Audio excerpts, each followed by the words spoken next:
All right, what's up, y'all? Sorry, I'm a little late today.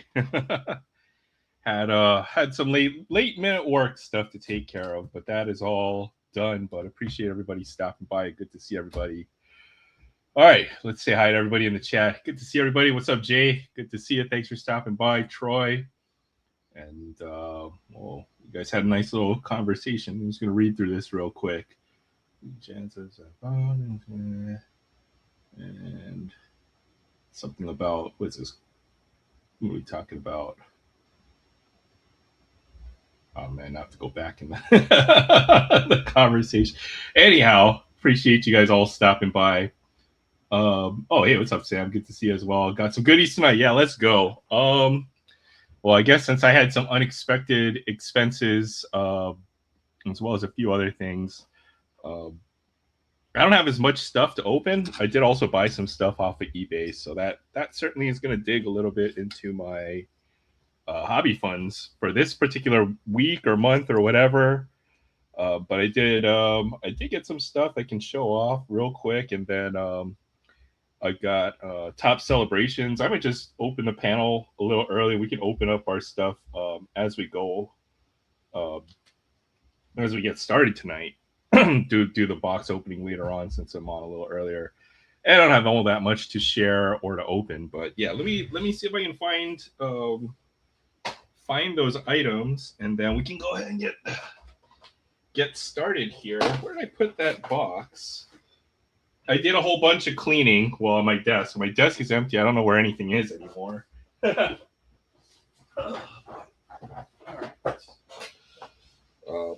All right, let me switch my camera over real quick.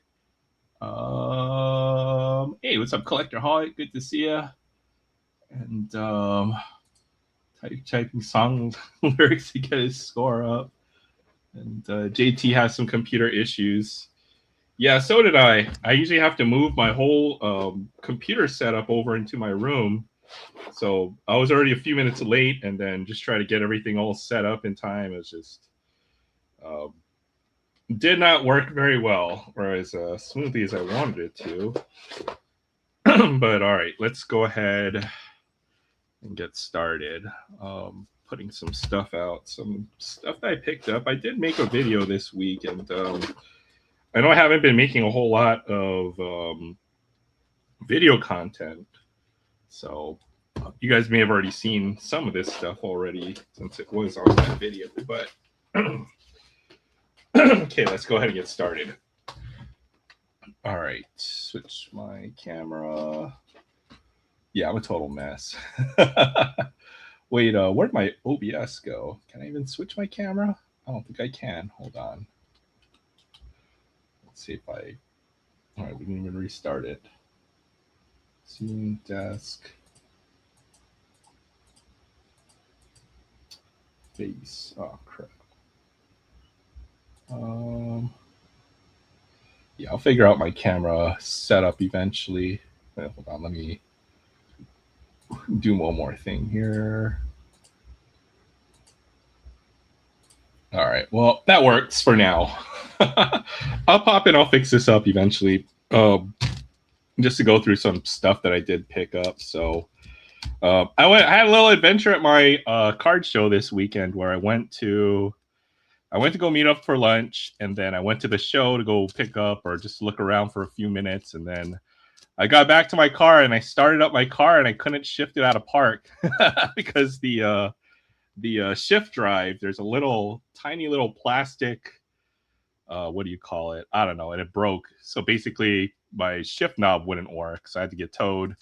So that was a total pain. That is my unexpected hobby expense, but I did pick up some cards at the show. Picked up some LeBron James stuff, a couple of Cooper Flag rookies, both the holiday and the base version. So Dallas isn't in the playoffs this year, but man, what a finish to his season. I picked up some Michael Jordan stuff as well. A lot of junk wax stuff and stuff that I already kind of have, I think, or a fair number of these. But either I'll use these to trade or giveaways or various other things. So uh, picked up a big old pile, maybe about 10 Jordan cards there. And there's another LeBron James card. And the bigger pickups. First off, I've got this Dusty Baker autograph.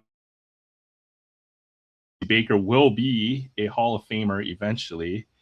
Hall of Fame manager career and a great career as a player as well. It's just a matter of time before this guy gets into the Hall of Fame. So figured it would be a good time to pick up an autograph of his.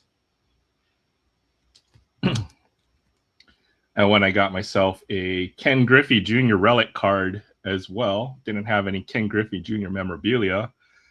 And his stuff is very collectible. So this will either be trade bait or I might just keep this since it is a nice game used relic. And particularly from this era, 2002, anything from like late 98 is kind of where I recall relics starting to show up. Into the early 2000s. So you know these are probably going to be game used here. So that's Ken Griffey Jr. All right, this is for you, Jay. And suppose I could hear if I was listening. Hopefully you can see. But I did pick up this Nico Horner autograph, rookie autograph at the show for $15. I think maybe a little less with the discounts applied. Since I did buy a decent stack from this particular vendor.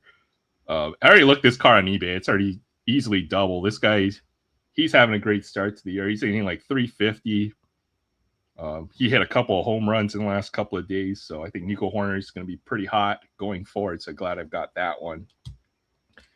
And then a big eBay pickup, which is the Yordan Alvarez. And if this guy can stay healthy, he is a MVP caliber type of hitter. He could win an MVP in his career. So yeah, just a couple ones. He's pretty hot to start this season. And I already started looking at more of his stuff on eBay. And yeah, kind of glad I picked this up at the time that I did. So a couple big autographs for the collection. The Dusty, the Yordan Alvarez, and the Nico Horner autographs. So some big PC. Some of this stuff I'll probably keep. Some might end up being trade bait. And then tonight we'll do top celebrations. I did open up some celebrations. I pulled this cool Mrs. Met relic.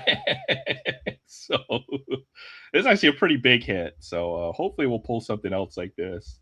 But this is kind of what we're looking for from the product. Let me see if we can find at least one of the boxes. So we'll do this real quick. 26 celebrations. This is pretty much all I have to open tonight. I've got a few of these. I've got one box of 25 celebrations. Maybe we'll do a little Pokemon later on as well. And I know Sam's got some good stuff to open as well. I'm guessing it's Chrome Football. If so, that'll be a treat. It'll be fun to hunt from that as well. So let's do this box real quick, and then I'll go ahead and open up the panel. Sorry, it took me a little while to get set up. Yeah, I don't know about if I'm going to keep that Mrs. Met card or not, but that was a pretty big pull from Top Celebrations, which I think has been the best way to do the Topps flagship set. It's better than hangers, blasters, hobby boxes, jumbos, etc. Just a number of stuff hits you can or that I have been pulling out of it. So yeah, gonna keep on opening this until I can't find it anymore, basically. Let's go ahead and do one box of this. Top Celebrations. So yeah, I've already seen a ton of the base set cards. I like the rookie class in 26. This Series 1 rookie class is really good. I'll point out some of the big ones. Jonah Tong is a good one. Paul Skeens. Also the fact that it has, some of the best veterans in the checklist as well. Otani, Judge, makes Series 1, I think, pretty good, even if it will have a very high print run. What's up with this light? Little too powerful with the light here. So let me see if I can adjust it. All right. Oh, that looks slightly better. All right. Bubba Chandler on 8-Bit Ballers. I found an autograph of his as well. Francisco Lindor. I had it right here. Started going through some of my prospect autographs to see who's hitting the major league. So there's a Bubba Chandler autograph I found as well. Corbin Carroll and Nolan McLean, another good pitcher. Although the Mets are terrible right now. I think they're on a 9-game losing streak or something like that right now. So Still a pretty decent one right there. I think we pulled both of the good young uh, Mets pitchers right there. All right, we'll try to get through this one pretty quickly since we have a lot to accomplish for tonight. So we'll go pretty quickly through the base set cards. There's an Otani, Colson Montgomery. There's another good rookie, I think. Prospect, Cal Raleigh, not numbered. And the mascots, of course, there's Slider, A-Rod.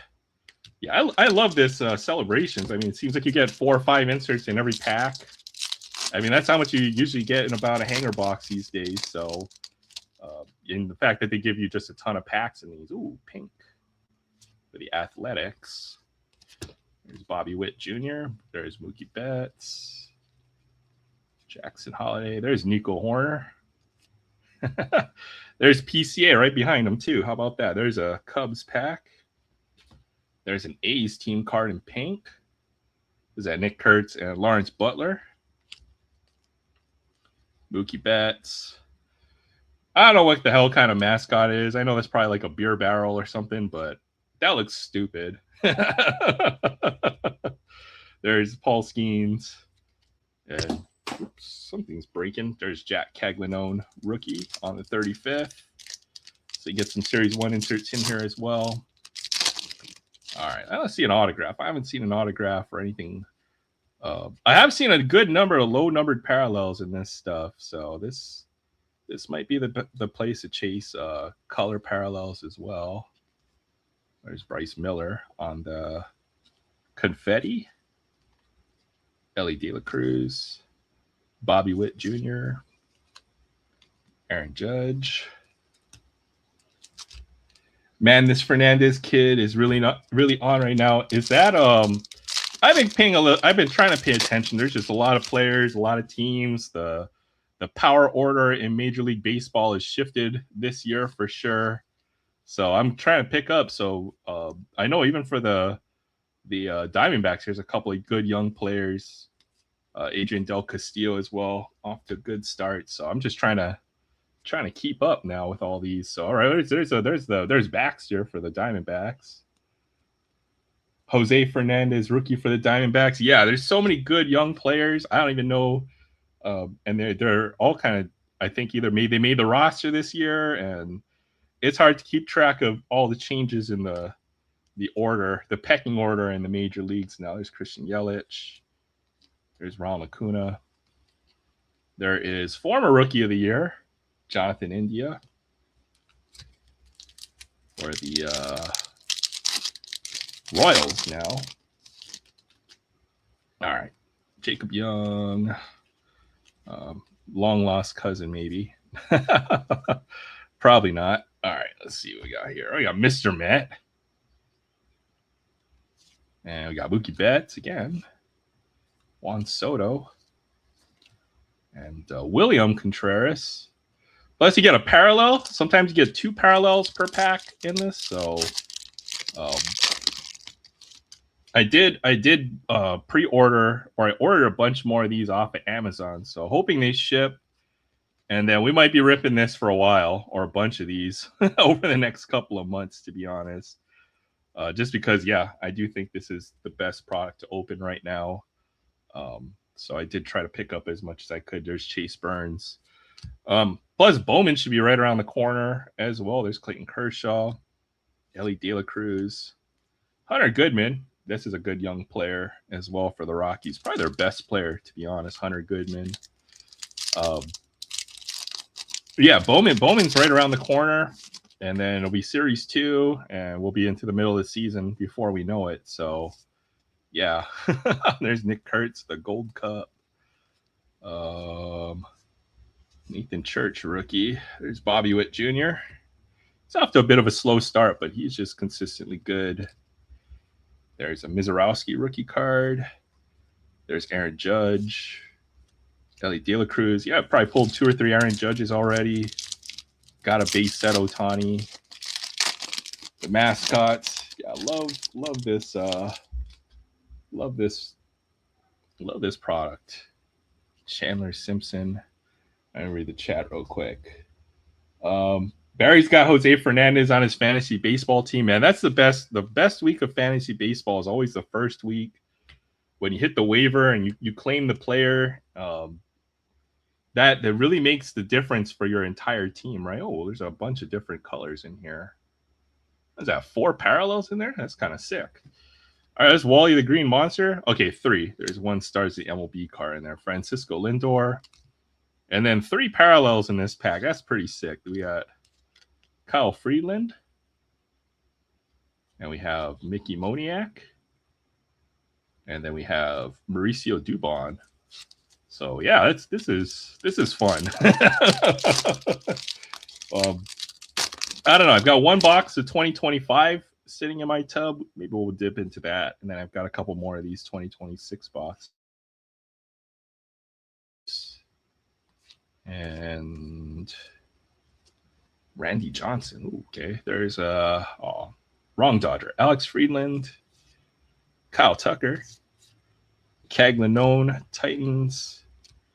Hey, Randy Johnson, check that out. Old school Diamondbacks logo there too. I like that. All right, we got 4 packs left. We'll get this done. We'll create the panel. Curious to see what everybody else accomplished this weekend or over the week. For Troy, I got a 1 box ready to go, and I was waiting for. I had to get some supplies off of eBay, which are the 500 count boxes, because those are the ones that fit in the flat rate, and I can fit 2 in the flat rate. So once I fill up that second box, then we'll be ready to ship that off. So, what was you? How long have you been waiting? Like almost 2 years, a year, at least a year, I know. So, your stuff will finally be shipping out as soon as that box gets packed up. So, James Wood, there's Kutch, Dinger. I got Roman Anthony. All right, nothing too crazy in this box. Honestly, maybe that relic card, feels like I stole some stuff off one of these boxes. Clayton Kershaw. Or that box is really good. There was also a numbered parallel to, like, I think 70 or 70 something in that box. So it's pretty crazy. There's Gunnar Henderson. All right, we got the Swinging Friar. We got Tatis, Roman Anthony, and then 2 parallels in this pack. We have Brandon Garcia, so that's not Jose Fernandez. And we have Alejandro Kirk on the opening day. You get 1 of these per box.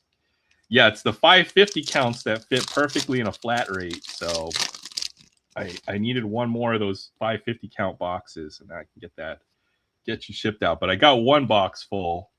And then I know I think I was planning on sending you a couple of complete sets as well. And that will fill up the other box, plus the top loaded cards that I have. Cal Ripken Jr., Pete Alonso, Mookie Betts, Colson Montgomery. All right, here's our last pack. So yeah, actually, you know what? If this is like the worst box that you can get, then that's still not bad. You got tons of parallels, tons of inserts in this box. So there's just such a high floor on this product, I think, which makes it really fun to open. We didn't see any of the big rookies either, but oh well. All right, maybe it'll be in another box. Jazz Chisholm Jr., Bernie Brewer. Wait, didn't we get another Brewer mascot? The freaking barrel. Mizorowski. And Luis Morales will finish out our box. So yeah, just looking at this pile of inserts, I think I know what else I've got. I've got one of those Topps collector's kits to open up as well. So that'll be fun. These are all inserts, parallels. So these boxes are just crazy fun. I don't know. Anyways, I'll go ahead and get the panel started. Thank you, everybody, for stopping by. I'll probably get my camera set up and all that figured out. So I might disconnect for a second. Hey, what's up, Tex? Good to see you. Thanks for stopping by. Appreciate you guys all hopping in. I'll drop the link, and then I'm gonna check on my camera and all that setup, and then once I hop back in, then I'll make sure to get everybody added to the panel and all that good stuff. So give me a moment to get my setup See if I switch. Yeah, hold on. Give me a minute just to get this all set up, and then I'll be back in just a minute here.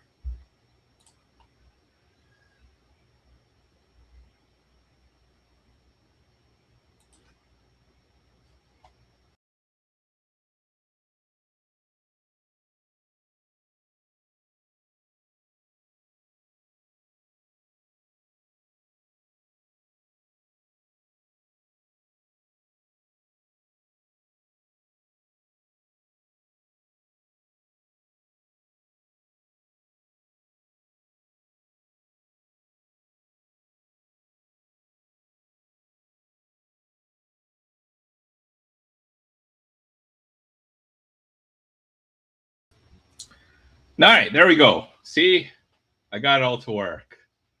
I'm a wizard. No, not really. I'm just, I don't know what I am today. What's up, Jay? How you doing tonight? Oh, hey, what's That up, moment. man? And we got, Sam's got some stuff to open. Optic football. I found a bunch of cards in the wild yesterday at the local hardware store.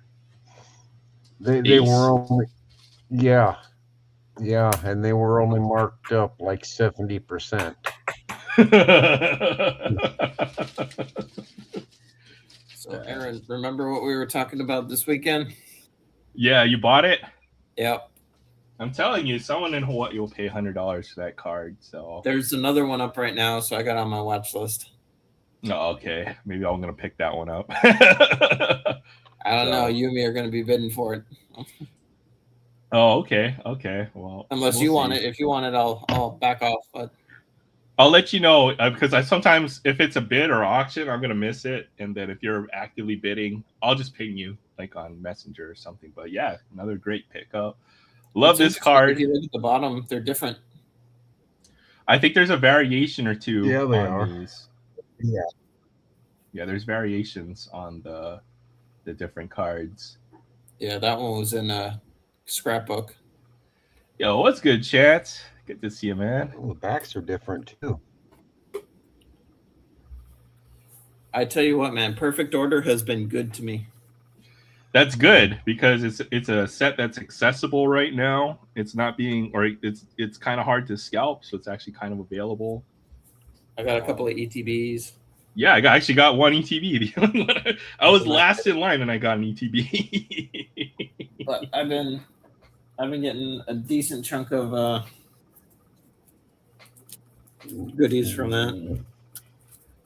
Okay, well, you've had some pretty decent luck with Pokemon recently, so I hope you keep it up. Got to keep the streak going here.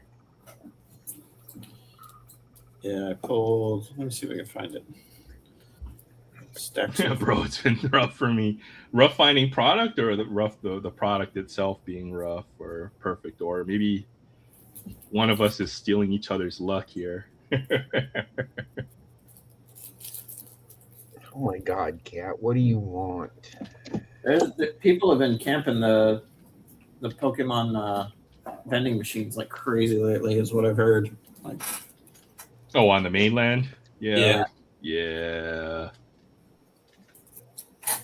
I heard somebody got stabbed over Pokemon cards or shot or something. I will beat you. I swear to God. Which is absolutely insane. I got this one. Let's see the heat right here. Oh, I like that. Yeah. Mega Starmie. Oh, that's our Mega Starmie. Ooh, that's a sweet meow.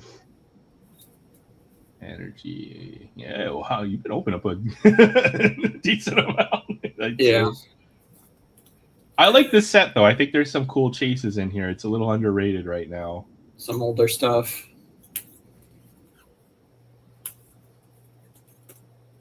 I pulled this from a blaster that I found, Topps Chrome Blaster. That's a case hit. Oh, that's sick. And then auto. Oh, so you found some Chrome basketball too, huh? I found one at Target. One. Yeah, it's worth buying. Unfortunately, it's at $50 a blaster. I hate to say that, but that is the reality of basketball this year. But I'm gonna do these two first, and then after that, we'll get into a main event if that's cool with you. Yeah, let's see it. Tops. Let's do so. Yeah, optic to start, and then however you want to do it, right? So we're in no rush here. Well, let's just say I'm going to need a number between 1 and 4. 6. What would the number be right between 1 and 4? 2.5. Dude, 6, man. 3. Hold on, I'll be right back. But Barry says through you guys in the chat, you guys can weigh in and let us know which box will be open tonight. Since I think it's gonna be Topps Chrome Football, which is insane. I mean, that's crazy. The only way you're gonna get your hands on it was through the EQL drop, because the secondary on those boxes is absolutely stupid. Yeah. But good luck. Be right back in a second. Kurt Warner. So this is just kind of a warm up. Ooh, Tyler Shaw. That's nice. Ooh.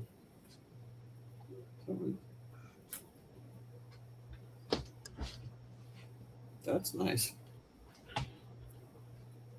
Jimmy Horn. Ooh, Sharps. I think oops.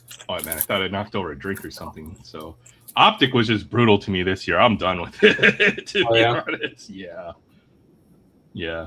I did a decent. Well, I got some mega boxes and some blasters. I didn't get anything, so I'm done with Optic this year. They had a couple at Best Buy, so I figured I'll grab. I think the blasters. If I see blasters, I would buy more, but. Yeah, I'm done with mega box. Yeah, mega box. Are you kidding me? Oh, expensive. Even blasters are kind of pricey. Ooh, that's nice. Oh, that's sweet. I like that one. I thought I pulled that card. I was gonna give it to you, so maybe I don't have to anymore. I swear, I think I might have pulled that card.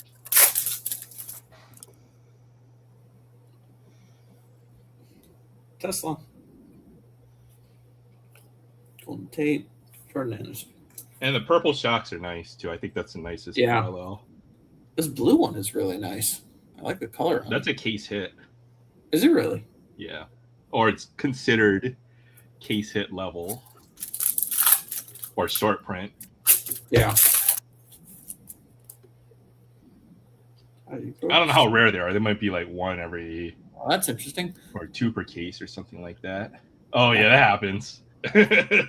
More often than you think, honestly. It's weird.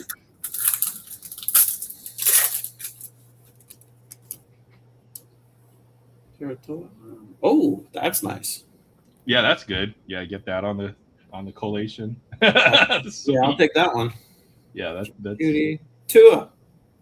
You know what? You might get dupe rookies the whole time now. So let's see, maybe Shadur or Jackson Dart or a Tyler Shuck. Cooper. Hey, Cooper Cup. Here we go. Yo, Dak. I forgot. It's called like Blue Glitter or something like that. Yeah, that's Jameer Gibbs. Calvin Ridley. Oh, Jaden. Second year Jaden. This is the last of licensed optic. Last year of it. Last year of Panini everything. And then once Topps gets it, like it's gonna be it's gonna be stupid. I might just be done with certain sports. Yeah. I mean, if you can find the occasional blaster, it's worth a shot. But in terms of like the hobby boxes, if I didn't hit at the EQL, ooh, that's a good one for the local. Yeah, that's a nice PC card. Puka and Emmitt Smith. Not bad. Or I'm just shifting my entire budget into singles, which is I think a lot of other collectors have done, but it makes the choice really easy at that point. Shift your money into vintage. Did we come up with a consensus for a number? Well, 6, but that's out of the. I don't think you have 6, so we'll go with the half of that. So we'll do 3. Number 3. Yeah. I mean, next time buy at least 10 boxes, so that way we can have I don't know, like 6. Yeah, Use the number unfortunately, 6. I can't really spend. 6 don't get that kind of respect. I can't really spend $4,000 on a case right now. Yeah. Well, it's crazy. You got 4 boxes at least. So All right, number I 3. mean, why not? good luck. Let's see a Tom Brady 101 Superfractor. I think that would probably be the biggest pull in the product. Tell you what, I just would like to hit something cool. That's it. I agree. Yeah. That's all I'm asking for. Something cool. Doesn't have to be worth a lot. Just something that makes me happy. That's all I request. Yeah, I agree. I think they've screwed up basketball, and if basketball is any indicator, then football is going to be a total mess. So we'll see. What's up, Chris? Long time no see. It's been a while. Good to see you, man. Hope you're doing good. Thanks for stopping by, Chris. All right, big screen for this. Good luck. This is, I think these are what, $9,000 or $1,000 secondary now. Yeah, they're pushing right around $950 to $1,000. Oh, it hurts. Yep. And The EQ, they're what, half part of price, me something wants like to. Part of me wants to just let them go and just buy some cards, but this is the only chance that I'm actually going to get to rip this, so it's worth a shot. Sell 2, and then the other 2 are free, right? So, Yep. what's up, Will? Sorry, we got important things right here. This is Topps Chrome Football. Hi, Jay. Sorry, Hutchinson, Will. Trey Hendrickson, Good luck, Sam. Leland Carter, Future Stars. Tyler Fire. I Booker. forget, is there autos and numbers in this? One. One auto per box, and for what I've seen, 2 or 3 numbered cards per box. 2 to 3 numbered, yeah, and a decent amount of inserts. Aaron, did you show Jay the pickup you got? Oh yeah. Good. He Warren. wants it. I Oh, bet he let me wants tell it. you what, Jay saw it within 3 minutes of him putting the video out.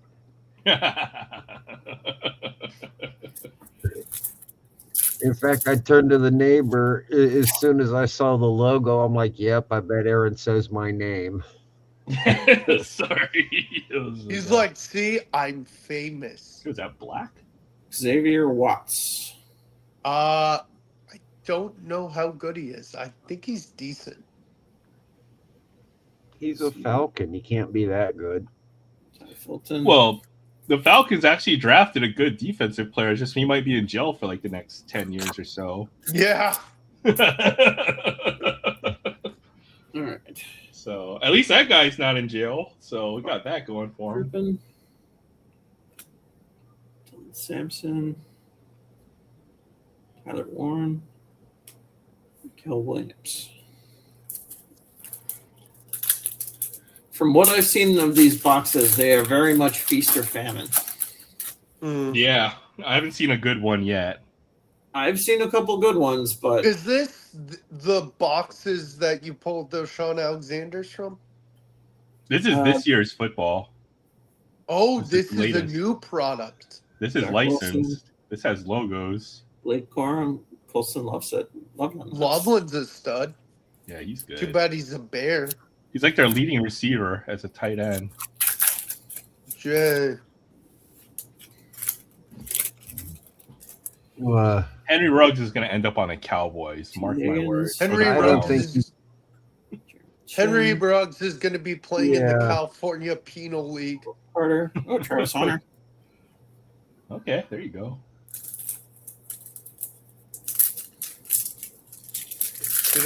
Aaron, did I miss any of? What are you doing, you stupid brat? I swear I will beat you. Johnson. Trent Trent. Williams. Future Hall of Famer. Earl Cabin Earl Legends. Campbell. Yep. Ollie Gordon.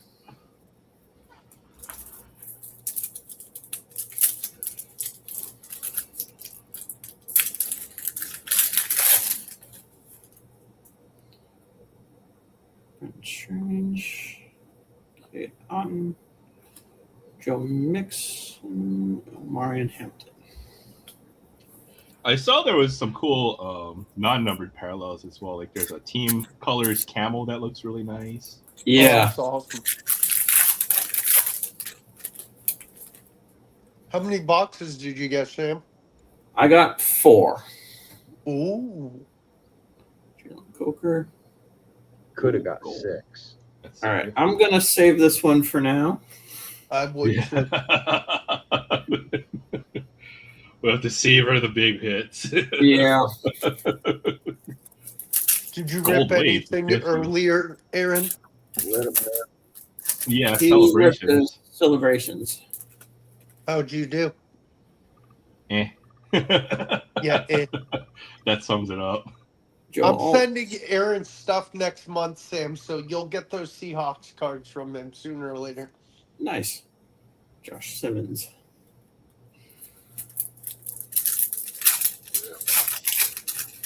Got to marinate Oh, it, Chance.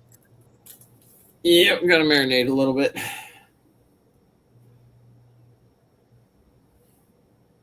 Yeah. Let it simmer in its own juices, man.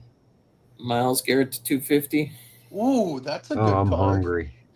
He's good. He'll be a Hall of Famer. Hi, I'm hungry. I'm Short. Boggs. Get some pretzels or some Yeah, nuts. Jay hates pretzels for some dumb reason. Aren't you supposed to be in bed? I thought I was going to bed, but I got Oh, a this second is burst the, of energy. Here's Didn't the you tell me? There it is. Yeah, these are deep. Portland Sun. Ooh, that's cool. That's a nice card. Yeah.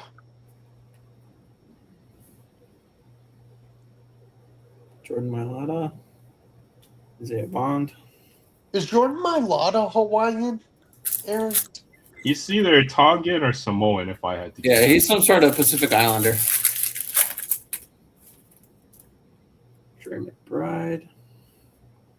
DeAndre Swift. Trey McBride. Benjamin Morrison.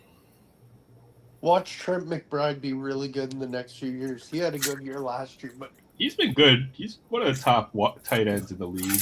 yeah, I still think Sam Laporta's up there, even though he got hurt last year. Ooh. Ooh. So this could be a really good box. At least you got the parallels. All We're right, I'm going to going to say put that one there. guys. The DK. And then since we have a higher number, I'm going to check out the gold. Come on, big name, big name. Brad. What team? Center. Garrett Bradbury, 50. 50 out of 50.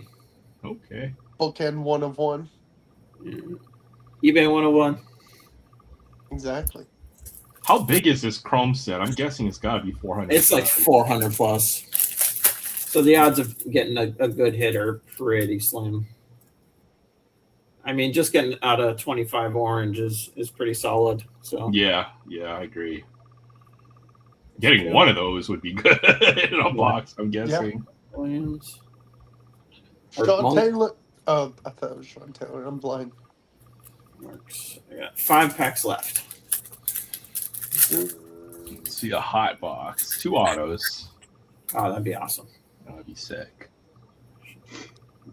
Davis, Quentin Allen Jr., Joe Mixon, and JT.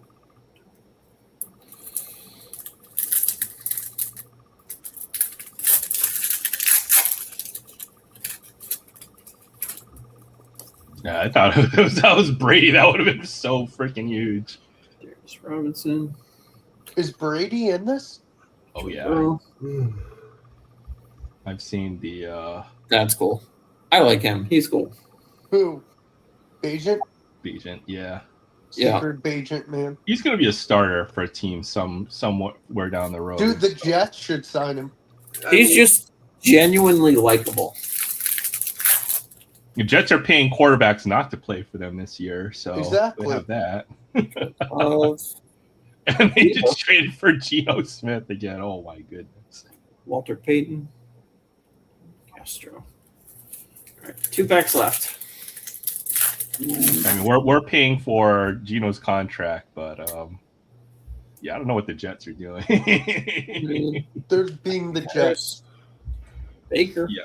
I've seen Tom Brady's his stuff on the the anytime they show a big chase card from this set, so his stuff's got to be in here. It's gonna be very rare. Oh, All right. I think this next one's the one per box. Do like this. McDuffie. Ooh, Cam Ward. That's There you nice. go. He's got one. Cam Laporta. And It's a rookie. Bradford Smith. Who? All right. And the Jeez. flip. He's a All right, shell. good luck, Sam. Orange. Raider? Seahawk? Seahawk. Hey, PC. Whoa. I am very happy with that. Who is that? Cup? Reek Woolen. Oh, that's sick. That's sick. Orange lava. That's something. your PC too. Yep. I'm definitely happy with What's that one. that out of? Was it 25? Out of 25. 10 out of 25. Nice. Well, I got what I asked for. So you got a PC Here's card the out deal, there. guys. Sweet. I'm gonna go lay down and watch this in bed. I'm tired. Good night, Not Jared. the worst Well, box that I've was seen. fun. But before night, you Jared. leave, Oh, hold on. Let me show you that Nico one more time. Hold on. Let's see. Jordanski. Oh no, wait, it's Jordan Alvarez. That's Just not kidding. Nico. I know this. There you go. There you go. Hey, That's Chris. the better card out of the two of them. I think so. I absolutely got this was a steal. That's pretty cool. Jay, These are- you'll trick. Yeah, gonna I trade know a guy who might want that one. Yeah, I've got a couple other Nico rookie autos, so I think certainly one. I know a guy. So I know a guy. Yeah. What's his let name? me know. Is his name Tay Johnson? You, But you the way- see, the my way- computer's pissing me off. You cut out that. What's his name? The guy who likes him. I can't hear right now. His Oh. name is me. I've heard of him. Yeah, that me guy. He wants that A card lot too. of people have. Hey, Sam, Yeah. is Sean A Alexander lot in of that people know too? that. He is not. He's not in this year's. Which is good because that would be expensive. maybe not. Depends, right? No, anything Topps Chrome is going to be fairly expensive this year. Yeah, it's true. I think the best card in Topps football. Well, I'm gonna are go the watch you in the dark bedroom cards. so I can lay down. Good night, Jay. Is that Jackson Dart in general, or is there a certain insert? Yeah. For that. I catch y'all later. See you, Jay. All right. Good night, Jay. Take care. Thank you for stopping by. Appreciate you hopping in. How you doing tonight, Will? I'm all Rip right. Hornets is all I have to say. They sucked. Tonight. Yeah. I was watching. They're down by like 30 points at halftime. I was like, oh, They were boy. so bad tonight. Oh, we're still growing as a team. It's okay. At least they got to the play-in, and that's progress, I would say, for the Oh, Hornets. absolutely. Yep. I told people this Magic team could be scary because look, you got Paolo, you got Franz, like Desmond Bane. Bane. Yep.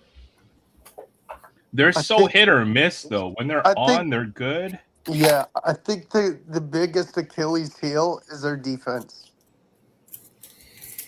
They got some pretty good, like their centers are good, but I'm sorry, not their defense. Sorry, I can't speak. Their bench is not good. oh yeah, they don't have much of a bench. But what's his name? They got a couple of good centers on that team. Yeah.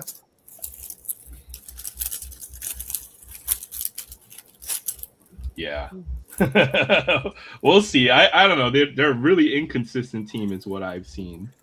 for the Magic. Hey, what's up, Todd? Good to see you. What up, Thanks for Todd? stopping by. Local shop pulled. Oh, hey, what's up, Chris? Good to see you too. Pulled the Chem Scatterboo Auto. Yeah, it's that product is gonna be like, if you hit the big hits out of that product are gonna be big money. It's just getting lucky. I'll tell you right now. I am opening another one tonight.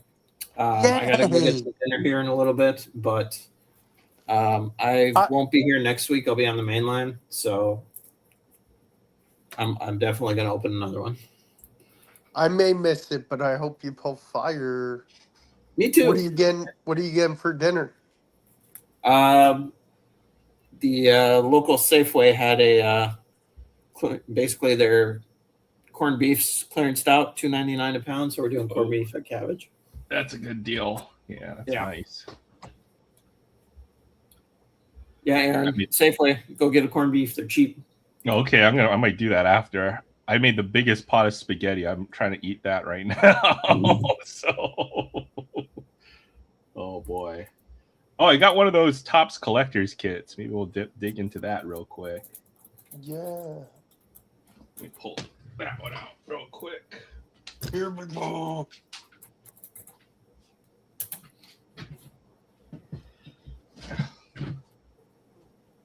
Do you have a roommate, Sam?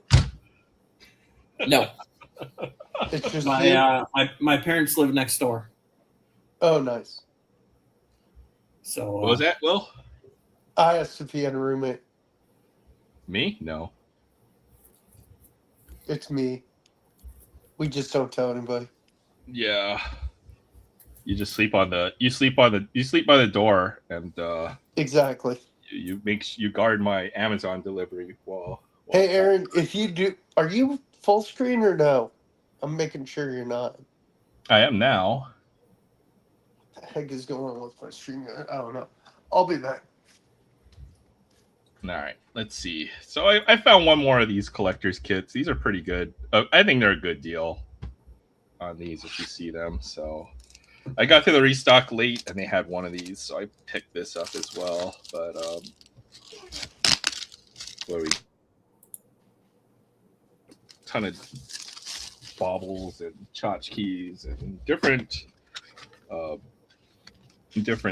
items in here. So I'll show this again. So first, we got a little collector's special cards to look for: inserts, autos, jersey relics, numbered cards, rookies, and parallels. Collector's tips and tricks: keep your cards safe, organize your collection, trade with friends. And welcome to collecting. I feel bad because you know what? These are supposed to be for new collectors, but there's no way that they're going to get it if I'm stocking the restock. So, all right, what do they have in this? So yeah, I think we got like 7 packs in here. 6 or 7. All right, we get a little binder here, which I think is nice. It has that faux leather and then like stitching, almost like a baseball on there. So these are real nice. They have the 4. I think they're big enough to fit the 4 card sheets in there. Got some sleeves. We got a 1-touch. We have packs, of course. The top loaders. I mean, the supplies alone are $10 if I had to guess, plus the binder. So I'd say about, is that like $15 in supplies plus the packs. Gonna go to bed pretty soon, but I'll leave you running. All right, I appreciate you stopping by, Todd, and hope you have a good weekend. I know, I'm not sure if you have anything planned in your channel, but feel free to share if you have anything going on. That's right, you're going to a festival. Big day tomorrow at a festival. So if you go live, I'll certainly be watching out. Try to catch a little bit of your live stream. It looks like we got 7 packs in here, so we'll save the chrome for last. We'll save this one, the collector's kit. You can get numbered cards out of here, 50 or less.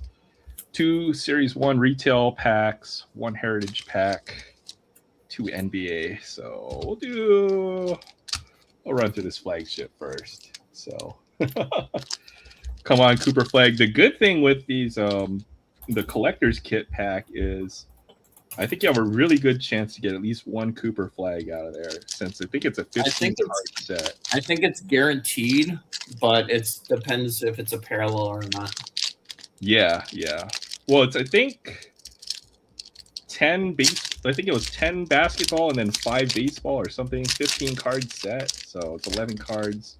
You have an extremely high chance of pulling either Cooper Flag or Otani. You should get at least one of them. There's our Bobby Witt Jr. And looks like a base pack to me. Rasmussen, Baez, hey, Corbin Carroll, Muncy, Hunter Goodman, Morales, and Mike Trout. What a start for Mike Trout. He just hit like 6 home runs in the last week or something against the Yankees.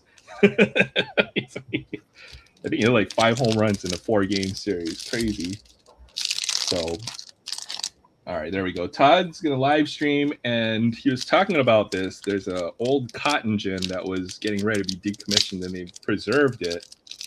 And he'll be taking a video at this festival showing this off. So I'm looking forward to that. If not, I'll try to catch the replay, at least catch a little bit of that. So, yeah, that'll be cool to see. Oh, I've got this backwards. All right, looks like another base pack. Kyle Teal rookie. Brandon Garcia. Papiot. Buick. Peyton Tully. Colby Thomas rookie, 35th. And a big hit, Bobby Witt. Titans of the game. So we knew those Topps flagship packs weren't going to be too big. Yeah, it was a fun rivalry in that series. Aaron Judge also hit like 5 home runs as well this last week. So in that series, so it was pretty crazy. Or maybe it was like 4. All right, Heritage. I think these packs, they load these up. So I've seen usually they give you like 2 or 3 parallels in this one for this kit. So we'll check this out. Heritage 26. All right, we got Severino, Gleyber Torres. This is nice. This is the 1977 Topps design.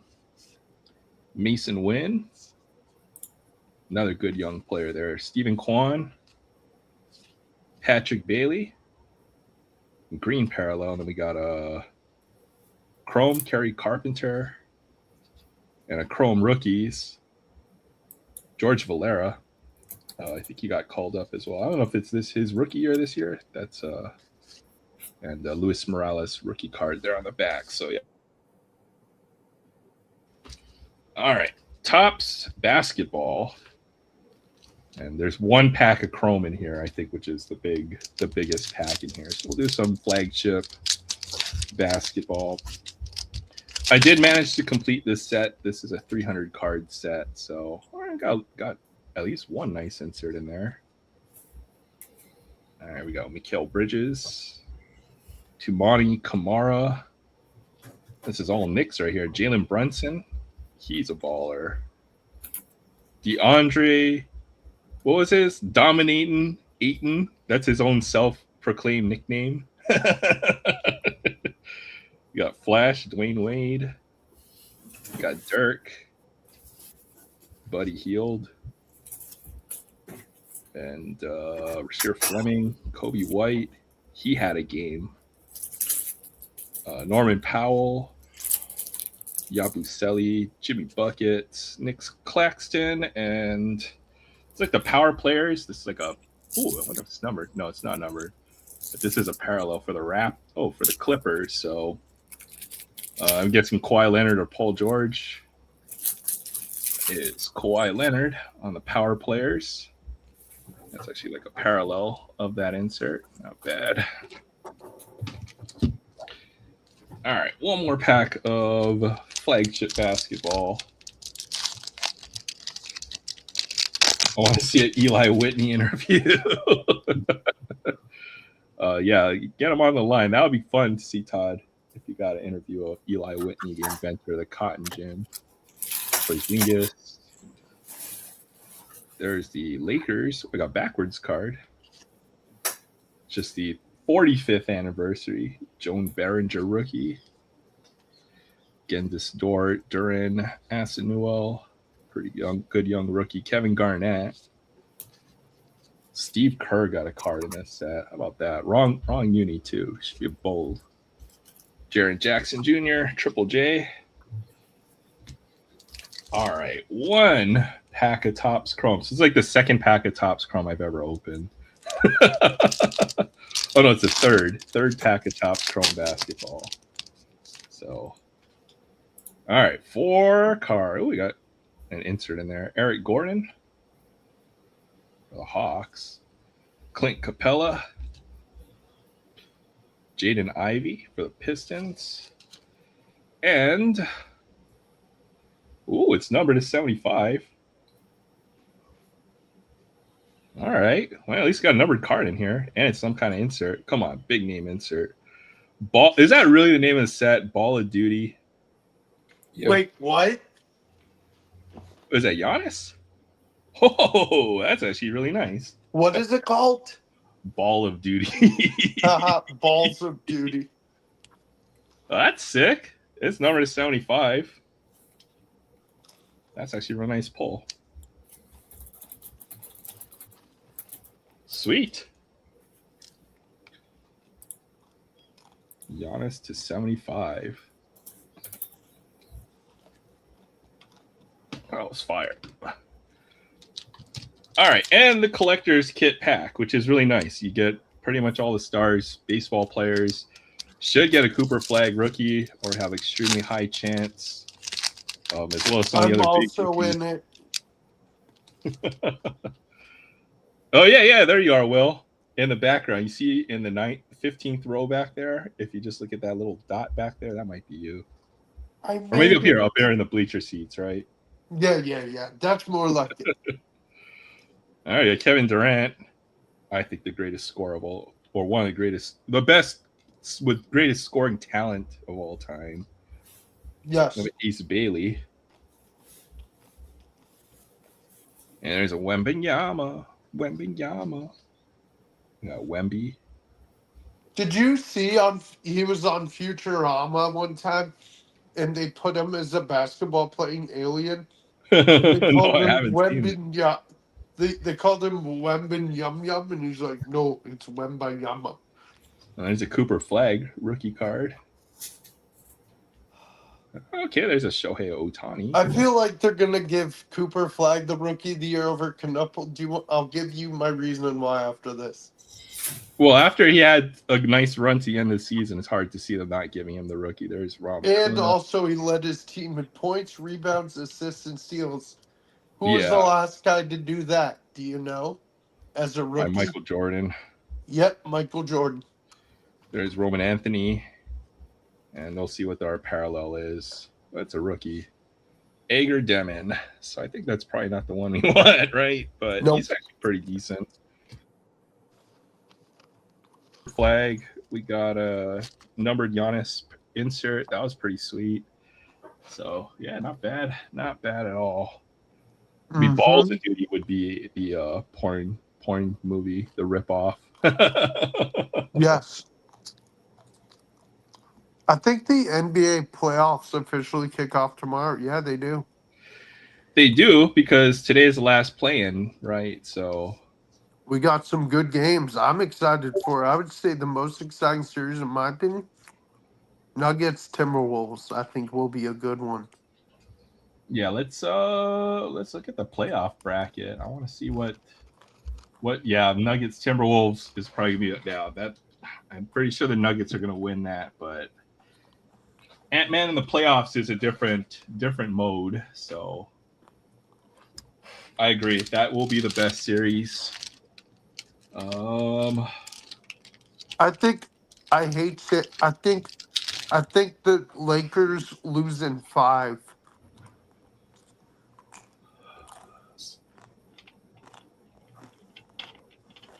Yeah, I mean the way that the Lakers are, they have too many injuries, right? So they don't have Yep. Luka, no Austin Reeves. So I'll be surprised if they win one game. So 5 is where it's that's a good pick. Mm-hmm. The Hawks are in the playoffs, and then you have to play in. And they play the Knicks. That should be a decent series too.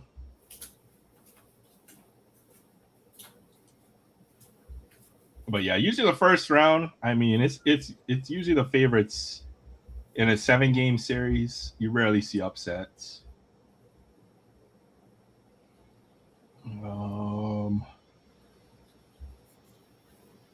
And with the way it's going, looks like the Thunder may play the Suns. If they get the Suns, it'll be a better series, though, I think.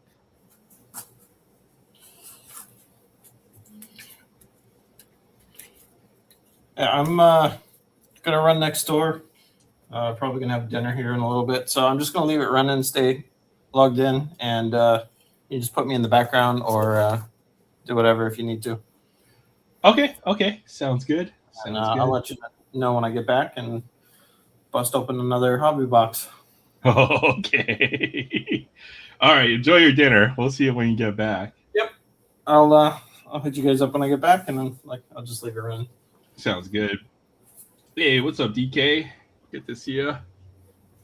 What's good? Go Rockets. The Rockets are a fun team this year. They got a lot of young players on that team. What do you think about the Rockets' chances, Will? Oh, looks like everybody's okay on me. Rockets. You think they'll have a shot to advance? Well, they're gonna beat the Lakers, but do you think they'll have a chance to beat the Thunder? I think that series going to 6 or 7. Yeah, the Thunder are just such a complete team. It's tough. They're such a well-balanced team. I think I'm predicting the finals will be OKC, Boston.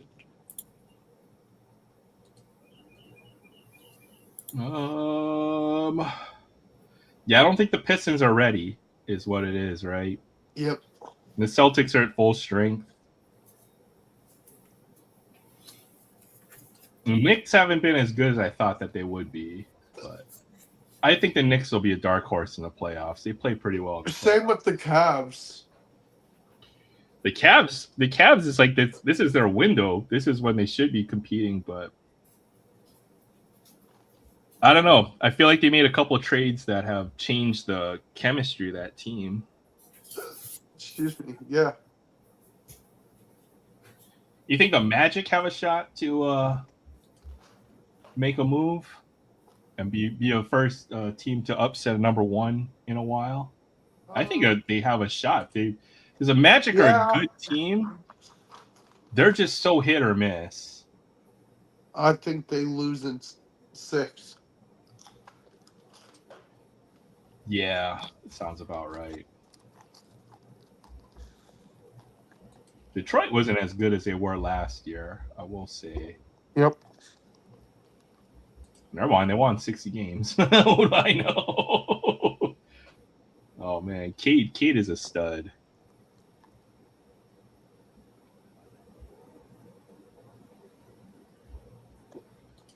All right, I'm going to look at the what else do we have going on? Baseball right now, man. Yankees are stinking. They had a tough series. You know what? I was thinking what team I'm going to bandwagon, and it might be the Angels. They're just such a band of misfits. Yep. They're kind of fun to. I think they would be fun to root for this year. Yeah. The other team I was looking at for a bandwagon might be what was the other team? I'm sorry, I'm hiccuping a lot. Ooh. The other one was the A's. It's either the A's or the Angels I'm going to bandwagon this year. I'm not sure which one. Both are fun young teams.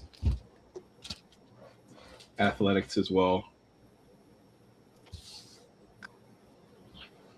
But some of the other surprises in baseball. I know the Padres are hot right now. The Mariners didn't learn how to hit in the offseason. They're having some issues with their offense. Pete Alonso is struggling.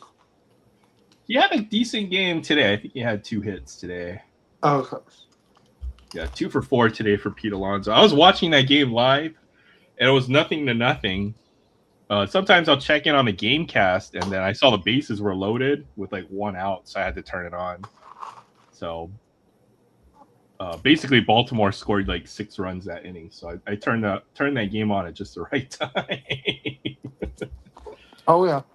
So that's how that game ended. I saw a home run. I saw a double. Was it? It was a fun game. Yeah, Weston Wilson doubled and brought in 2 runs, and then this guy Jeremiah Jackson hit a home run, 3-run homer, and broke the game open. So, all right. Oh shoot. Okay, I knew I was missing something. I'm missing the chat.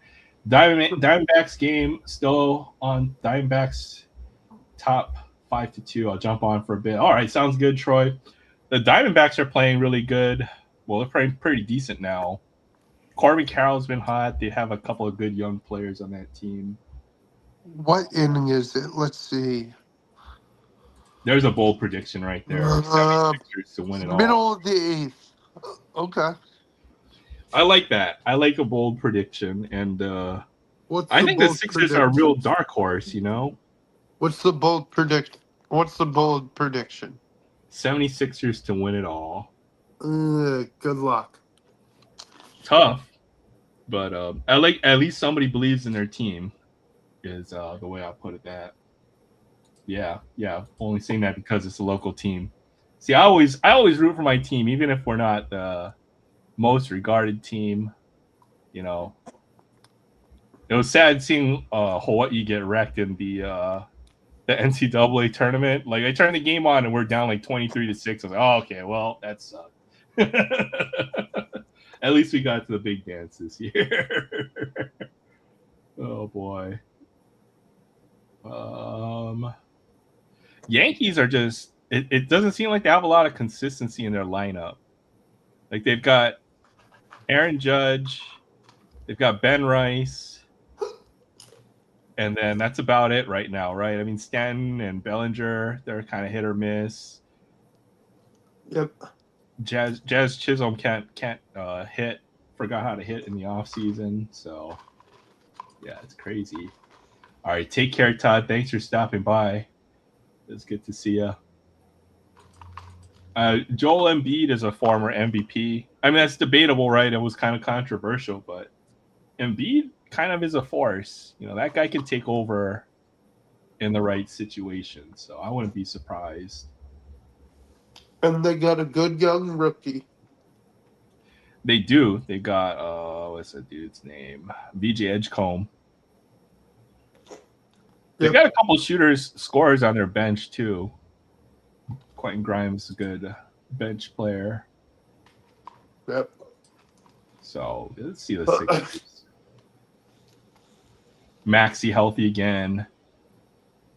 Paul George playing like a kind of more a role player, kind of, but Paul George, even though he never has won major accolades, there's never been the greatest player, is a great player. He knows how to play the game.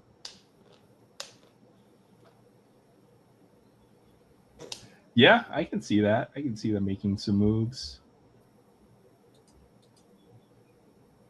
Yeah, Joel Embiid. Is Embiid hurt again? It's like the games a year. Oh, shoot, out.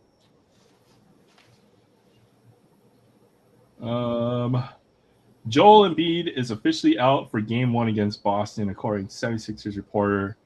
Nick Nurse did not provide an updated timetable for Embiid, although it is widely reported he would miss at least the start of the first round. So, yeah, I guess he is hurt. How many games did he play this year? Yeah, he played 38 games this year. So, yeah, Embiid plays about 40 games a year is what I said. But when he plays, he's really good.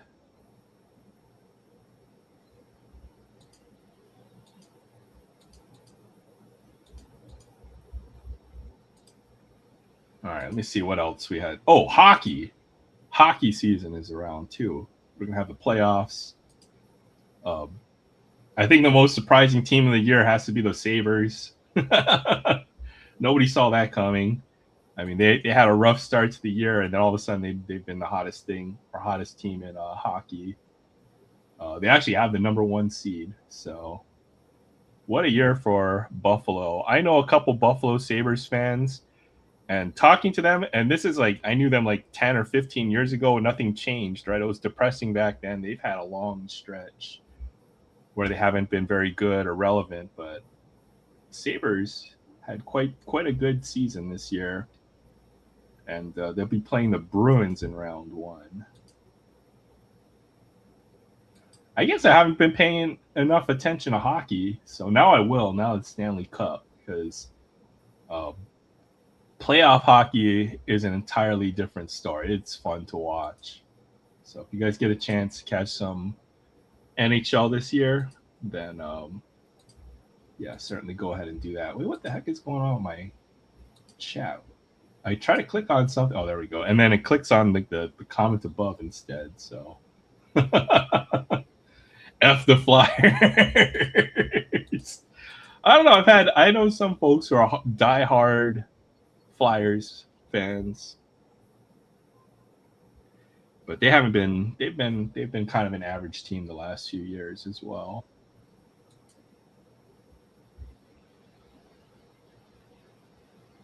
Let's see how they finished up.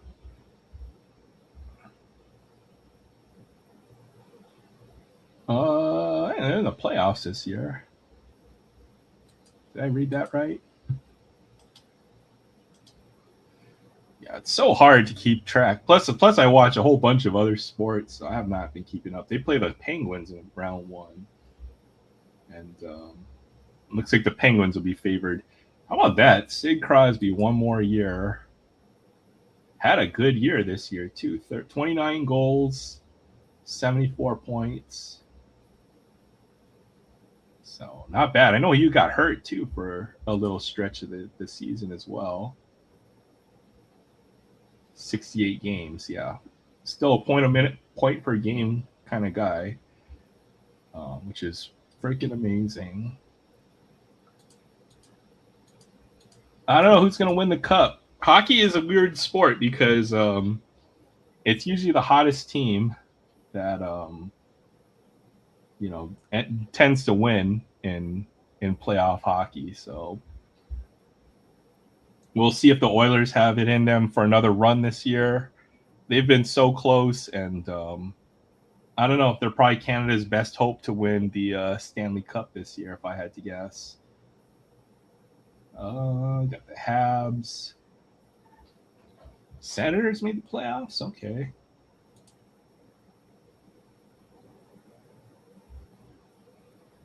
They had a tough start too, I think, to start the year. But it seems like they finished well enough to make the playoffs. Good for them. Oh, shoot. Hey, what's up, NCR? Thanks for stopping by.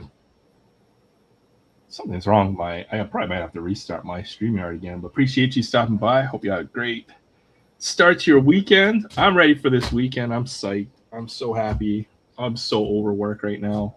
Even though I'll be on call this weekend. Oh, no. And what? Vladdy injury? Vladdy finger injury? Did he get hit by a ball, or how does that work? But man, finger injuries are the worst. I don't think any of my fingers are straight after playing a few years of basketball. Let me see if I can show you guys this. Oh, shoot.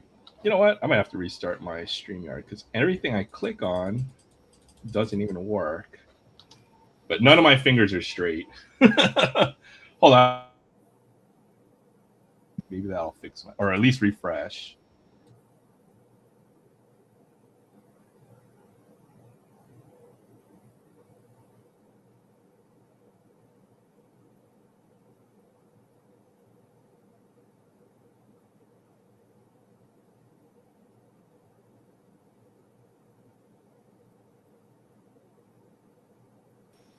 I have to say that I think the StreamYard app is just messed up. But yeah, wait. none of my fingers are straight on my hand because of all the when a ball hits you like in this direction and it jams your finger, yeah, that's the worst. And then this my thumb is all messed up too. So I hope Vladdy's not hurt. As a Caps fan, I'm cheering for the Penguins. How the Capitals do this year? I know Ovechkin had some monster games this year. But I'm guessing if you're cheering for another team, then that means they didn't make the playoffs. So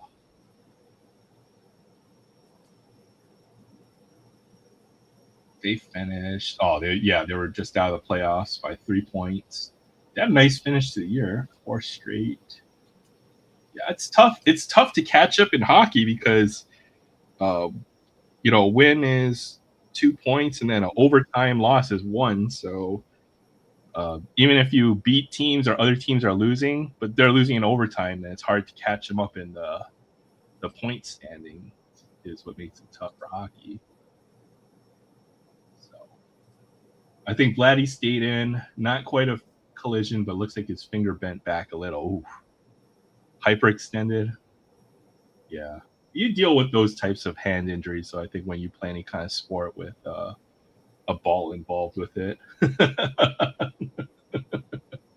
I could go on a crazy rant about my Caps. Yeah. I thought they were doing good. Every once in a while I'd see like some big highlights. But that's how hockey goes. It's weird. Some teams get hot and then they go cold. So it is a true team sport, and it's tough to play consistently and win consistently in hockey. Is my takeaway from it, at least from what I've seen so far.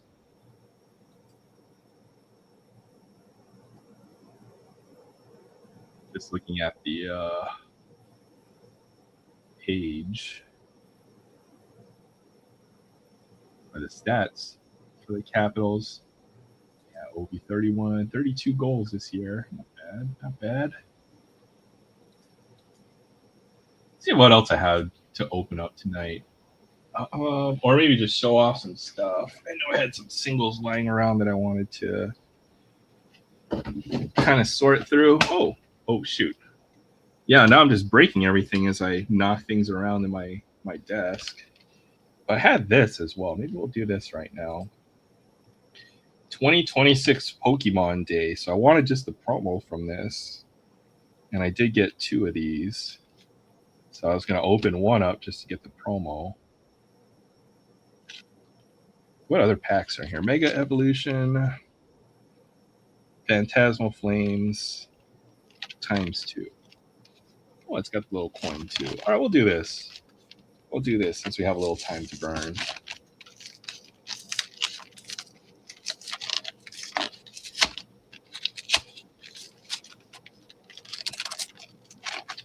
I have not had a whole lot of luck doing anything Pokemon related for a while, so maybe I'm due tonight. All right, well, we'll see if I can get this out of packaging.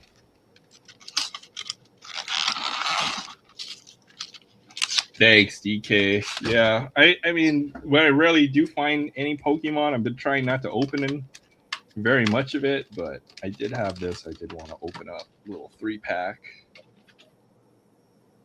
And I really just wanted the promo since it is the 30th anniversary, which is crazy. Didn't we just have the 25th anniversary with when they did celebrations a few years? I guess that was a few years ago. Dang, freaking time is flying by too quickly.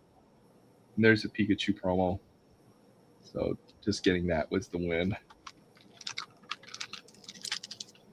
Top of the ninth, 1 out to go. 2 to go. Diamondbacks still holding on. All right, well, crossing our fingers. 9th inning is always the hairy one. All right, Phantasmal Flames. Ooh. Gengar.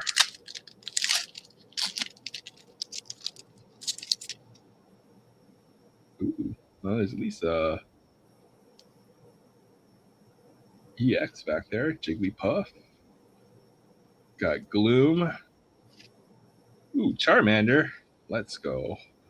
This Pokemon has no energy attached. Oh, that sucks. Okay, Sableye. Oh, all creamy. That means there's a Mamoswine, Crocorock, Smeagol.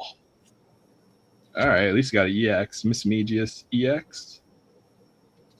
Energy code card. All right, got one. At least something out of here. And then mostly just the promo. All right, here we go. Second pack. Another Phantasmal Flames. All right, we got Murkrow. Oops, people do this. I hate doing it that way. Darumaka. Bronzor. Dugong. Fire Breather. Ceruledge. Wigglytuff. Palmy. Grimsley's Move. Are you serious? Wait, how does that even happen? Like the same EX twice. This is rigged right here. I swear it's rigged. Energy and the code card. Well, at least we got two of the same EX. That's crazy. I don't know. All right, Mega Evolution. Yeah, 2 out of 2. All right, got Onyx. Snom. Magnemite. Lopunny. Ninjask. Marshadow. Chi-Yu. Golden Go. Alakazam. Oh, just regular rare. Kyogre. And energy and the code card. So, yeah, that seems to be about my luck when it comes to Pokemon. Same EX twice. Yep, at least I got the Pikachu promo. That really was the card I was looking for out of here. So, we'll take that. These top loader's all dusty. Sorry, I got my light here. I'm like, that is pretty dusty, but oh well. Let's get into a nice top loader. Pikachu. What did I miss? Not much. Yes, I did. Pokemon. You just top loaded Man. something. What did you top load? Pikachu. Oh, I'm sorry, but the only cards that deserve top loading are Psyduck. And Psyduck? Yes, indeed. Bueno. Indeed. I agree. The two who has more concussions, Tua or Psyduck? I'm gonna go with Tua. Psyduck has a permanent concussion, so he only's ever had one. So I'm gonna go with Tua. Insane. Hey, look, the Diamondbacks won. That means Troy's gonna hop on. Snorlax, yeah. I'm trying to think of my other favorites. What was that stupid? You know who I loved? Cyndaquil. Cyndaquil? Okay. Here, I built another Gundam. How about this? Check this one out. Did I tell you I got rid of my big Gundam, Aaron? Did you really? Yeah, I gave it to my LCS. Well, at least maybe they'll display it or something. That's yes. Cool. That's sick. You know why I've got this one, though, and I think Troy will find this interesting, is the color scheme, right? Because it's got purple and teal. Oh, it's like the Diamondbacks, yeah. It's pretty much a Diamondbacks color Gundam. So I put that together this week. This was fun. Aaron, did you see that? I'll send you a picture if you want to post it. I bought a new figure actually at Walmart the other day. Did you really? Huh? Yeah. Let me send it to you, Aaron.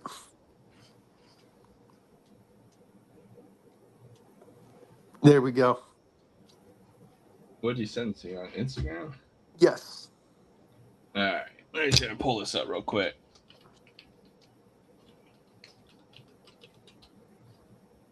I'm guessing it's a comic book figurine. Yeah. Ooh. Yeah, I had to get that.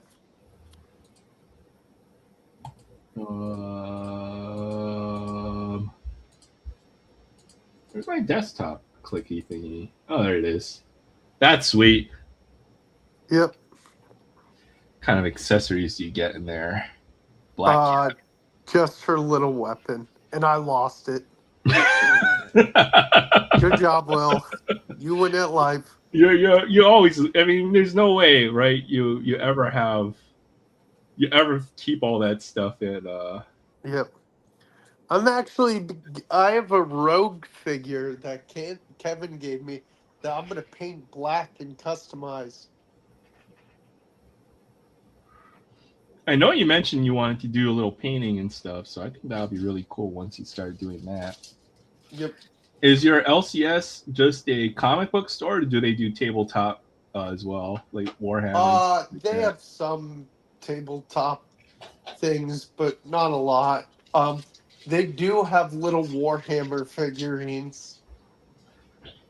Oh yeah, I love it. I have to go and I was looking through some of my old models that I need to put together. I found the Star Wars Legion kit in my box of shame, so I have to go Nice. and put that together.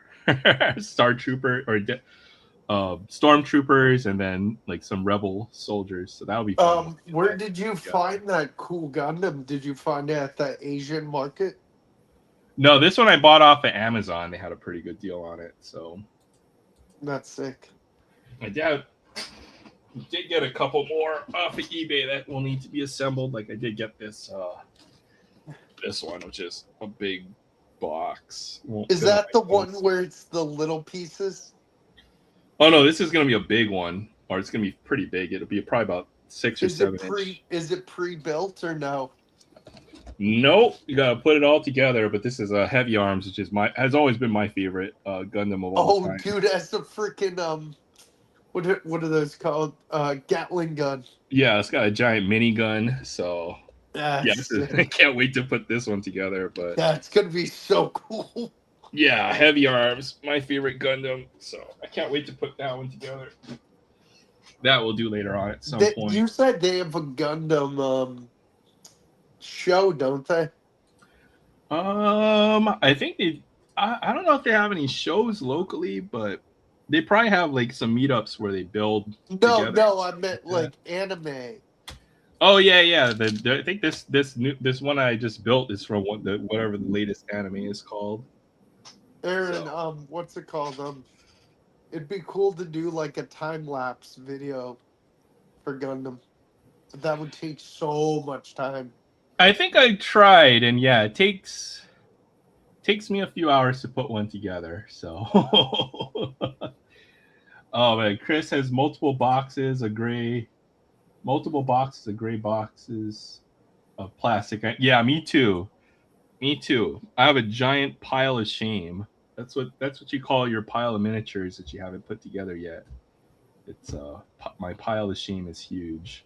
So What did you end up doing with that Hawaii statue of the football player? I've got it put away. So Nice. I got to try to find a little display case, like one with a plastic cover that's going to be the right size. I'll probably put in a case if I can. Yeah.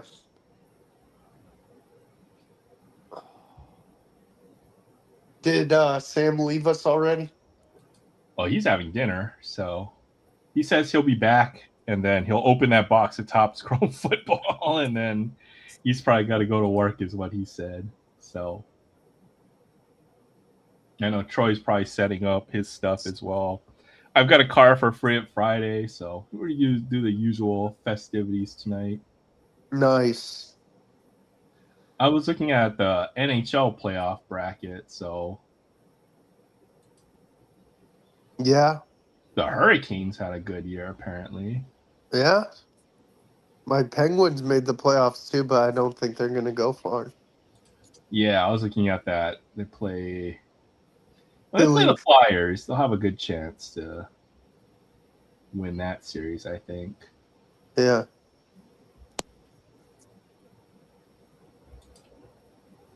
Let's see what else in this world. What is a draft? Is that a football draft? That's gotta be in like a couple of weeks or like a month or so.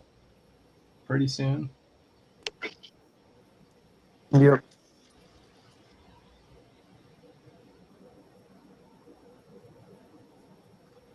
Probably the next big sporting event. Well, that happens after playoffs, I think. So What? the draft. Yes. The um what's it called? The NFL drafts next week. Okay, so it's sooner than I thought. Yep. I knew it was the draft was coming up pretty soon. So there is rumor that the Raiders have been teams have called them to see about the availability of the number 1 picks. I want to see what my Raiders do right before the draft. It'll be fun. At least until they call Fernando Mendoza's name, right? We won't know what the Raiders are exactly what they're gonna do with their number 1 pick yet. So it'll be fun to see. Oh yeah, okay. NCR found some Topps Chrome Deadpool. I saw that too. I thought that was pretty cool, but I didn't have the hobby funds to pick it up, so I did not buy any. So I think that was on the shelf. All right, well, let's see. Do have some stuff just to sleeve up. That was a cool pull. I don't know if this is I wonder if this is like a case hit type of card. I'll have to go look this up. Ball of Duty. That's so corny. I'll look that up real quick. eBay.com.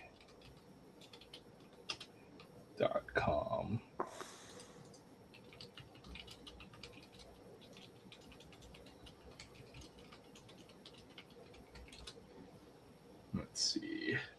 Okay, so it's just a regular insert. And I don't even know what color parallel that is. It doesn't even. What are we talking about?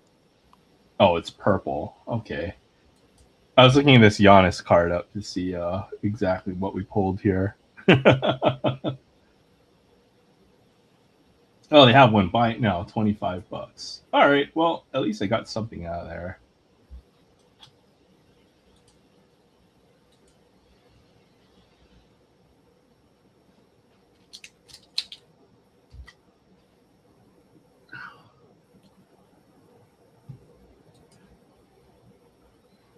Yeah, I didn't find any Topps Chrome football. And I don't even know if I'd buy any if I saw it. I probably would. But I don't even, it's not something I care to open right now. All right, we'll do this. I've got a free pack from Adam. So shout out to Adam's Card Closet. I think he said he's going to have regular sales on the weekend. And I always have a fun time at his card stack sale. And I did do some trading with him, so I'm looking forward to getting some of the cards in a trade. But he did send me this pack of, I think it is 2021 Archives baseball, which is definitely one of my favorite sets. So let's go ahead and check this out. I think this has that Topps 2090 design in here. So if there's any of those in there, maybe that might go to Troy. So let's see if I can get this opened up. But yeah, Adam always hooks it up. He's got good cards at good price or fair values or good prices on his cards, his singles that he's trying to move off in his card sales. So you may want to check out and see if there's a couple cards that catch your eye. Anytime I check out his sale, there usually is at least a couple things that I end up picking up off of him. So for example, I picked up a big old stack of Kobe Bryant stuff. And then I did make a trade for a couple of bigger cards. I traded for, well, I'll show those cards when they arrive, but it was definitely a vintage all-time great from the 70s. And then a big time, big name Hall of Fame autograph. So can't wait to get those cards. He also does have some sealed stuff. You might have some of this Archives baseball for sale, and he'll do a rip and ship. So yeah, check out Adam Sales. Thanks for this free pack. And we'll take a look at this. Let's pull some fire. Let's do it. Wait, you need to do the Dak Prescott before we pull fire. Here we go. Here we So go. that's much Dak I can do right now. Yeah, I know, right?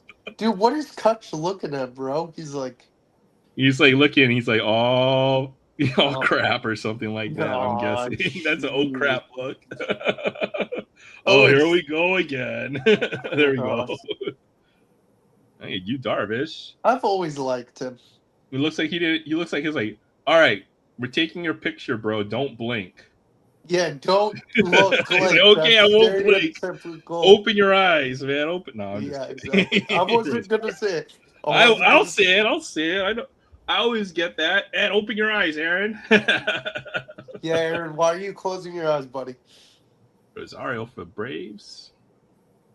6-0, jeez. Whatever happened to him? I know, right? Ooh, Edgar. Hall of Famer Edgar Martinez. Oh, there's that 140 years of Topps baseball. There's John Carlos Stanton. Yeah, that guy. Ooh, that's a cool card. Babe Ruth. Dude, why does that stadium look like it's torn down and he's just standing in the rubble? I know, right? Well, this is what their baseball fields used to look like back I in know. the day. It looks like they're like, okay, babe, we torn down the stadium. Just stand there and look like you're about to hit over. I mean, can you even play baseball in there? It looks like it looks like Dude, he looks you're like a right, freaking man. construction site. That's cool though. It's got the Babe Ruth. Yeah. And Jeff McNeil. Sometimes That's- see if any of their That's variations. 2001 design, right? The McNeil. Yeah, same year as Ichiro and Albert Ichiro. Pujols. Yee-hee-roll. 140 years of Topps baseball. So it's like the Topps 2077 design or something like that. Yep. We'll have to live long enough to see if they'll actually use that design, but that's a cool Babe Ruth Knowing card. it, the cards won't exist. They'll all be holograms. I do have the I think there's a short print of this card. I have the short print of this card as well. Nice. It might be him at the Red Sox, if I had to guess. Nice. What other packs do you have any vintage? Not vintage, but like 8+ years ago or 6+ years ago. Packs? No, this is the oldest pack I might have had on hand. I got some 91 Bowman back there. I have a box of sumo wrestling cards that I'm not going to open. That's probably the oldest thing I have. 1990, like 94 BBM sumo wrestling from Japan. That's sick. You should never open those. Yeah. Well, I got a good price on it, and Was then I it checked to see if I eBay? could. Yeah, on eBay. I got it shipped from Japan, Wow. and I checked to see if I could get another box, and the price on the box like tripled since then. So Oh, probably not jeez. gonna get another box. So, I know my other friend is a big time sumo fan. I always have been. I've been a lifelong fan of sumo wrestling. So, the first foreign-born grand champion sumo is from Hawaii, and I think his rookie card would be in that box. So that'll be a fun little chase. I didn't know that. Yeah, Akebono, Taro Akebono. He also did MMA. He was a bit of an entertainer. Is he alive still or no? Yeah. He's like he's kind of big time. Is he still big? Well, not like way sumo more. wrestling big, but yeah, he's a big guy. I think he's like 6'5" or something like that. When he was a wrestler, he was like, I think around 450 pounds in his fighting weight. So he's a big guy. Oh no, he's passed. Did he? I'm thinking, clever same guy. Yeah, he passed away in 2024. Okay, so that was recent. He was 6'8". Yeah, he was a really big guy. Don't the different stables mean something? It means different weight classes, doesn't it? Well, that's the thing about sumo is there is no weight class. You'll have this tiny little 200-pound guy go up against like a 500 or 600-pound wrestler. So no weight classes, but the sumos or the stables themselves, they're like different teams almost, right? And they train within a stable, and they have a stable master. So Oh, there's a lot of that's it. tradition behind that. Yeah. So when he passed away, I read that his body was cremated. Half his ashes would remain with his family in Japan, and the other placed in the ocean off the Hawaiian coast. Yeah, he was big time. They even had a big tournament over here where they've got all the wrestlers from Japan to come to Hawaii.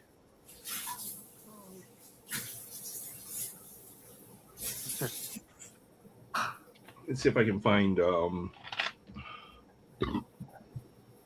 Excuse me. There's a couple of good YouTube channels that do because the sumo wrestling is very traditional sport.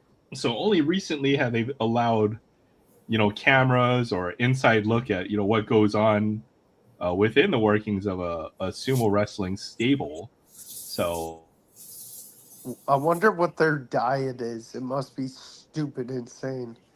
oh, well, that's the best part about this channel. So it's literally called Sumo Cooking, the Sumo Food Channel.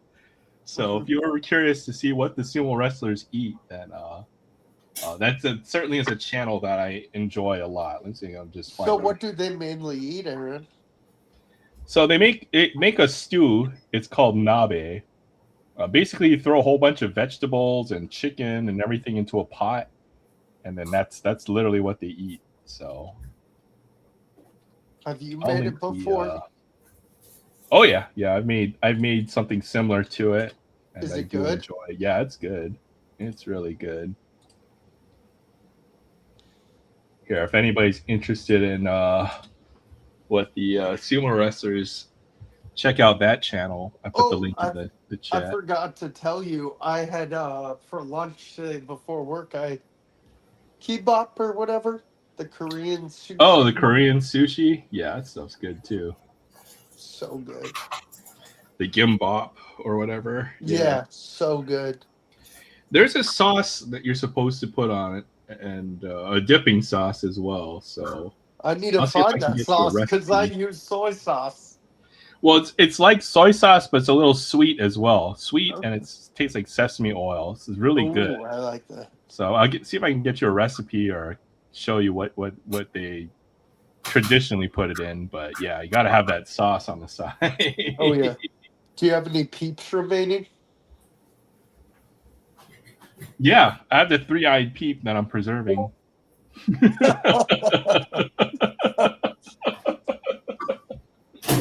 Where did I put it? I still have the 3-eyed peep.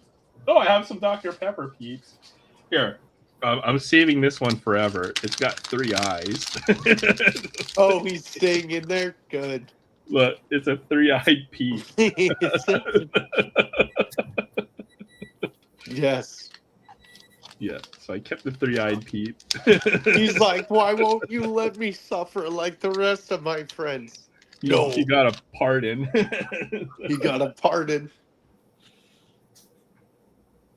Pardon the peep with 3 eyes. I bought a few packages just so I can enjoy my favorite seasonal snack later on in the year. Yeah, I'm gonna have to go to Walmart and check again because that butterbeer one looks amazing. They're good. I don't know. I think it's beyond peep season. Yeah, so you might have to wait till next year, but these are really good. I like these. So Aaron, you know what that means? We need to buy stock in peep. Yeah, we should. We should buy some. So maybe they send you some free samples or something, right? They hook you up. I'd be down for that. Good idea. Did Troy say he was jumping on? I thought he was. Yeah, I mean he's got some stuff or whatever he's got to take care of, and then he said he'll probably come on later on. Let's see your butterbeer face. Oh, there's my face. There we go. My hair is getting. I'm gonna cut my hair. It's getting freaking hot right now, so it's time. Are you gonna buzz cut it? Yeah, I'm gonna cut it short for the summer, I think. So it's about time to cut my hair. You will never see Vlogs with a buzz cut. I did it a long time ago and I regretted it. Let's see. I'm trying to think what you would look like with a buzz cut. It's bad. Yeah, I can. I'll send you a picture sometime. No. Well, yeah, okay. You can send me your picture of it. That'll be fun, so I can laugh at you. Yeah, exactly. I won't laugh at you too much. No, you can. You can. I thought I looked stupid. Ugh. I watched how the Japanese baseball teams got their names. I've always found it interesting because the jerseys of Japanese teams typically look very much similar to like an equal major league team, right? So you have the Yomiuri Giants, and they kind of look like the San Francisco Giants. You have the Chunichi Dragons, which look very much like the Dodgers. So it is there's a lot of interesting. I know I watched something similar a while ago too. I just forgot all about it.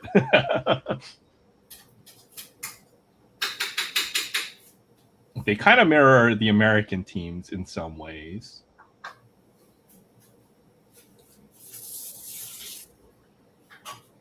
Oh,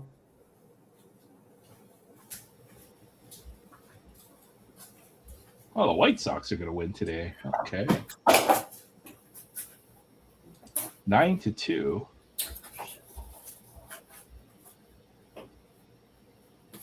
Oh wow, Munetaka Murakami hit a home run tonight. Okay, so he'll have 6 on the year.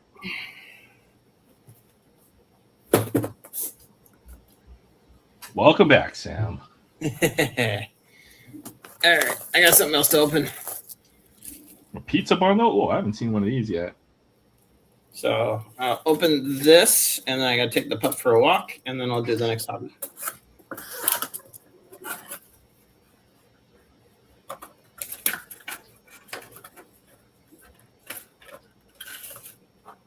That's cool.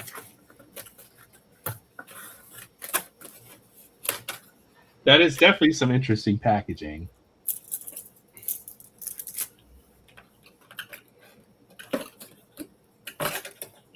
It's even got grease on the box. Yeah.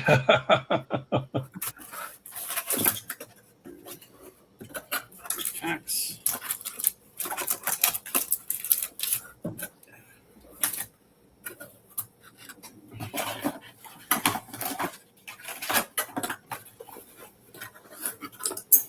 Let's see, a borderless foil. Was it Shredder is the big pull? There's a couple of the turtles that are pretty up there. Just promo in the land. There's a bunch of promos in here. Okay. Yeah. Get this out of the way real quick. Oh, wow, give you a food chain. That card is broken. Food chain. Supreme Verdict. Yeah, that's a good spell. So it gave you a couple really good cards right there. Those are good. Those are promos. Very playable cards. Pizza Lands. Tokens. That's a Pizza Lands. All right. I'll do the play boosters first, and I'll do the collector. Uh-oh. Oh, I lost connection for a second there. All right, good luck, man. Good luck. Yeah, I like this set. It's a fun one. Hey, what's up, Aries World? Buddy. Punk Frogs. Buzzbots. Sugar Rising. Mutant Time Musicians. Spicy Oatmeal Pizza. Nope. Nope. Machines. Splinter, Radical Rat. Wait, death from above. Land. The ooze.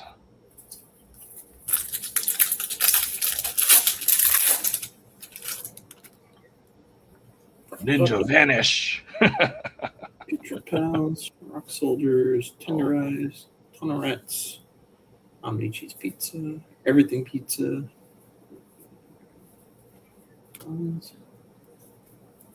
That's from above.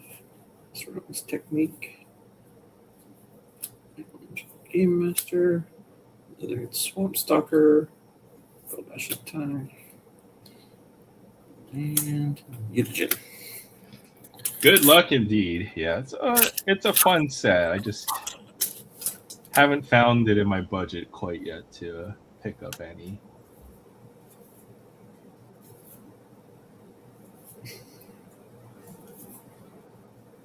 Manhole Missile. Genghis Frog. The Family. Shredder Unrelenting. Fail Tough Turtle. Wait a minute. This isn't Top Chrome.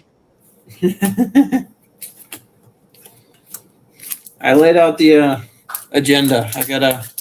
I just fed the dog. She's eating right now, so I'm blasting through this. And I take her for a walk, and I'll come back and I'll open the Chrome. Yay. How long do you walk your dog normally for? Teleportation circle. That's nice and thick. She's 16, so 3 houses down, 3 houses back, maybe. Okay. That's amazing. 16 is like 200 in dog years. She's an old lady.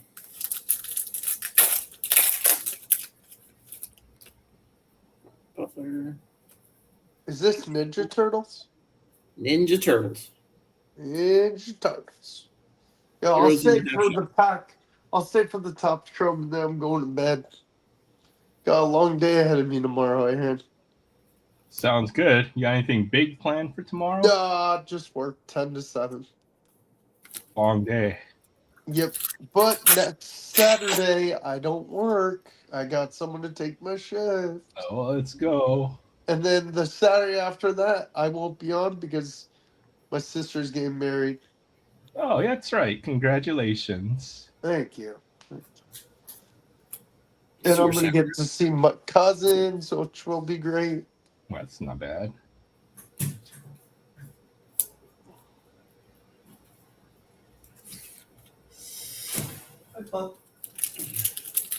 What kind of dog do you have, Sam? More. She is a Min Pin mix. Okay. I hope Bear lives that long. Yeah.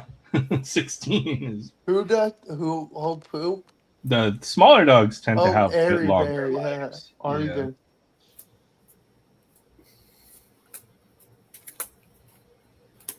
Aaron, does your complex allow pets? Yeah, I could, in theory, have a dog. But you're busy with work and stuff. Yeah, it's probably best if I wouldn't have one unless I knew I could take care of it the way I would want to. So Super Shredder. Super Shredder. Cowabunga. Escape Tunnel. Copy. All right, one more base and then the collectors.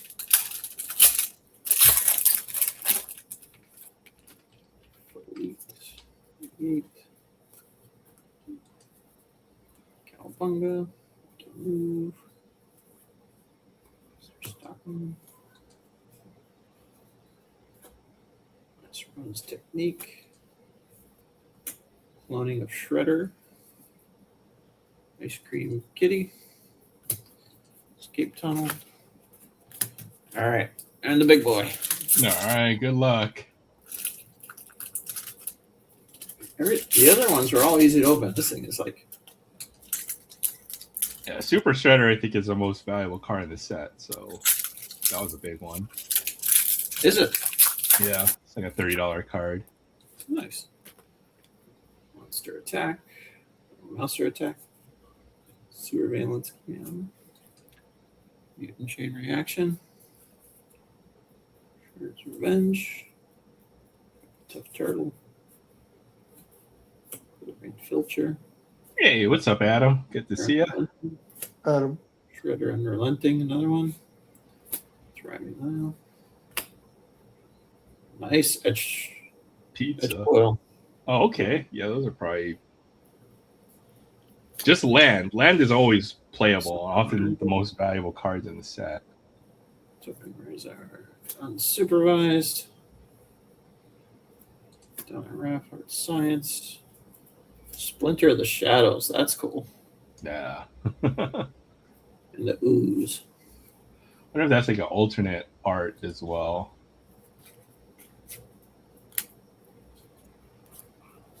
There's so many cards of certain characters, though. I think it might be a little tough to keep track of them. All right, let me take her out real quick, and then I'll be back cleaning this up and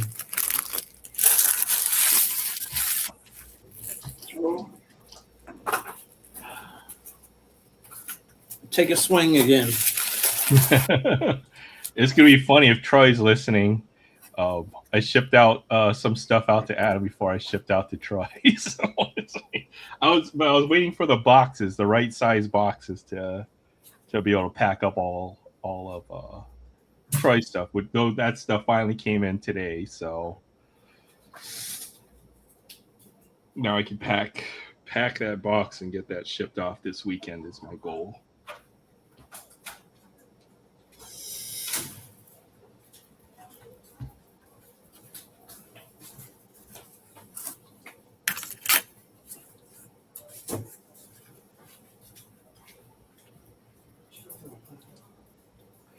Texans and Will Anderson reach a $150 million 3-year extension. Wow.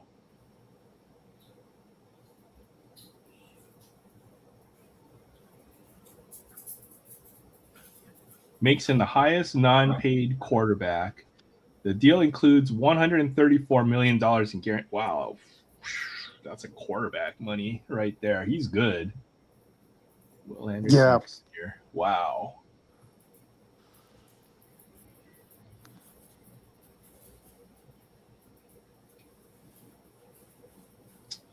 Yeah, hard to argue with that one, I think. That's crazy. All right, looks like everybody's making moves ahead of the draft. Falcons trade Ruke Orhoro for Mason Smith.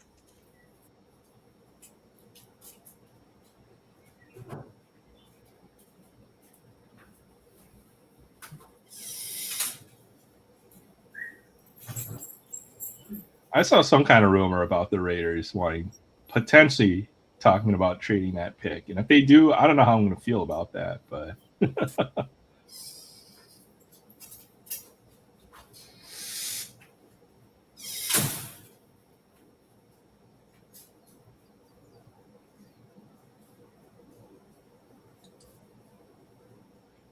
Cam Ward on track to return in throwing in mini camp. All right. I still have high hopes for Cam Ward. I think he still is the best quarterback in this year's draft. It's just he plays on a really bad team.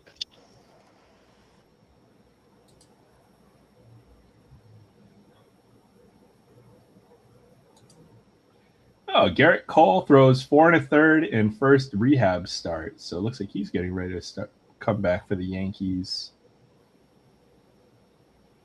And that's kind of a big deal. They need him to come back.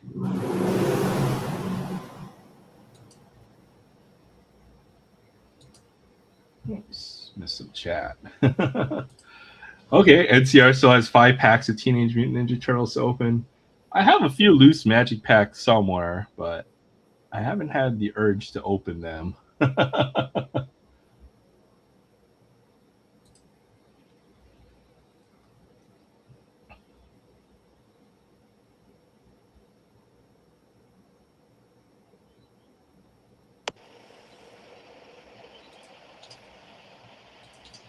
Sorry, I'm just looking You're through good. some other stuff.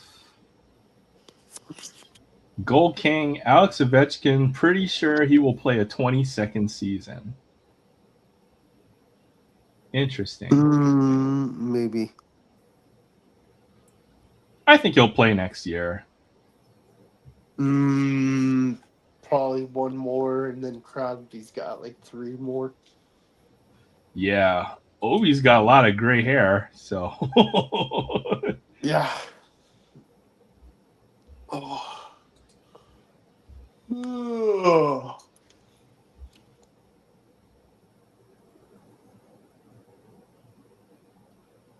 WNBA. Let's see what's going on. So I know the WNBA will start eventually. Yep. Leo Boston got a huge contract. Yep. And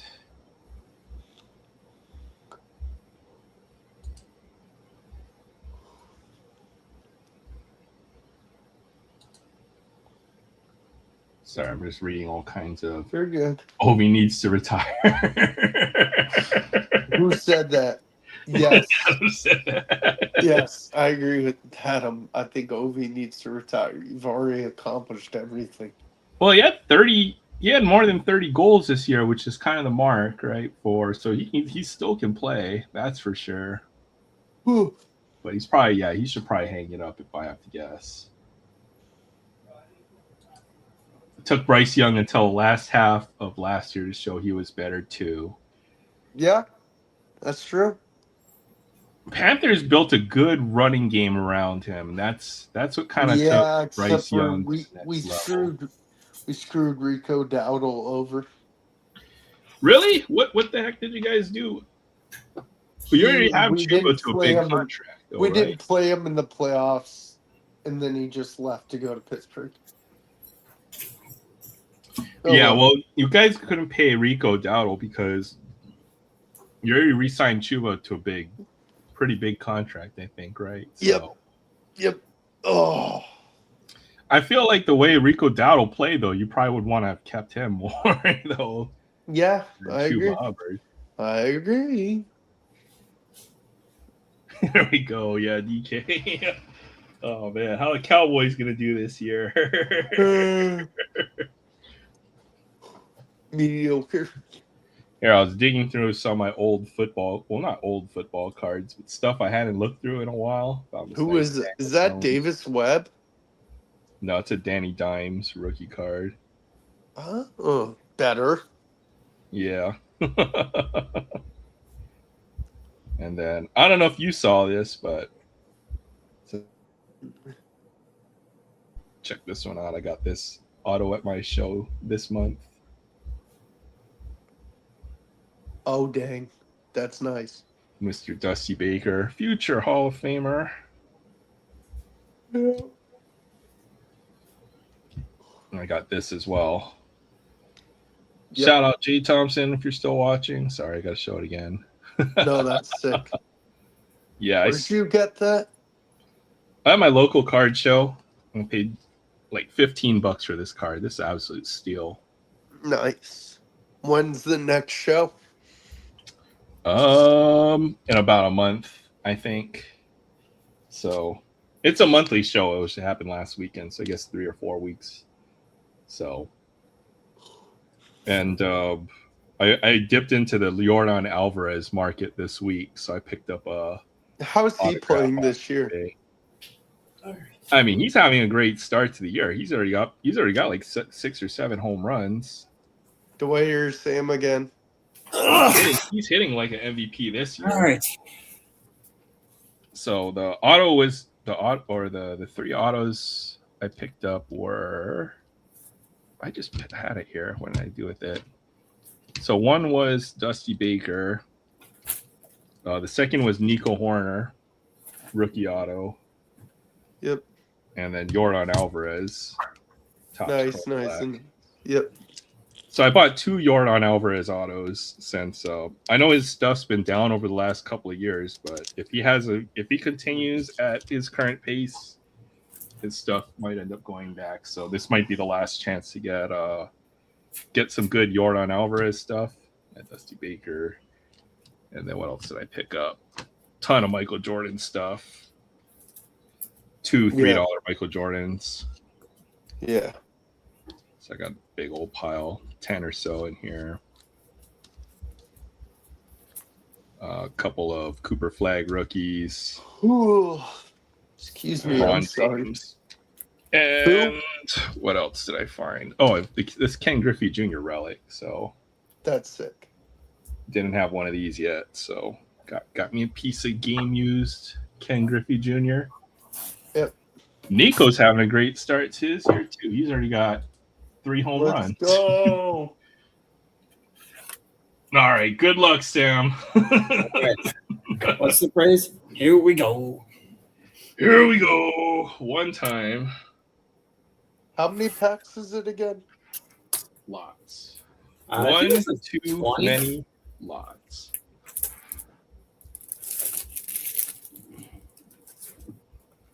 Do you work later, Sam? What's that? Do you work this weekend? I work tonight. That's why I'm trying to. This is my last overnight shift for this week. I got a week vacation. What's the plan? Going to Vegas. Nice. With friends or just yourself? With some friends. There's a concert, a music festival going on that I was going to go check out. Nice. That'll be fun. Alrighty. Who's performing? System of a Down, Evanescence. It's kind of a rock festival. Dude, that's going to be fun. That's not bad. Jeffrey Simmons. Maria Dobbs. Ooh. Theodore McMillan. Seth Hennigan. 3 home runs. Isn't that as many as he's had his career? Nico might hit 15 home runs this season, maybe 20. Dude, Keeps what's it his up. name? The System of a Down singer is amazing. Serge?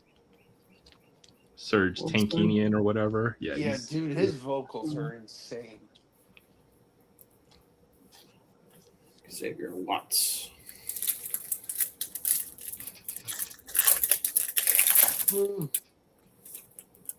My favorite song by them is Aerials. Sugar.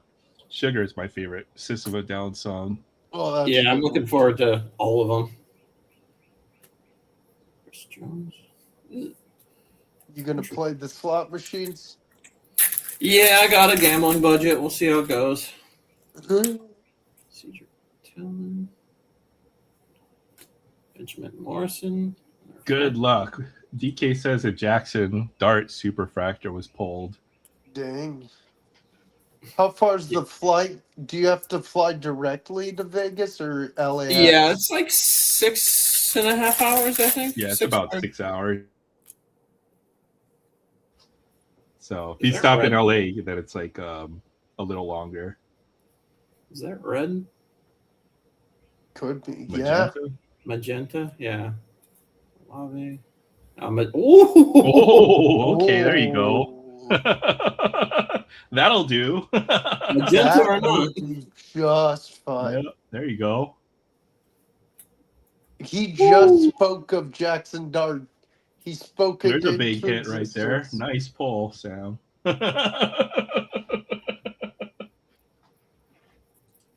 Yeah, yep. Sam continues the I think Sam's gonna grade that one. Maybe. Is that on card? On card. Better be on card this year. Good grief. James Cook. Campbell. So you get 10 your comp. years.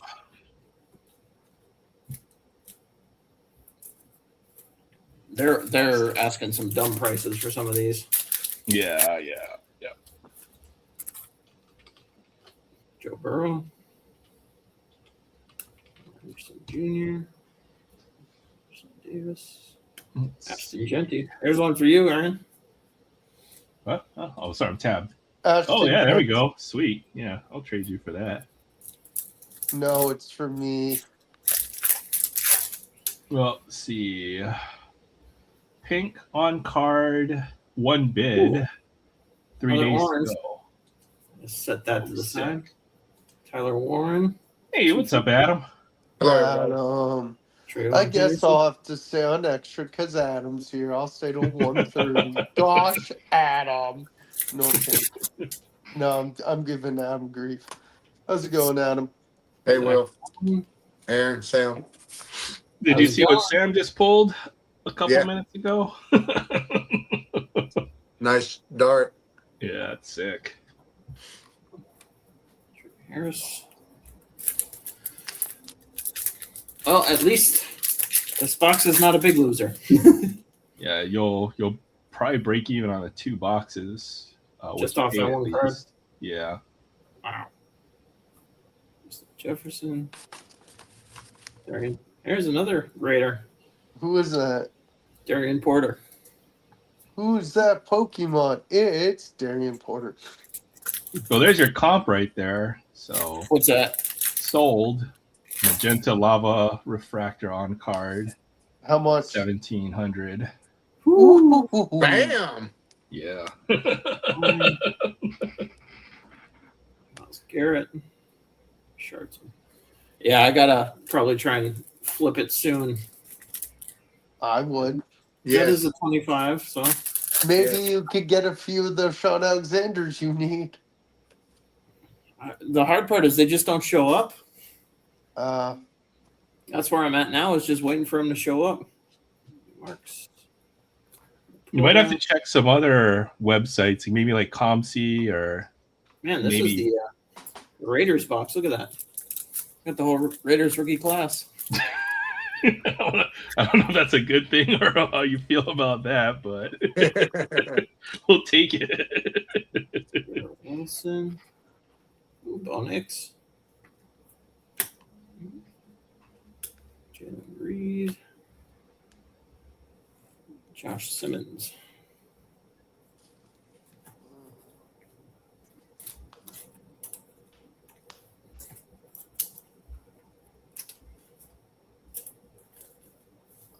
Yeah. Going good so far? Adam, you going to the National this year? Nope. Saving my money. Caleb. Nice. Pearson. Ray Lewis. Shamar Stewart. Oh, Shamar Stewart. That guy's a jerk.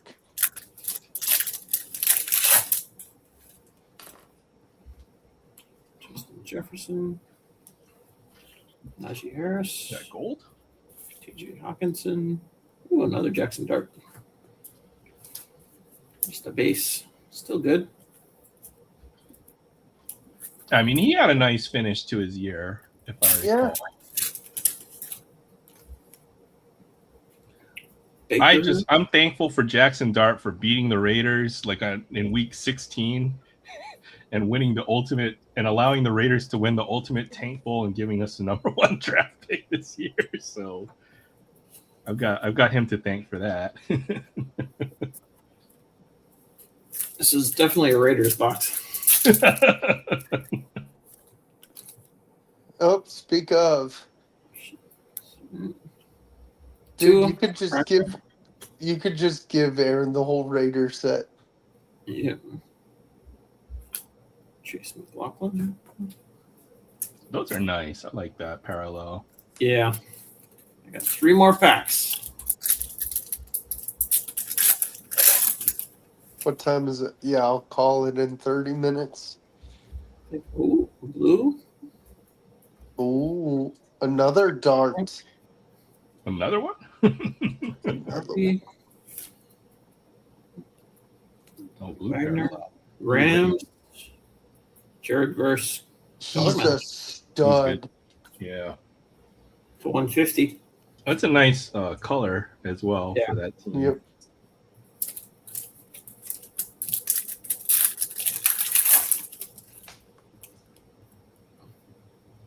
Spain. And Lad Junior. All right, last pack, and then I'll split the orange. Oh, that's right. You still have some orange parallel in there. Okay. Jaden, All right. Ryan, BTJ, Debo, Ferguson. All right, the orange. Good luck. Orange. Dolphins colors? Oh, Jaguars. Come on, Travis Hunter. Brenton Strange. Never heard of him.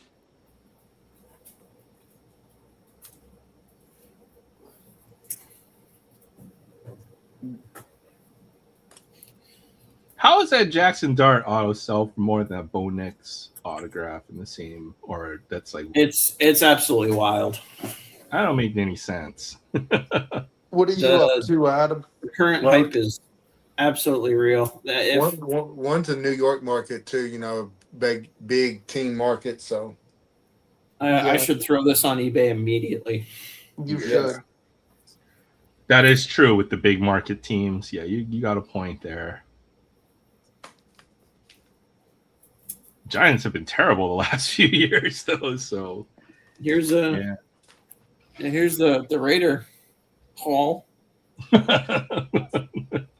Nice.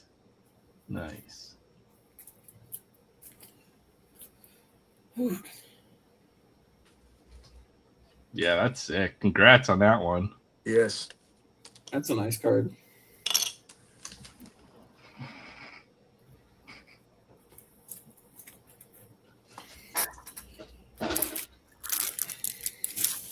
Well, the last two boxes, I will have to wait and see if I want to let them go or if I'm going to open them.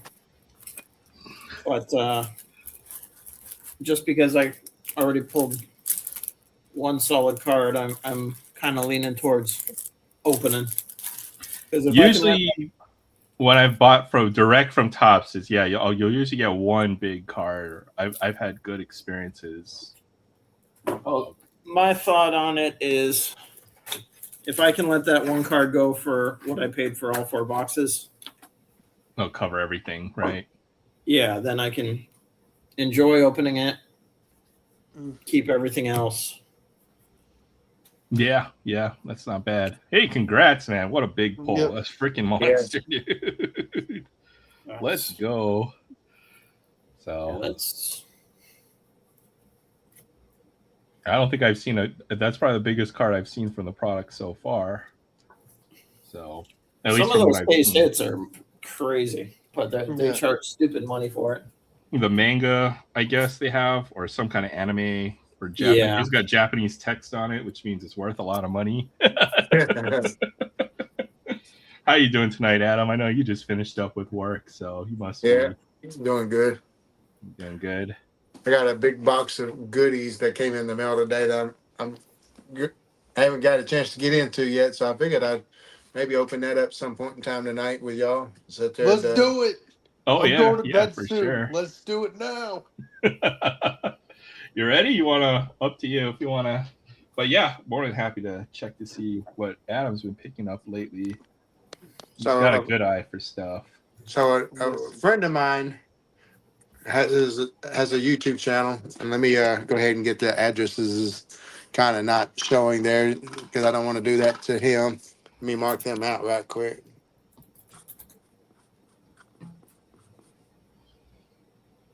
And if anybody sees my address, it's okay. It's just my P.O. box, actually. So, anyways, fundraiser. You know, a guy was selling some cards because one of his friends passed away, you know, to get some money for his wife and kids that are left behind. So I bought some epic autographs from him from my PC, you know. So upgrade on a couple of autographs that I had in my collection with some nicer ones and allowing me to move on from the other ones.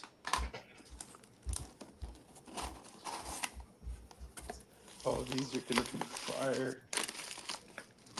So it looks like we got them in two different bricks there. That's nice. Nice packaging so far.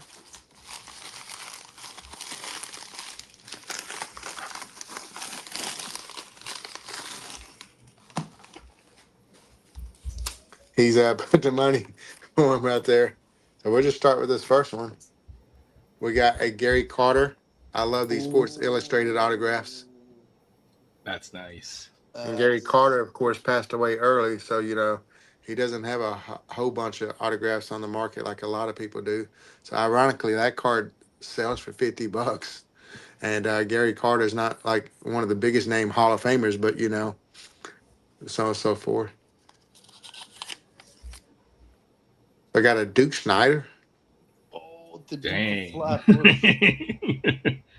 Yeah, I just that's love that sweet. autograph because it's on a card, and it's bold, pops. A lot of his autographs sometimes doesn't look as well as that. So I thought that was cool. Yeah, I was signed all the way across the card. I've seen some Duke Snyder autographs. It's not that's nice. Then Carlton Fisk on one of these black diamonds, greened, Oh, a Pudge, the original Pudge. yep. Love me some black diamond. These next couple are a little bit lower end, but man, Raleigh Fingers. Oh, heck yes. I probably got 25 of his autographs because they're cheap. I Oh, see a yeah. cool looking card like that, I'll sit there and pick them up. What's crazy is I got another one, but they got a slight different variation to them. I can't remember what it was. Looks like Oh, one's got his jersey number on it. no, my Oh, bad. the ink One's got color. black ink and then one's Yeah. got blue ink. That's what it was. So I got a little color rainbow going. Nice. Yeah, he's got a nice signature too. I've got one Raleigh Fingers auto. And then I got a George Kell. And George Kell was born from Arkansas. So, anytime I can get a little George Kell from a native Arkansan, I'm going to do that. So, bam. Aaron, did you show him the auto you picked up? Oh yeah, when he was driving, I did a little autograph pickups as well. But yeah, let's see what Adam got in his sale. Yeah, and then I So gotta far, it's go to bed. absolute Right. fire right here. So, here's the one non autograph I picked up. So, I'm trying to prospect this guy because I know he's going to be a Hall of Famer. I already got a really epic autograph of his. But his stuff is kind of pricey. Bryce Harper. So I got his rookie card. So I collect rookie cards of Hall of Famers, and as well I collect one autograph of each Hall of Famer that I can. So I wanted to go ahead and get his rookie card while it's kind of low. This card used to be like double what I paid for it and whatnot. So figured I'd go ahead and get one while it's cheap. Do you have a The card I've trout? had Do my you eye have a on for a minute. Do you have a trout rookie, Adam? Yes, I do. Nice. Then I picked up a Cal Ripken Jr. autograph to 9. Oh my god. Oh, and triple threads too. And Yeah, it's those are nice. 2632, after breaking the record. So, the ones I had, I didn't really like the autographs of Cal Ripken. So this was like a major upgrade for me. And so thankful to add that beauty to the collection. Yes, sir.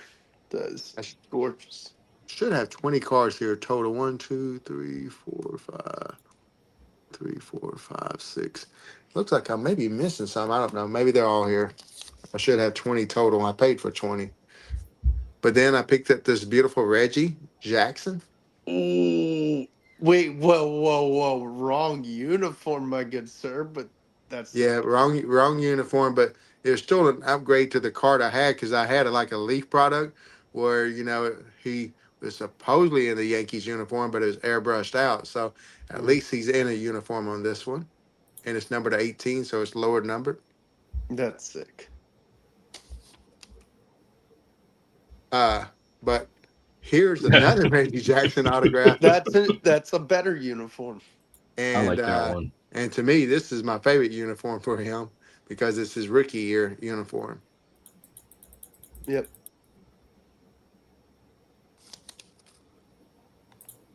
Then we got Ozzie Smith, the Wizard, to 9. Oh, that's just beautiful. That's another guy I've been looking for autos at some point. So I just moved the extras that I had of him. I wish I'd have known because I knew I was getting that, so I went ahead and sold the other ones, and they sold quick. A lot of St. Louis Cardinals fans around here. Juan. Juan Marichal, the Dominican dandy.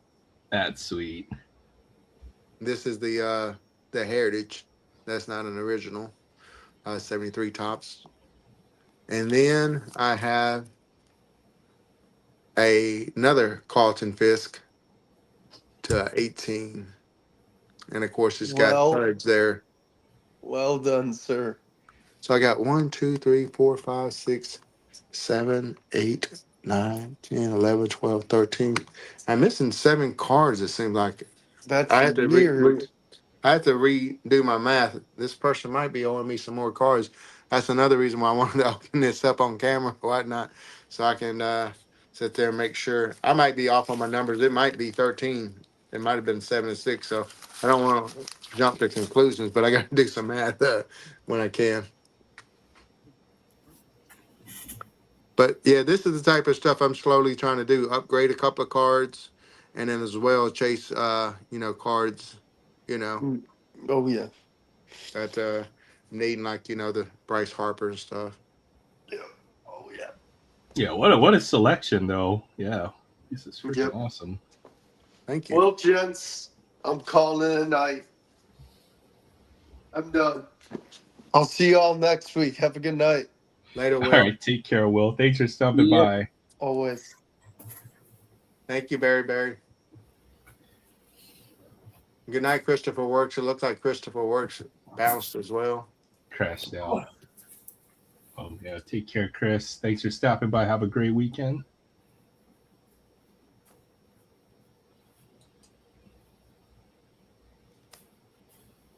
Now, you had some autographs that you picked up.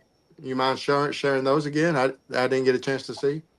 Yeah. So I guess now we're kind of looking for kind of the same stuff. I did pick up this Dusty Baker autograph, Oh yeah, I saw that. My bad. Sports Kings, and then I decided to get into the Yoron Alvarez since I know his stuff is probably down over the last few years. Yes, Now it might be a has pretty been. good time. So that's yeah, definitely good timing on getting into him. So I got this one. I got another from Tops Now that's also on card. So I think I'll probably keep this one. This is probably my favorite one. But I got a museum collection, nice thick patch autograph from it, Jordan.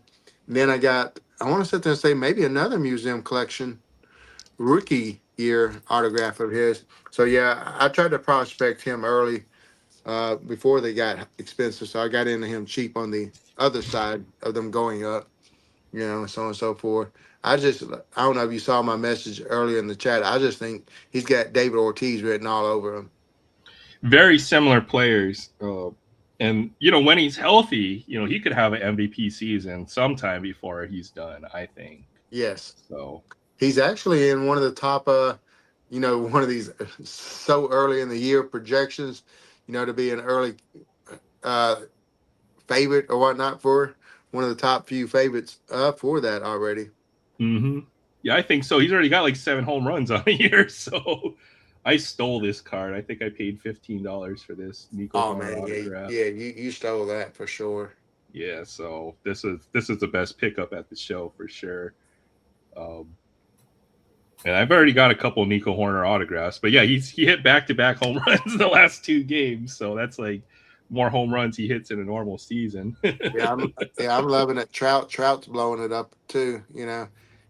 Hopefully he can keep a injury-free season and belt out like 35 to 40 home runs this year. Yeah, what a series he had against the Yankees. 5 home runs in 4 games. Yeah. Yeah. little flashback Trout.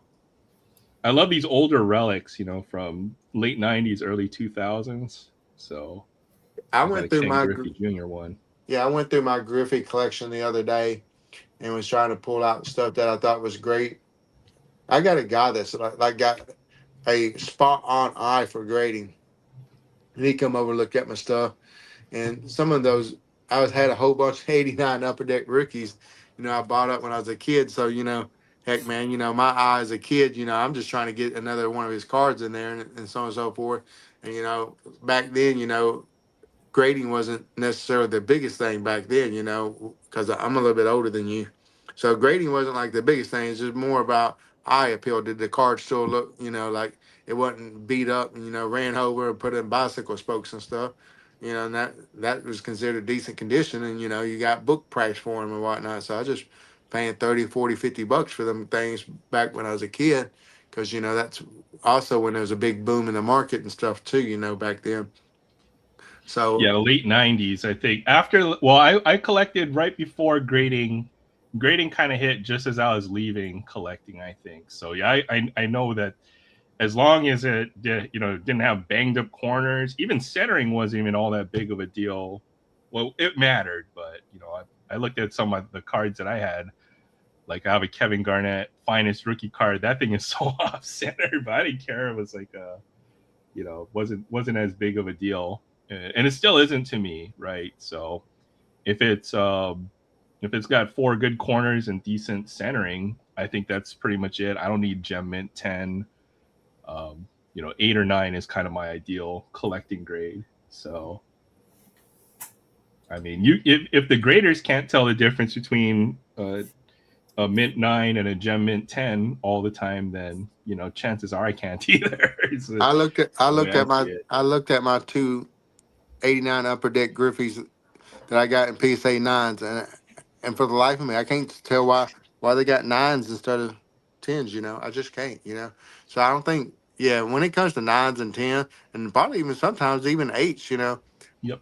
I just think that whatchamacallit just blinked and saw something other or whatever sometimes on some of these cards and just grade them or had a wheel, let's spin the 8, 9, 10 wheel. This is a nice looking card, so let's spin the high number wheel and what it lands on is what I grade it sometimes kind of crap. Yeah, exactly.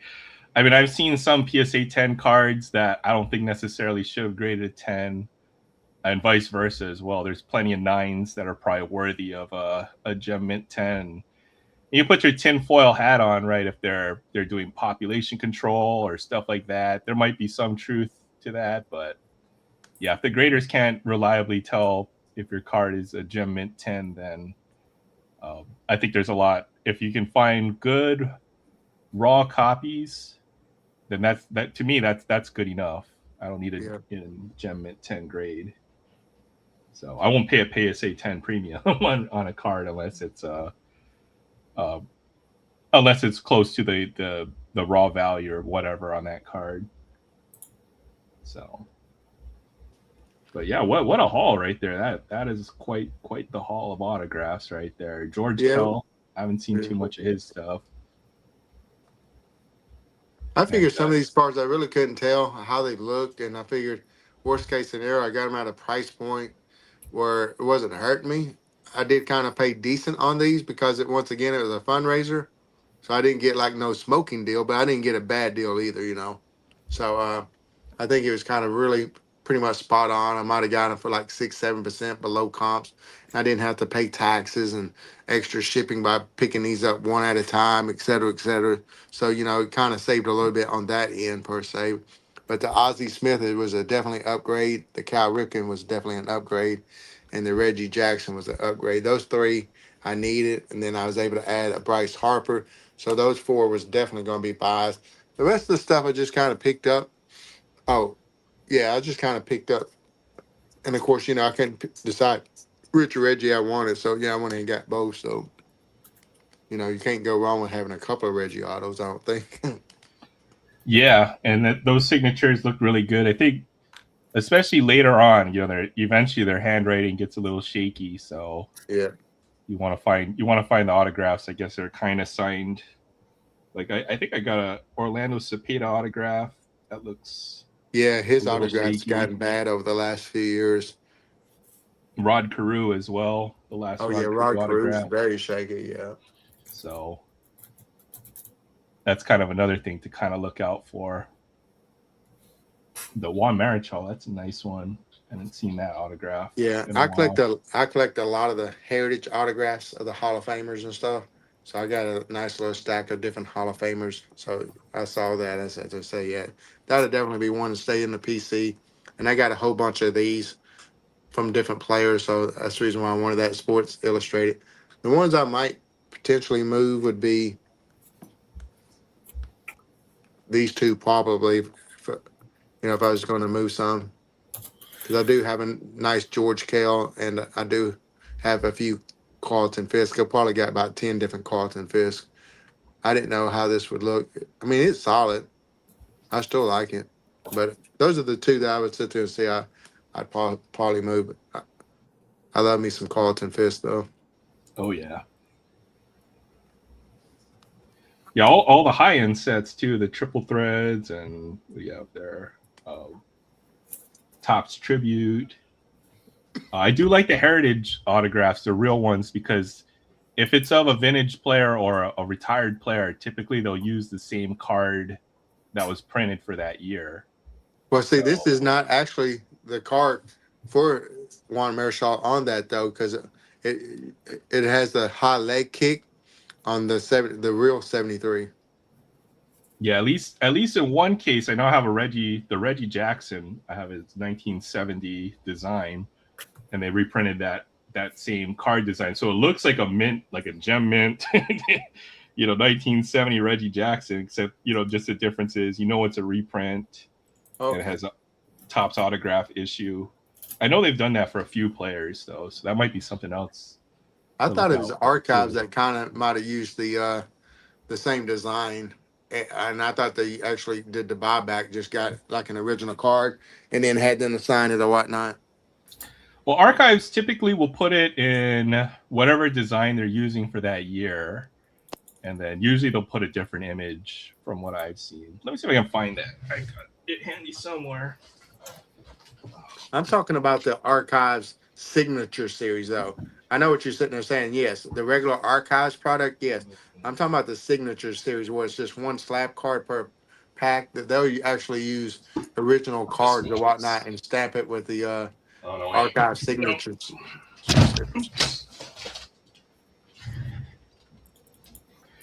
No, I think I've got it put away somewhere pretty deep right now. So, but I know for certain players they've done that. I'll have to maybe for another time.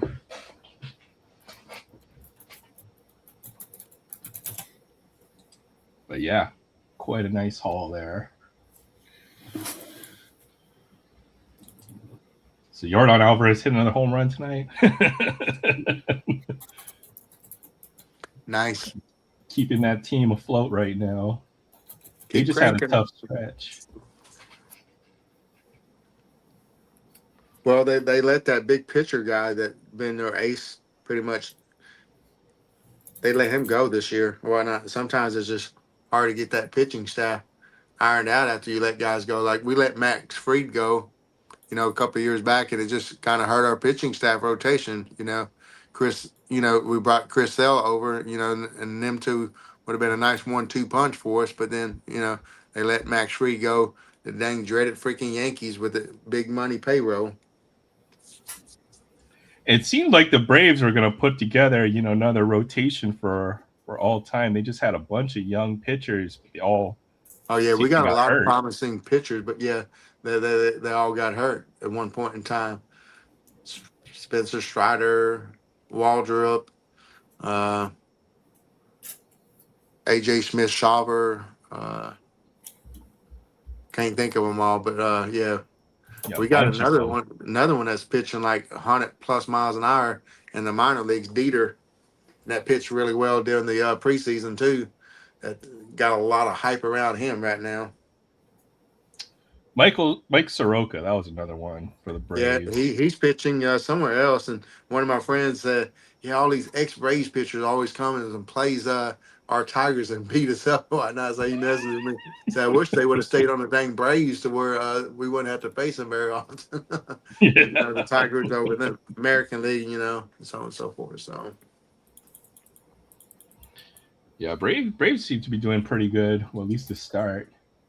And then if they're bats, they can find the bats, the hitting. Then we don't even have Acuna hitting well yet, and the Braves are doing decent so far. So I can't complain. If our best player is not even sitting there living up to his full potential, and we still not, that dude Drake Baldwin is the real deal. It looks like.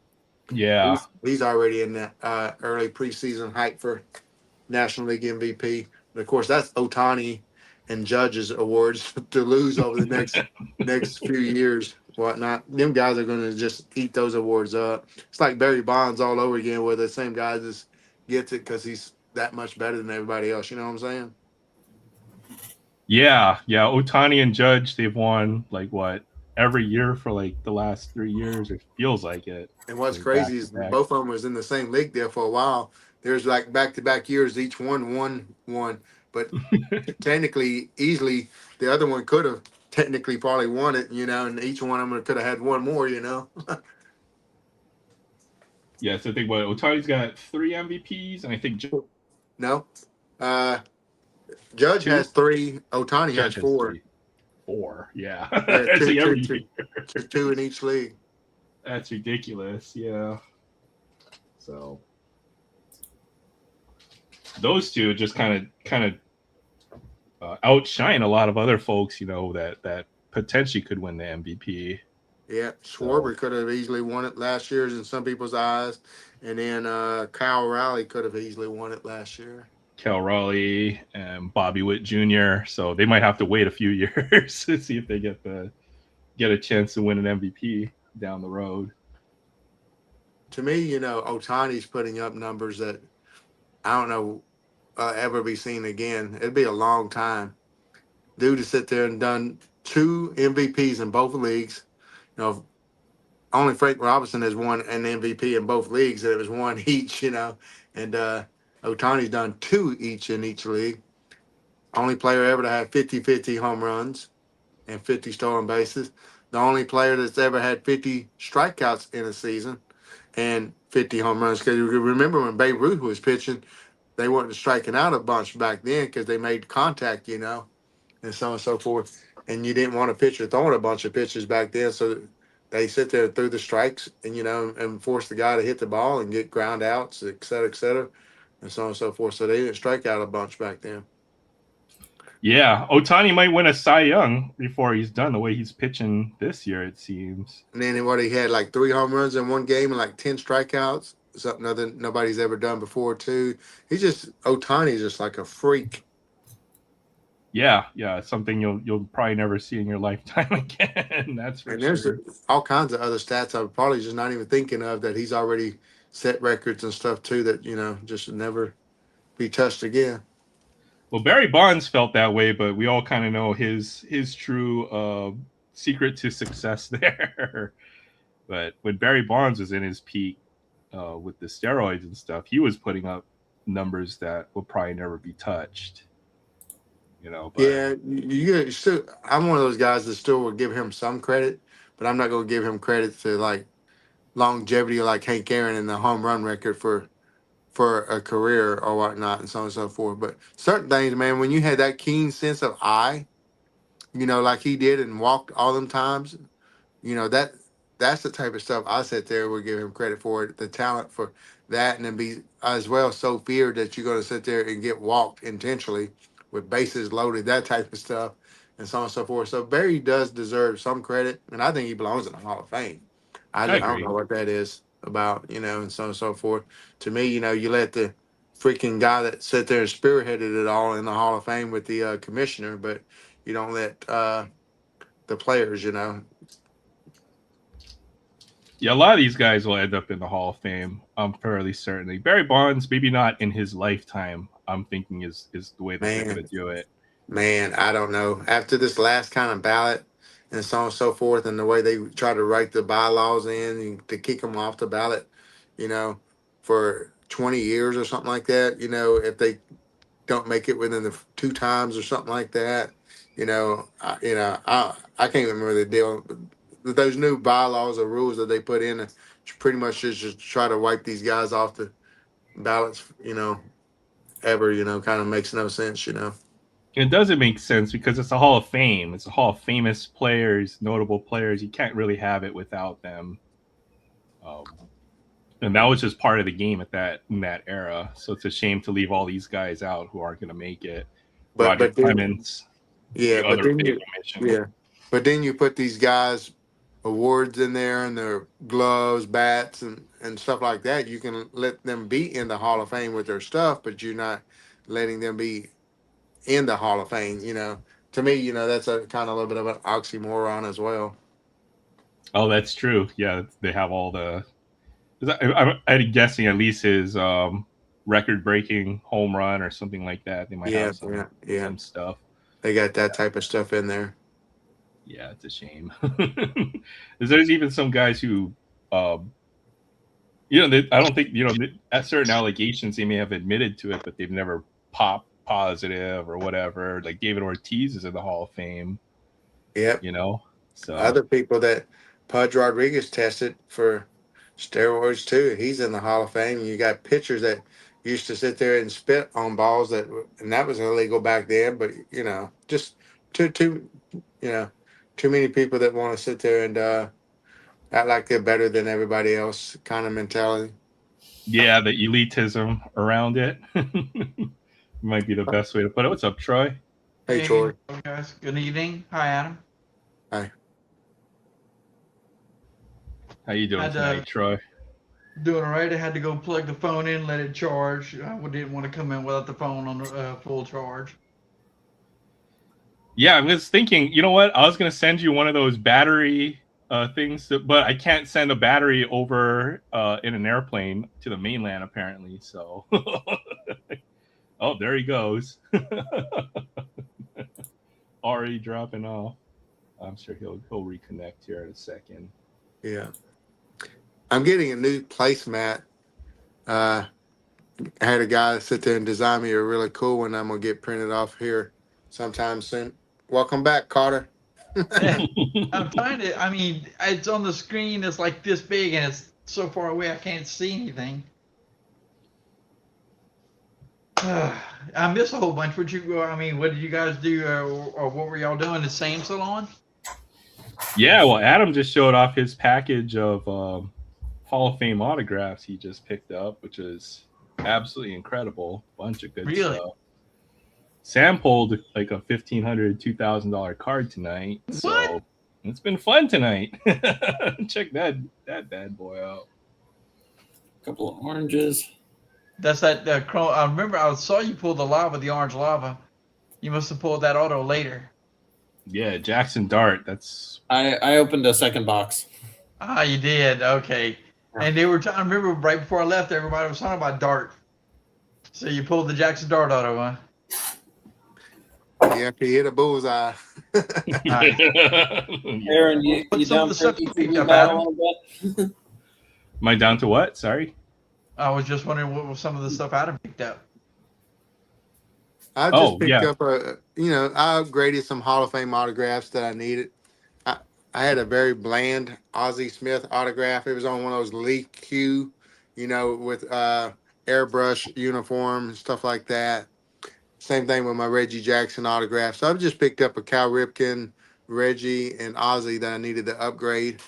And I wanted to get two Reggie autographs. Now prospecting a Hall of Fame rookie card potentially in the future with Bryce Harper rookie there. And then I just got some duplicate autographs because, man, I was trying to help with the fundraiser that Hobby Hound was having. So I wanted to help him out with that fundraiser for his wife and kids after the dad passed away. Yeah, he's not doing so well himself, I believe.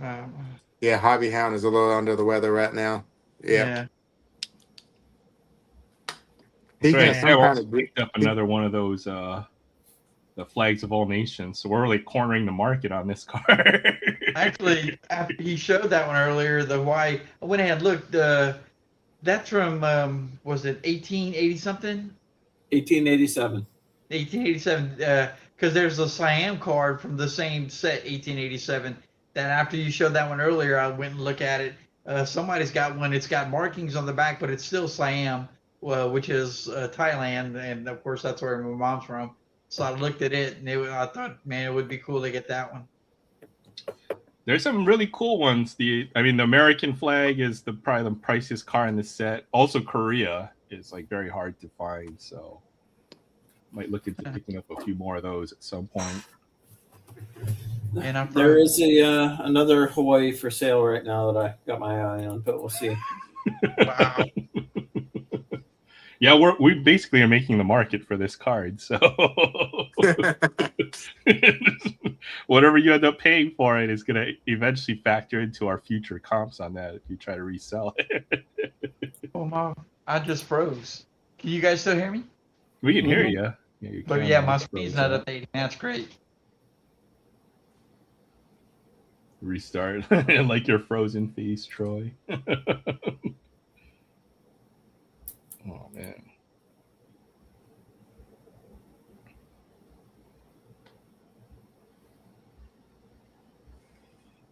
Yeah, there's just always way too much stuff that you want, and you kind of always have to pick and choose. That's the biggest See, it's battle. gonna be Welcome one of back, those Troy. nights. Yeah, at least you're here with us for a little while. Diamondbacks won tonight, Yes, so they did. I got to listen into that right as soon as the game was over. I went to the back, plugged my phone in, and as soon as it hit 97%, I came back to the front. I'm gonna get you one of those power banks, so then they can. Yeah, I think I have one floating. It's right there. I don't. The device and phone situation around here is volatile. I just a few months ago finally got the service turned back on to a cell phone, and then broke the screen to the point where I couldn't use it. So I went ahead and let it turned it off so I could save the money. And then 2 weeks ago, Easter weekend, I'm at my dad's. I replaced the screen on my phone and my son's device. Um, of course, neither one's got service. It's we're just using whenever we have Wi-Fi. Right, right. And then his screen broke the mouthpiece for his baritone in his bag, school bag, cracked the screen. So then I gave him mine so he could use it, and I have a new screen in order for his. They're playing cell phone roulette right now, trying to figure out And keep the some device that working I'm on is devices. actually my older one, where the back screen or the back camera is cracked. This is the one I've got. I was using, but I never had this one turned on as a phone. I've always just used it as like a um, a tablet or whatever, just an iPhone or not an iPhone, but a Samsung device. Yeah, I have a pretty well. I have a oh, my phone's messed up too. It's got a big old crack on the screen since I dropped it on the pavement. But Well, I've got a new phone, a new screen coming for his phone again to replace, and then I also have a screen coming from my wife's phone to replace it. the good thing about phones is they're so well. Even like the lower end devices are very very very good these days. So you don't even need an expensive phone, in my opinion. Yeah, they're not. It's not that hard to change the screens either. I did it pretty quick. Done a couple times. But I've got some mail. I got a couple of packages that came in. I was hoping to open. Plus, I definitely want to open another Porsche tonight. Okay, yeah, we'll get to that eventually. You don't need I did a insurance. video where I opened this one. I opened this one by myself, man. That's just so sharp. Yeah, when it comes to electronic devices, if I buy the cheap ones, money you save on the insurance will eventually pay for another phone. Is the way I look at it sometimes. The one I have is my dad had that he never got service on. I don't know how he got it or why he got it, but that's the one I'm using. There's some kind of insurance that somebody was trying to sell me on when I cracked my screen on my laptop. You can have basically every item in your house insured with replacement stuff, including, I don't know if it's your phones though, but I almost was tempted into doing that. Now, once me and my woman gets married and have those two kids, I sit there and definitely will be doing it then. Proof. Yeah, you'll definitely want insurance once something like that happens. Since, And I don't know if you had a chance to watch the video. Well, you were there actually when I did that video out, Aaron. What I showed, I did not know they did these 1987 minis like this. oh yeah. Good night, North NCR. Take care. Have a great weekend. Thanks for stopping by. Good night. It's smaller. I found some other sport in the 1987 design. I forgot, and I might send you a couple of those cards. I still just do baseball, but it's 87 border. So now I got to be on the lookout for these little mini ones, these little mini porters. Oh, great! Another set to Yeah, collect. 2017 at that, man. So 30th anniversary minis. Oh, here's one I have sitting around. All right, check this out. Oh Albert Pujols. Oh man, it's Pujols at that. Nice. Relic.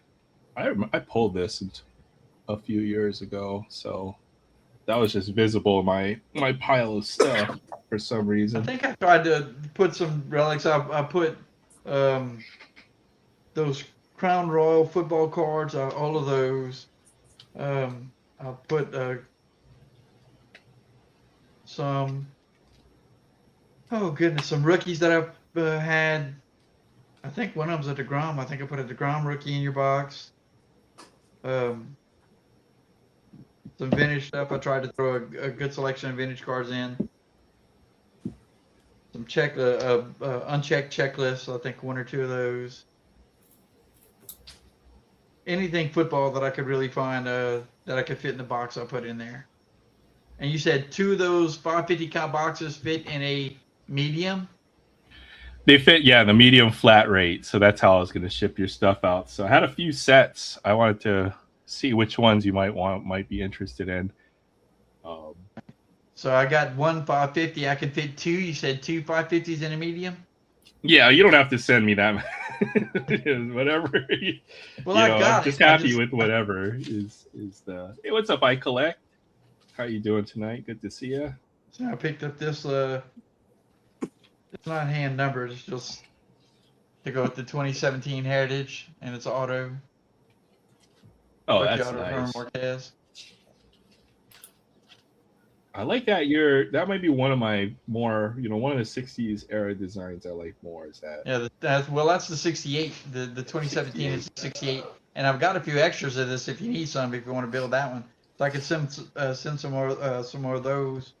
Oh no, I don't need any more projects. There'd be no. Well, if I try to set build, if I have to I'd probably have to do set lots or several lots or whatever to try to put that. It would have to be all through eBay or. Well, let me see what I got in these 2 envelopes. That's what's tough. Trying to build any kind of vintage set is probably impossible.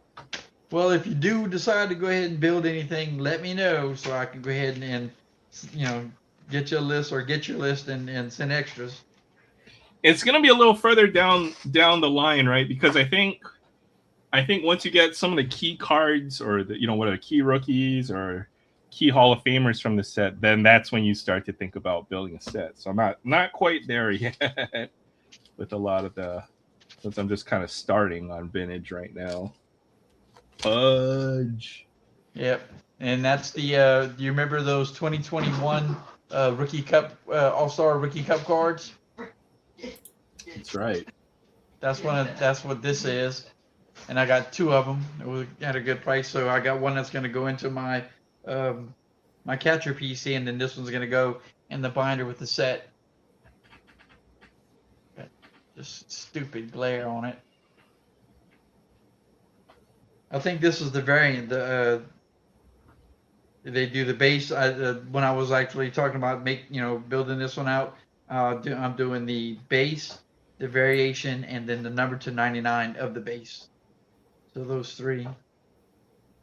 See what this one is. Just catchers or the whole set? Well, on the All-Star Rookie Cup stuff, I'm only doing the the 87s. Oh, okay. I see. It's the 87 wood grain with the little slant and the team at the top left.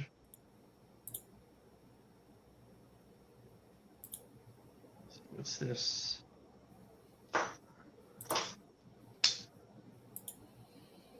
More mail.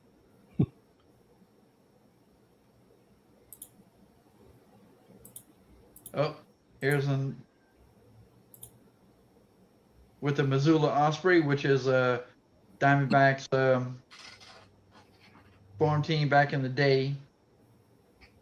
This is like 2008, I think.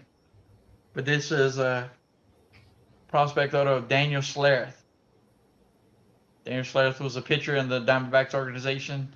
I think it was a pitcher. But he is the son of Mark Schlereth.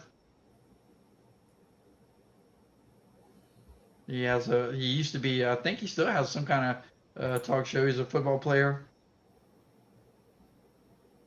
So got that for low, and it's going to go with the Diamondbacks PC, of course.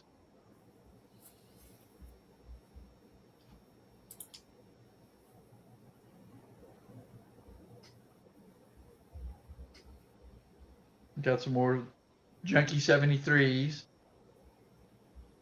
I mean, they're pretty bad. Oh, somebody drew glasses and mustache on that one. Custom card right there. Yep. James Barr. Yeah, all these are pretty nicked up.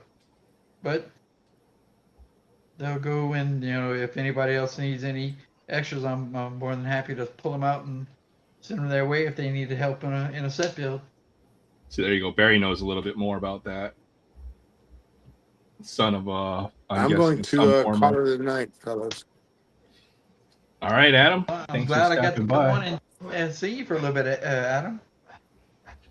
Yeah, I got to set up at a card show tomorrow, so I'm gonna need to get in bed so I can get up early and pack up and head out and so on and so forth. So I'm gonna call it a night. Appreciate y'all letting me pop in and share my mail with y'all, and everybody have a chipper weekend, and we'll see y'all next Friday.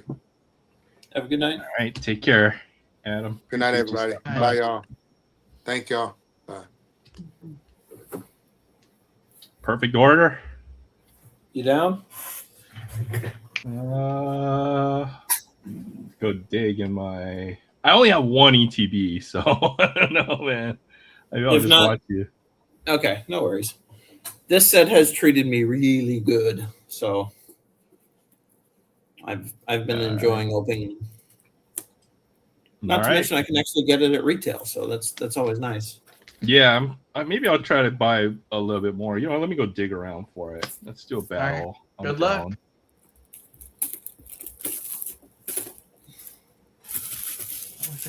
Even secondary, I might be able to buy something close to retail on this set from what I've seen.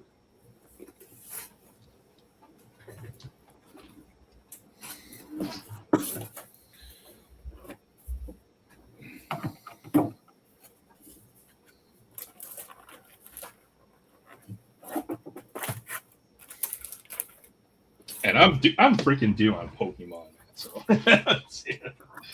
Yeah. Let's see.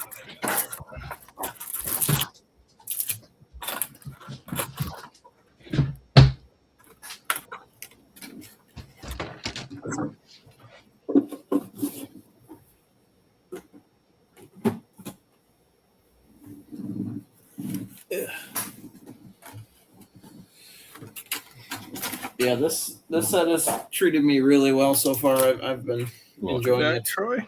Yep, I'm bugging and bouncing in and out.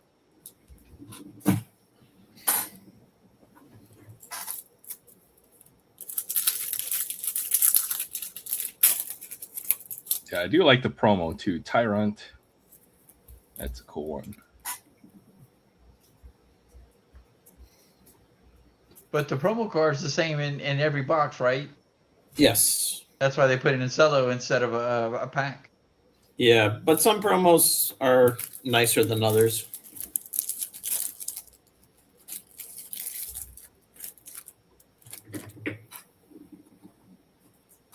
All right. Let's see how this goes. Good luck.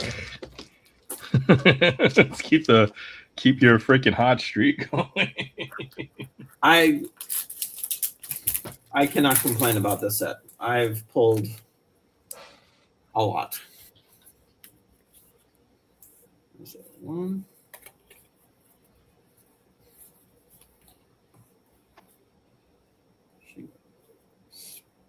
Spinneret, Diggersby, Particle, Core Memory, Diggersby, Tyrant, and Circle. Period.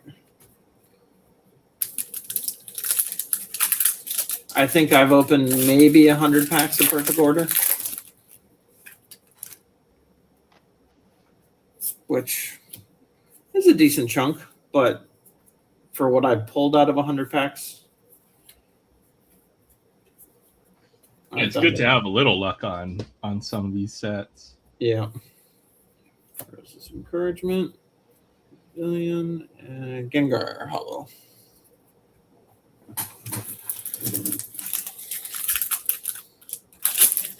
Pokemon is just so tough. You need a big quantity, and that quantity is just not obtainable. Unless it's a set that nobody wants. Yeah. Snippy. Tarragon. Rock Energy. What's this? What do we got here? All right, another trainer.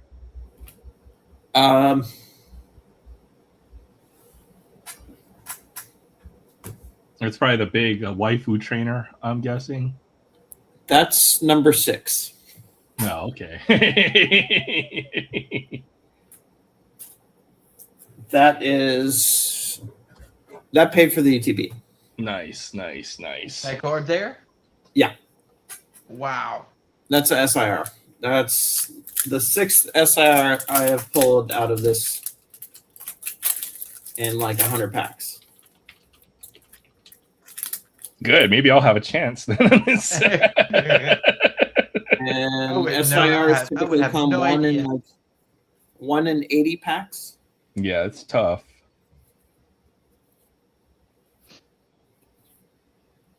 So wait, the odds are 1 in 80, and you pulled 6 and maybe 100. So you're blowing the odds for everybody else. Yes. Yeah, everybody else is probably getting completely skunked then, huh?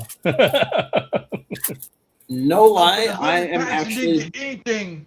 I think I am actually ahead on this set when it comes to Sealed for once. opening. It feels nice. Haunter. Well, let's see if we get another one. That'd be sweet. Flame, just water, jaw fossil, Edge, and Chin Pow.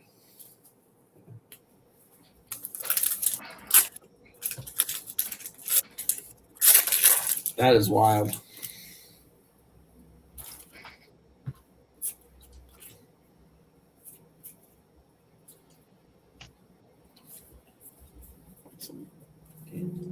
Gyarados, Staryu, Diggersby, Swatter,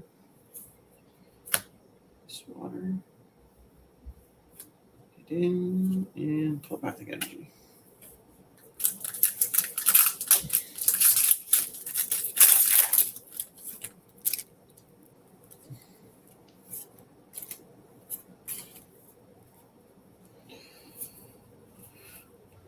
Mara, Hippopolis, Meowstic, Creepyum, Luxio, Luxray, and Lapras EX.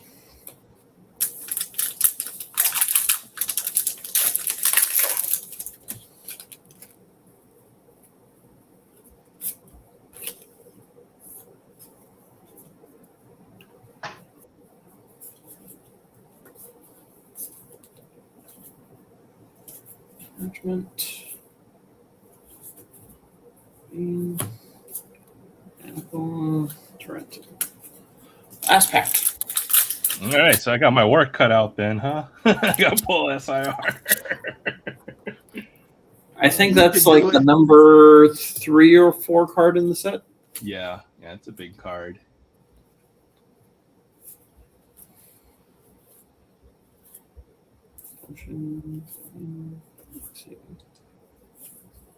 Snivy, Holding Shovel, and Megazyguard. Sweet. That was a good ETB. Yeah. You just want to call it a win, or what? No, you still got to go.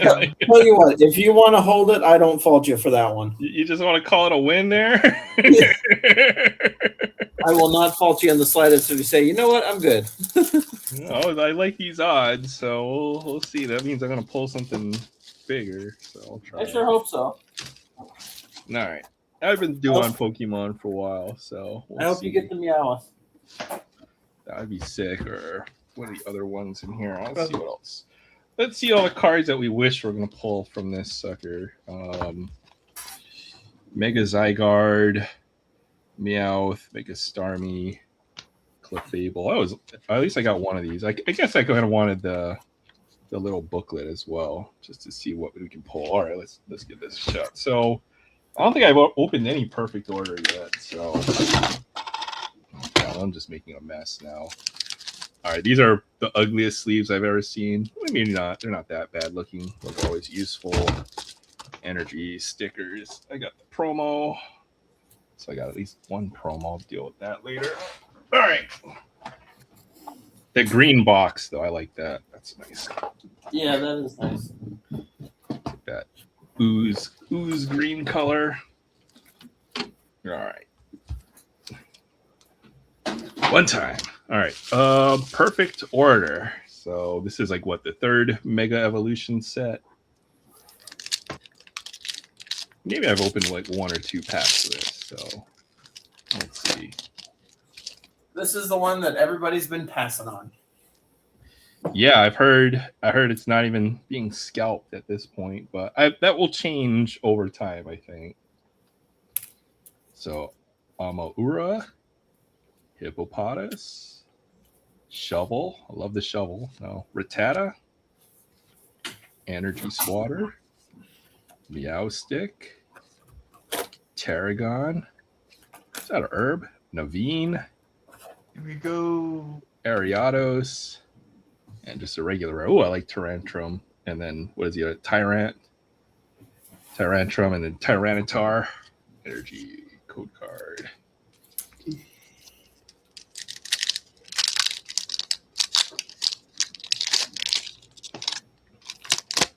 What the heck Pokemon is that? Is that a Clefairy? No, it's got like butterfly wings on it. I'm trying to think what is that one. All right, Fossil, Rowlet, Honedge, Nosepass, Luxio, Vivillon, Luxio again, Barbicle, Telepathic Energy, and the code card.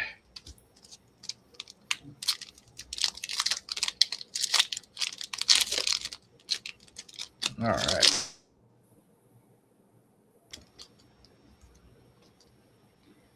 Next pack, Dartrix, Honedge again. Oh, Haunter. Looks like an EX back there. Bunnelby, Diggersby, City, Talonflame, Jaw Fossil, Shinx. Oh, I got at least the Meowth EX. Oh, that's a good card. That's $10-15, I think. Yeah, it's a nice one. That is about $7. Code card. That's a decent double rare. Yeah. There's a couple more in here. All right, we got the shovel again. Discard the top two cards of your deck. Sounds like trash. Snivy, Thing. Seal, Halucha, Drapion, Energy Swatter, Meowstick. Oh, a Dugong. Okay. Vivillon, Chenpao, Energy code card.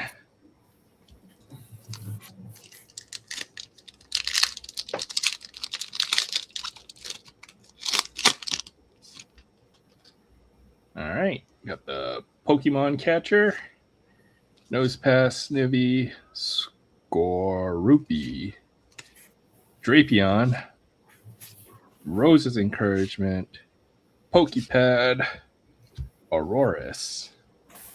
That's not it. Energy, code card.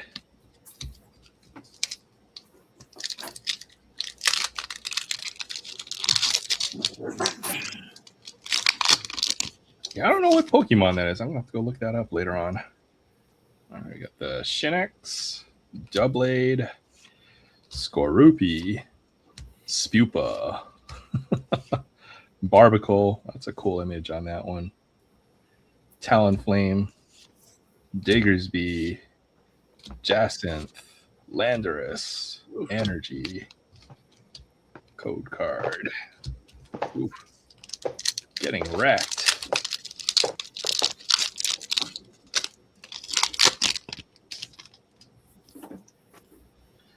All right, Seal, Shinx, Spinarak, Spritzy, Volcanion, Navine, Hippodon, Energy, Spupa, hey, Mega Skarmory, EX, Energy Code Card.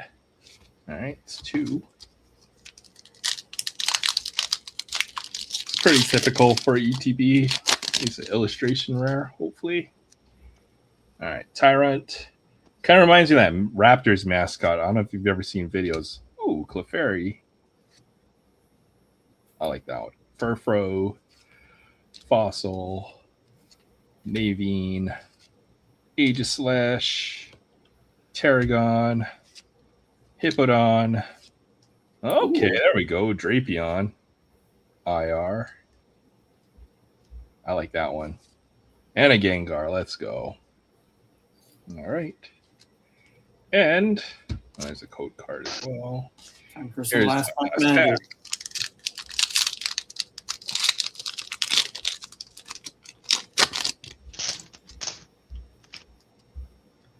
All right, Doublade, Halucha, Spupa, Energy, Pokepad, Turtonator, Shaman.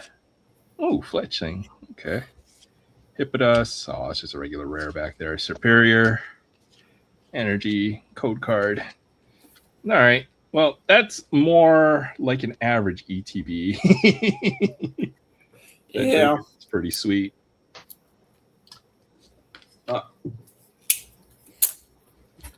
I We'll got take one more TV. I'm just gonna rip it because I've been holding it for tonight. So, All right. but this is the haul so far from what I. Well, good luck. Yeah, not bad at all. A Meowth, I think, is the biggest card in the set, except for the gold card. the gold one. Okay. They're pretty close to being done with the set as far Yeah. as is nice. All the big ones. The only thing I still have not pulled is the Mega Zygarde and the Mega Clefable. And the Clefable is the one you were talking about with the hat. Oh, it's the mega version. I see. Yeah. Okay, that makes sense.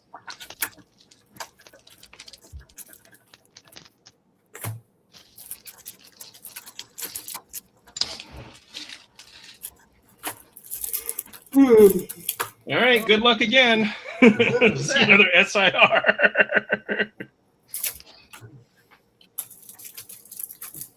I'm not expecting much because the last one was too good. Doesn't mean it. It's like a Hey, new bro. independent event. Hey, what's up, Pops? Oh, never mind. I got. Good to see you. I do enjoy this set. This has been a fun. It's nice to be able to get it at retail, and it's nice to just be able to. Nice to pull well too for a change, right? Well, yes, that is very nice, but it's nice just to be able to actually get it at retail. I don't feel nearly as bad about ripping a lot when it's retail price versus, Double, yeah. $12-15 a pack for.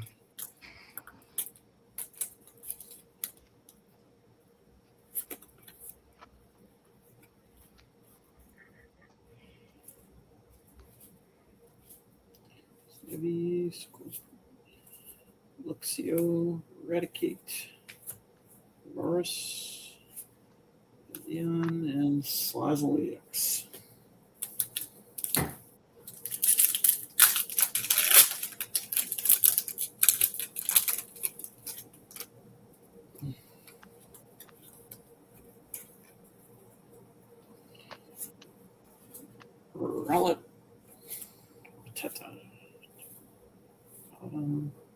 Pokepad. And growing energy.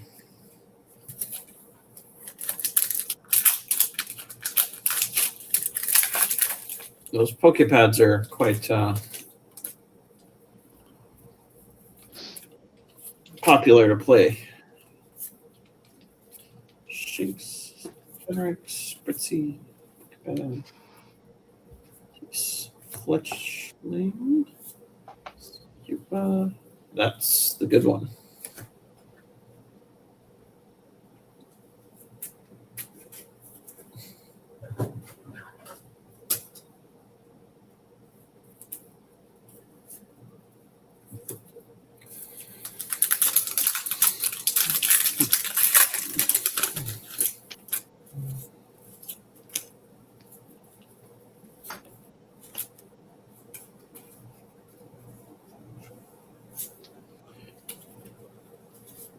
Haunter, Bumblebee, Luxio, Encouragement, Rowlet, Gengar. Gengar.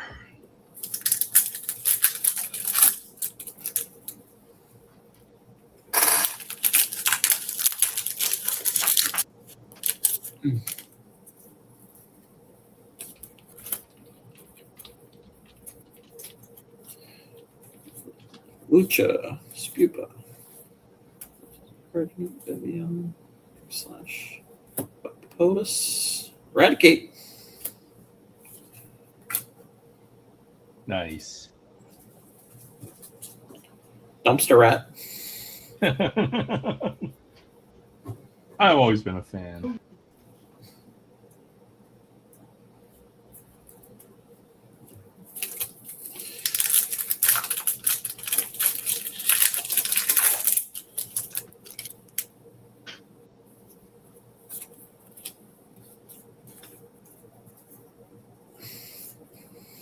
Catcher, Nosepass, Snivy, Scroopy, Vivian, Drapion, Swatter, Jaw Fossil, and Champa.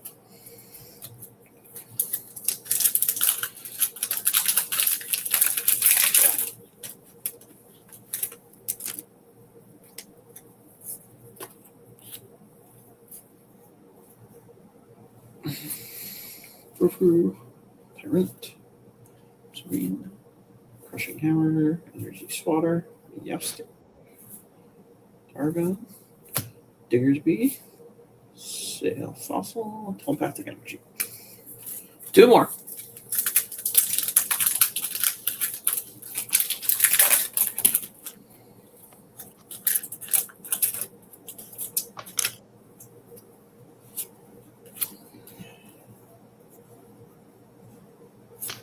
Seal, Shinx, Spinarak, Doublade, Youst, Luxio, Scatterbug, and Tarantula. All right, last pack.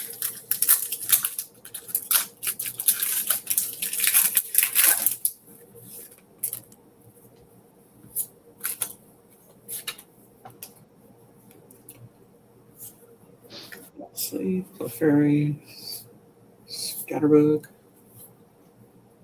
City, Talonflame, Lucha, Nosepass, and Lapras EX. Nice. Not as good as the first box, but decent. Yeah, not bad. Not bad. But Pokepads, a solid. Those are very popular.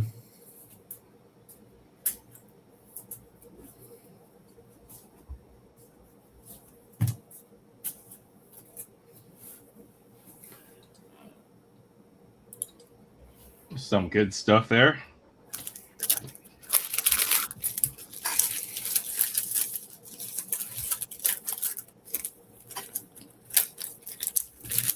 I have a feeling long term this set will be fondly remembered.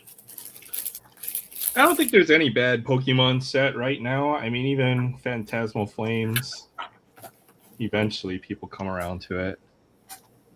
The only downside with Phantasmal is it's the Charizard or bust. Yeah.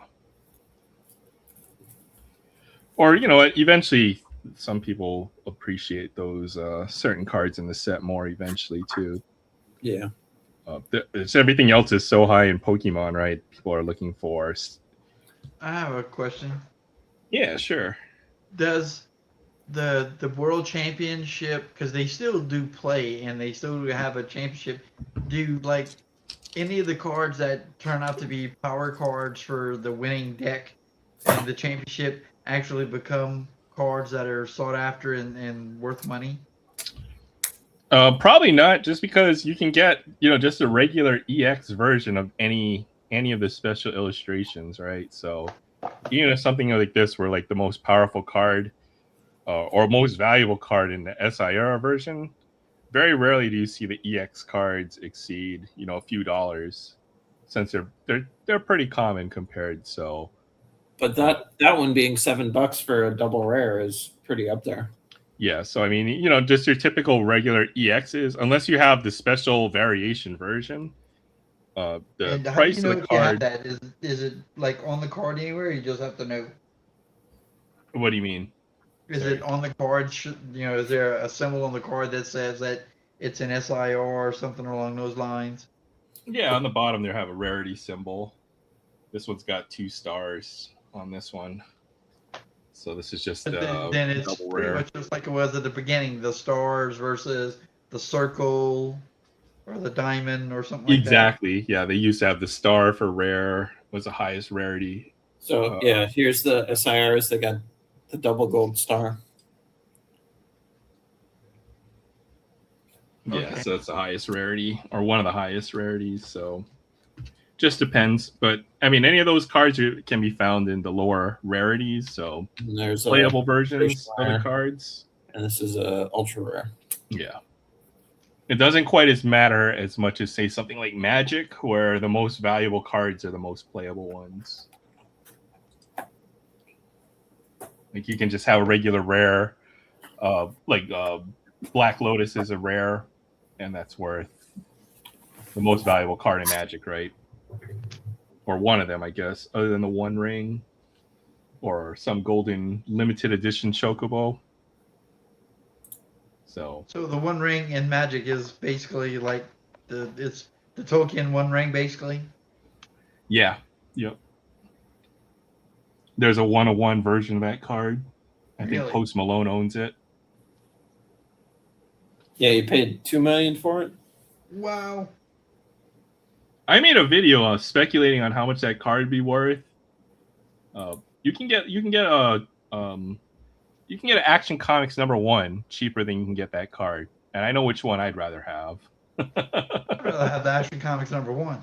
Exactly, right. So I mean, to a certain person, it's worth more, but the whole, when you look at all the collectibles as a whole, I think there's when they're buying like the 101 version of a card, typically overpaying compared to some of the other stuff you can get. Then again, like what is the highest graded copy of an Action Comics is like a $20 million comic, right? So there's that to consider. Well, it's a good thing I have multiple reprints of Action Comics #1, because if I ever got my Exactly. hands on an original, I would be tempted to want to read it. Think just go read one of the reprints. Yeah. Action Comics #1, like an original. Well, if you can find an intact version of the comic book, then yeah. So it's like that, right? Like the reprints or the lower rarity cards. At least for Pokemon, Pokemon's actually really accessible TCG to if you're into playing it, because the most valuable or the most powerful cards to build a deck are not that expensive. You can probably build the best Pokemon deck for, I don't know, something like $100, which is way cheaper than you can build, a Magic deck or something like that, right? Well, after the championship, they sell like the top 2 or 3 decks for the players that won. Yeah, I've seen that. They'll typically have a stamp or something signifying it's a world championship deck or something like that. But I've seen those, and they have the most powerful cards. But the Pokemon cards, they aren't based off of the power of the card, like other TCGs. I think Pokemon is like 90% collectors and 10% players, if that. It's probably way more than that, to be honest, which is crazy. It's just weird on, you know, how it's determined as far as the rarity, and on top of that, the collectability of the card. It's just, you know, one of those things that's kind of strange to me. Yeah. I mean, if you ever want to play, I have I'd love to play some Pokemon. What's the electronic one? TCG? Yeah. I have a So- TCG account, but I haven't logged into it in ages. Oh, they changed the client, so all your cards got converted to the new Pokemon TCG client. Oh, Because that a I good would thing? go on that and I would use all my code cards and play with those cards that I got from just to scan in and to open Yeah. virtual packs. So I would do that before. But you know, you could play in the old TCG client. They had pre-made decks, right? That you could play, and then you could only play against people with other pre-made decks. So it's actually kind of balanced. So I would play that Oh, pretty decent. And I used to do this, you know, the scanning code thing, thinking that eventually I would have enough scanned in cards where I can actually build my own or something like that. That'll never happen. Yeah. Well, you know what? You can probably get like 100 unscanned cards for like literally a couple dollars. You know, all the ripping shippers, they pretty much will give those away almost. That's why I'll show the code card just in case anybody comes across the video, they'll be able to scan it. If I don't and already. the reason I scan did it is because I thought eventually Edison, who was interested in the Pokemon, would, you know, be interested and want to start playing, but that never happened. It's good. Well, it's good and bad, right? Because I know card hobby is something that we care about, right? But then again, you know, it is quite the expensive hobby, or it can be. So maybe it's good that he's into other things, video games and stuff like that. Well, he still comes with me. He's sitting over there. He still comes with me when I go to the car show, and he has like this $100 Pokemon card that he wants to try and go get. Gee, thanks. I'm trying to, you know, drag it, you know, $10 out of a dollar box, and he's, can I get this one card for $80?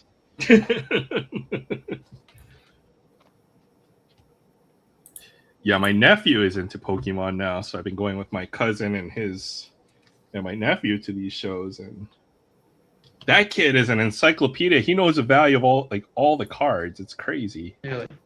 Yeah. He's like, "Oh, uncle, you have this $5 card, and you didn't have it in a sleeve." So he's putting me to shame having stuff in sleeves and stuff. But it was funny.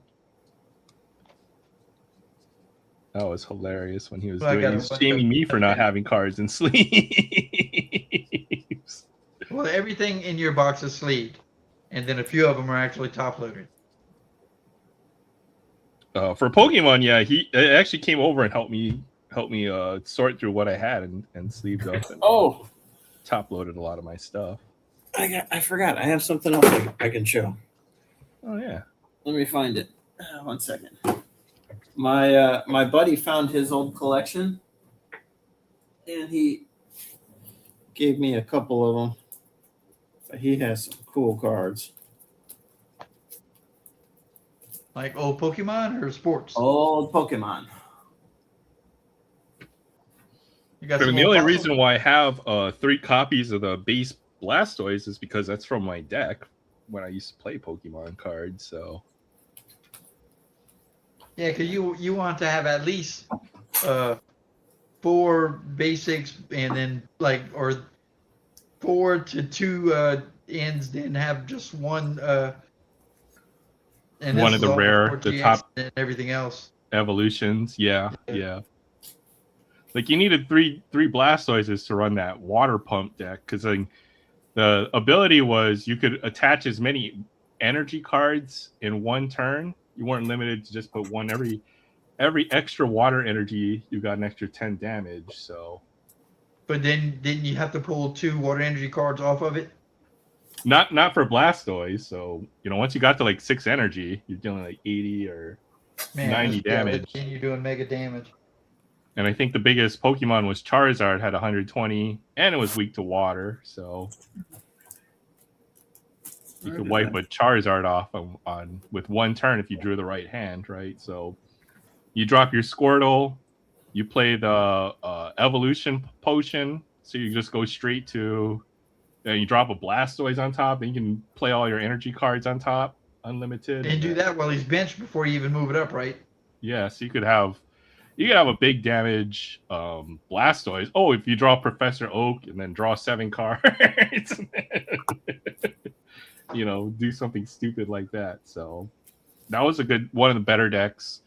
The other one was the other deck in the meta was a so-called, what was it called?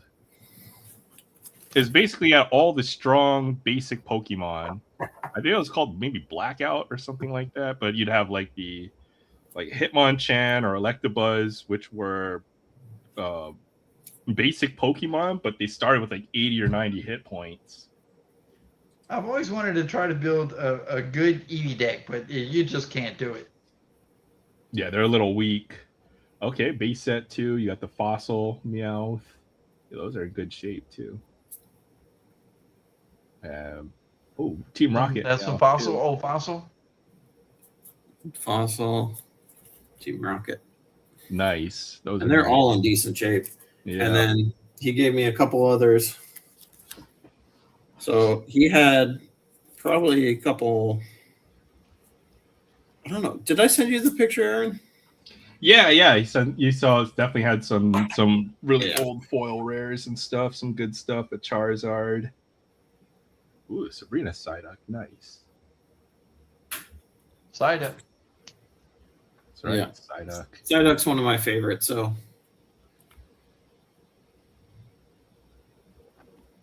Misty Psyduck.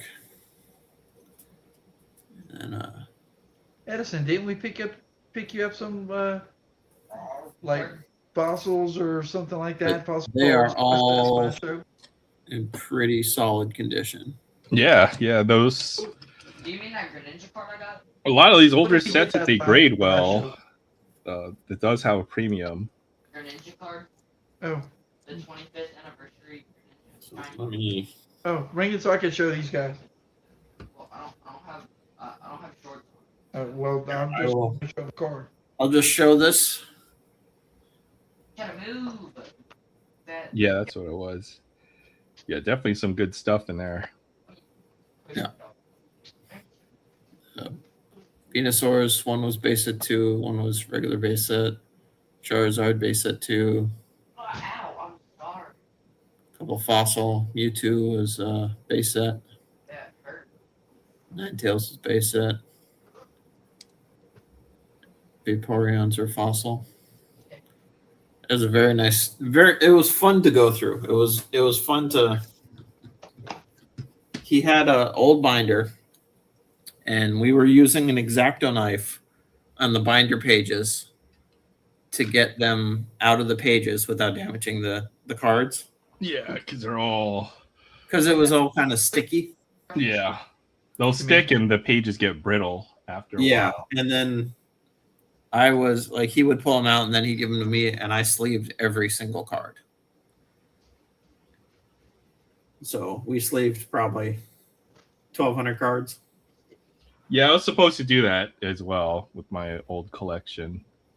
So This is the card we picked up for Edison at the last show.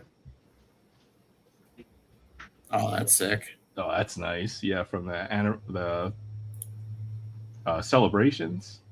Greninja. Oh, that's sweet. That's what the little Pikachu with the 2-5 in it means. Yeah.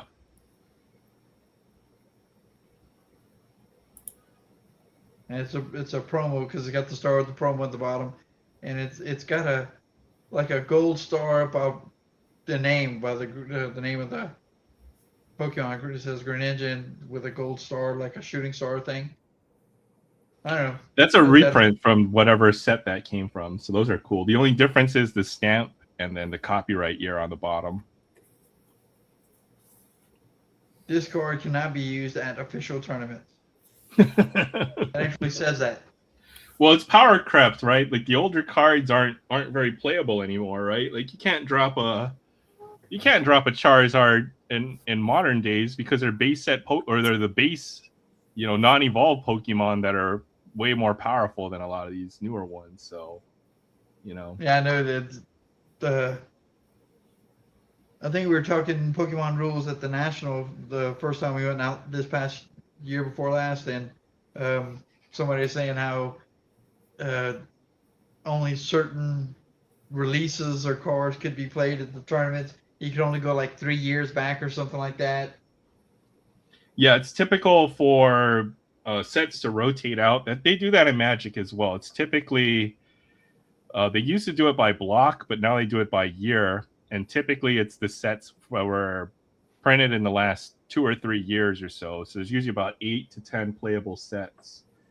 And then that keeps the format fresh, right? Because old cards rotate out, the ones that are overpowered, and then now you have to build a new deck around the new meta, right? New sets come in, they change what's playable, and then what synergizes really well. It makes a good deck, so it keeps the format fresh. Otherwise, it gets stale, right? Eventually, so they can print new cards with different abilities and stuff. Same thing with Magic. So Well, and they did that by saying that the Pokemon was like a different level. yeah, on the bottom of every card, there's a little letter here. You probably can't see it, but see that little letter J. So Yeah. there are certain sets they put a letter on every single card or whatever, and then sets with like it might be like F through J might be legal or something in the current format. Yeah. And then after a couple releases, then that changes. So yeah, I learned that. Do they do the same thing on the online TCG version? well, it depends. You can probably play like an Eternal format, which you can play any card, and then they probably have like what's considered the standard format, which is limited to only a certain few sets. So they do the same. Like for Magic, you can play standard. Standard is whatever is tournament legal. In the last 3 years, they have Pioneer, which is the format for the last up to every set after a certain set is considered Pioneer. Every set after a certain set is considered Modern, and then they have Legacy, which is everything. So they have like 4 or 5 different formats. There are so many other formats too. There's Draft, where you buy a certain number of packs, you draft from packs, you draft certain cards from the pack. There's Pauper, which is like budget version. There's Commander. There's all kinds of different formats. I'd imagine it's the same with Pokemon or any other TCG. I know Yu-Gi-Oh! Has also several formats, so it changes what cards are available in the pool for deck building, which is kind of cool. For Magic, you can also do by block. You could play, there might be 3 or 4 sets in a block. Typically, it's 3 sets. And you can only play with cards from those sets or whatever. So there's all kinds of crazy formats out there. For Magic, it's Commander as well, is the biggest format probably right now, which isn't even real Magic. So, yeah. Wait, what do you mean by isn't really real Magic? Well, Magic is a 60 card deck. You start with 20 life. You can have 4 of each card. That's what I would consider traditional Magic. Commander is a 4-player game, or up to 4 players, or I guess you could have more, where you build a 100 card deck where you can only have 1 of any copy of a card. So you have to build a singleton deck made up of all different cards, except you can have as many basic lands as you want, right? So that's the most popular format. Typically, you play it with 4 people, and it's really fun. I like Commander. Commander's probably my favorite format. It's the most casual format. You don't have to build like a tournament deck or whatever. You just bring 100 of your favorite cards and just play. Yeah. So I don't know. If anything, I wouldn't mind getting back into D&D. That's simple compared to a lot of these the trading card games and all. Hey, you know what? That might be fun. Start a D&D game. Well, I know there's a few other guys that do, online. They do a YouTube online game.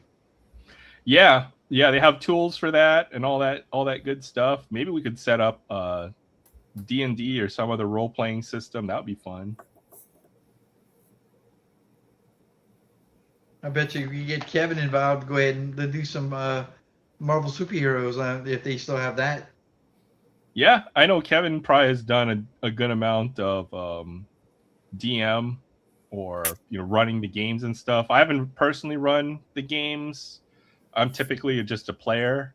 Yeah, same here. But if you get the right group and we can find a DM, then yeah, maybe we should start doing some of that. That'd be fun. Yeah, back in the '80s, TSR made a Marvel superheroes game, and it wasn't. I mean, it was nowhere near as complicated as the D&D rules. Um, Everything was percentile based, so all you had was 2d10s, and I everything you kind of rolled like like that. was a red and a blue. So it was based on how many. If you threw it, the blue was like the tens number, and the red was the singles number, and it was a percentage based on 100.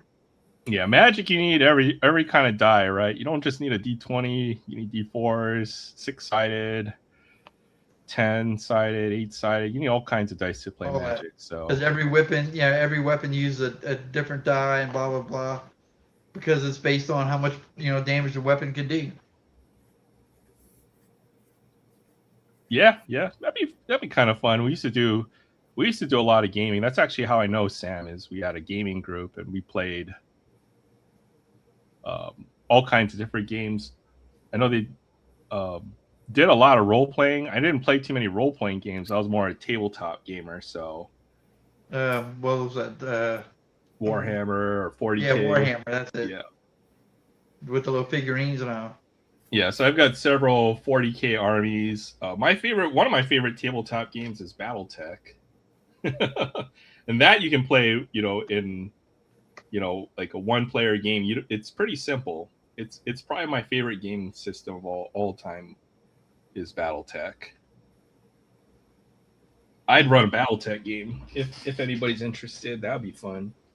Well, with the tabletop game, I've sat and watched for a little while with some guys playing and all, but uh, with like the laser pointers and things they have nowadays, because on tabletops it's spatial. You actually depending on where you set up and how you turn your character is going to determine how your attack goes.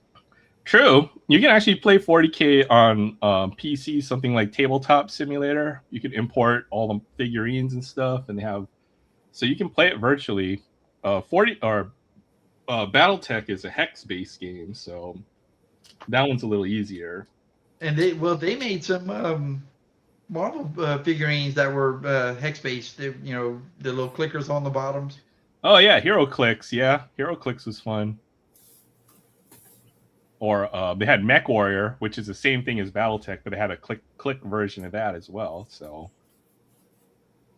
Those I things played a are lot kinda of hard to that. get now, though, aren't they? What was that? The little figures, they're kind of hard to get, aren't they? Well, I've got all of them. They're just stored away in a tub. I threw them in my storage locker. So that was actually one of the first tabletop game systems I played was the Mech Warrior. So I've got a big collection of that.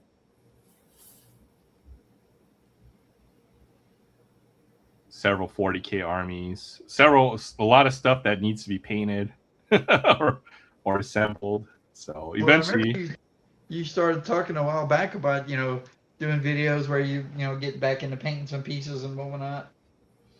yeah, maybe on a weekend, I'll just fire up the camera and just start painting or something. That'd be fun. I still have that Camaro model I need to get back to since I finished the Mach 5. Yeah. Well, I guess that's kind of why I do the Gundam figurines, right? So it's incredible. This is like 150 piece model right here. I'll show you real quick. And this one I put together. I put this together in the last week, but this is literally 150 pieces of plastic, and there's 0 glue on this thing, which is absolutely It's incredible. all snap. Oh, All snapped together or held in with friction of some sort. So Gundam's been a fun way to do scale or modeling without having to do all the hard stuff like painting. So, and I think you'll like this one because if you notice, the primary colors of this is teal and purple. yes. Go Diamondback. Traditional It's got basically Diamondbacks. Diamondback's colors right there. So that's probably why I picked that one up, is because it had very distinct colors. So I've got one more to assemble. Ugh. But this is what a Gundam kit looks like. This is one of the bigger kits. Yeah, it looks just like a regular plastic model kit. This will all piece together into one figurine, which is insane. And About there's the no same glue size as the other one? required. What was that? About the same size as the other one, or a little bit bigger. This one's gonna be bigger. This is like 160 scale, but eventually it'll look. This is what it'll look like when it's done. And every time I see those figures, I think of Robotech. Well, they're very similar. In fact, a lot of the Robotech models are basically Gundam, and the same for BattleTech. They're all the same Veritech model. fighter. Yeah, pretty much. Oh, Like, for Veritech example, this is a Zentradi officer pod Yep. from Robotech.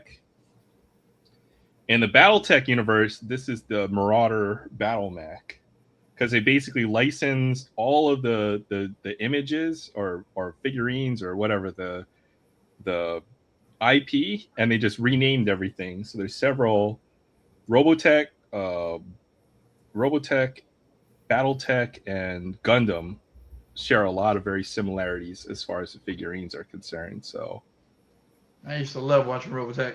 yeah. So this is a Robotech Mini, but this is actually, it could be it's basically the Marauder battle mech in the BattleTech universe.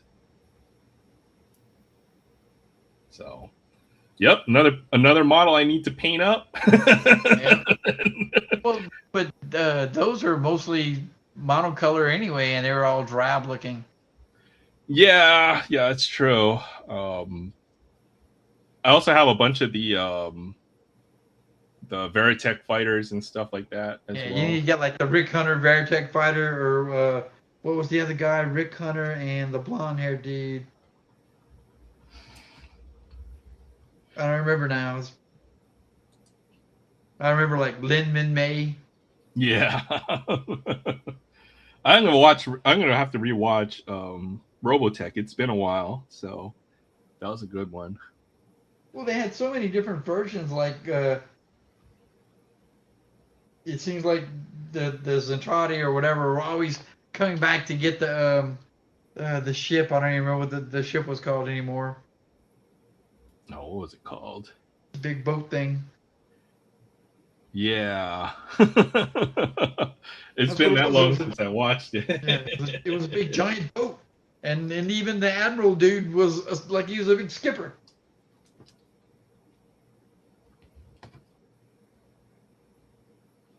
The other stuff I had. I did go through my Diamondbacks autograph collection, so I did have a few Diamondbacks autos to send your way. Oh, and on that video I did the other night, I really was thinking about when Adam and we were doing the team sets and all that, the vintage team sets, and then Adam started going through his that Braves team set thing that he started, and I got to thinking about the Diamondbacks PC. I'm like, I'm way beyond just team set. Oh yeah, well you're just a team collector at that point, right? You got a lot of Diamondback stuff, so hopefully not sending you some duplicates. So we'll see. I actually didn't have too many Diamondbacks autos, but Well, probably I a dug couple out that you some Vladdy, right? Your I asked you before, you were a Vladdy fan. Yeah, I think that's probably the modern player I have the most stuff of is probably Vlad Jr. now. So I tried to get some different Vlad Junior cards put away to in there. Um, Here, this is the list of complete sets, so I might want to pick out a couple. I think I had.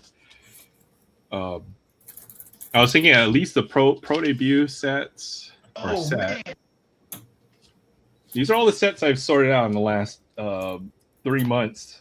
That I've been telling you I've been sorting sets. So not bad.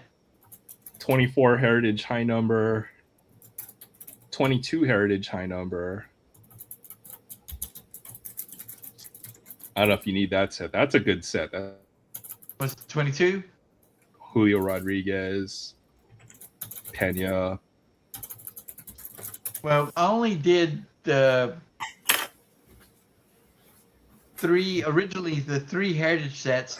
Then, and remember I mentioned this. I would like to go back and do the 2018 heritage set because I've got the 69 built. And it's still the same problem doing the 2018 heritage set. I need to figure out a way to get the Otani. It's a hard set to build now. Yeah. 2018. You can't buy the sealed product. It's too expensive, and might just be best just to buy the complete set, maybe without the Otani or something. Let's do. And I've looked at it. I could probably do it. There was one guy selling 1 to 400 for like $70, and then the high number less the short prints for another $50 or something like that. So that gets everything except the 400 to 500 short prints and the 701 to 725 short prints. Yeah, that would be a good deal. So mostly all the flagship sets that I've sorted. So And on the flagship sets, the biggest thing would be anything update 21 update. I made 4 sets of that. Big League. I have to build the 2 update sets, or I have to build 2 update sets for every release. One for Edison, one for my grandson, for Nate. All right, maybe that'll be in the next box. But once I'm done, I guess I'm complete, I'll have more sets here available, and then just try to keep track of what I'm missing from certain sets to finish either another set or whatever. So That little notebook's gonna be full up. Trying to finish up certain sets. Like this is my 25 heritage checklist. I'm missing like 7 cards. I think 21 Stadium Club, I'm missing like 2 cards. I was upset about that. 21. I've got 21 floating around here somewhere. I didn't really finish any of my Stadium Club sets. It was just too hard to get the cards to do it.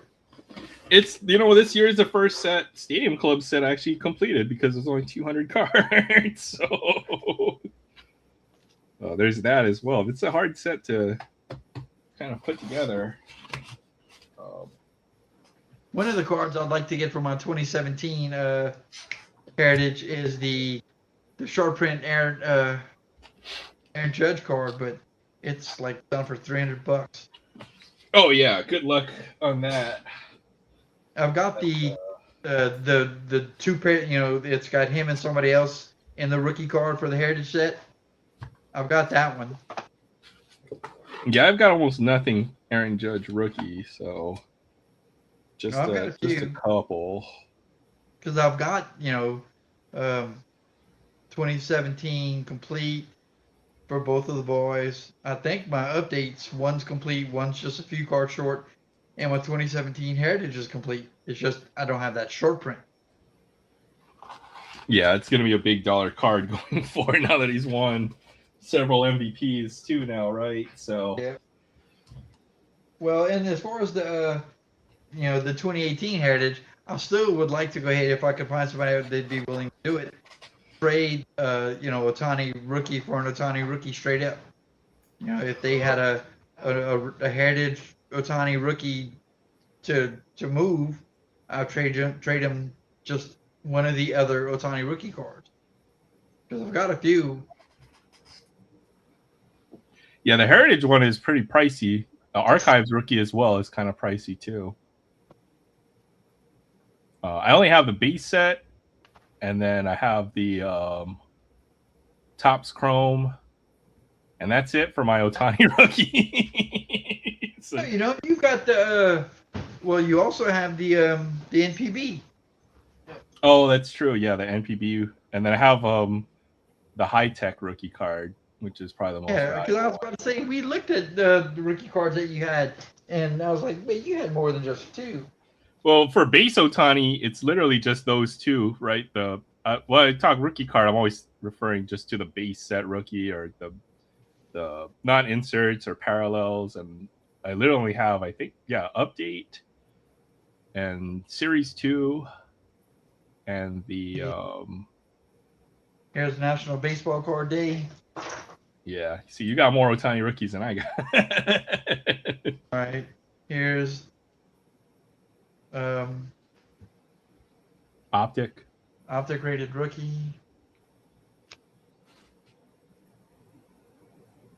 And this is the 2018. Sorry,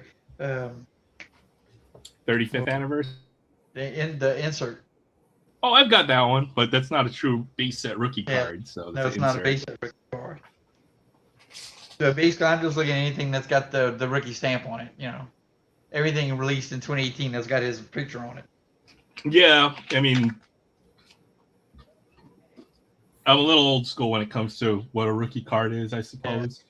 That's the 35th anniversary. Yep. You know how to have that one. And then it's... Yeah, that's nice. Got this Leaf one. It's so plain Jane, though. That might be the cheapest Otani rookie you can get, I think. And then that's it, because these are all second-year cards. I got gold labels, Class 1 and Class 3 second year. Then the Chrome second year, 2019. Heritage Chrome second year.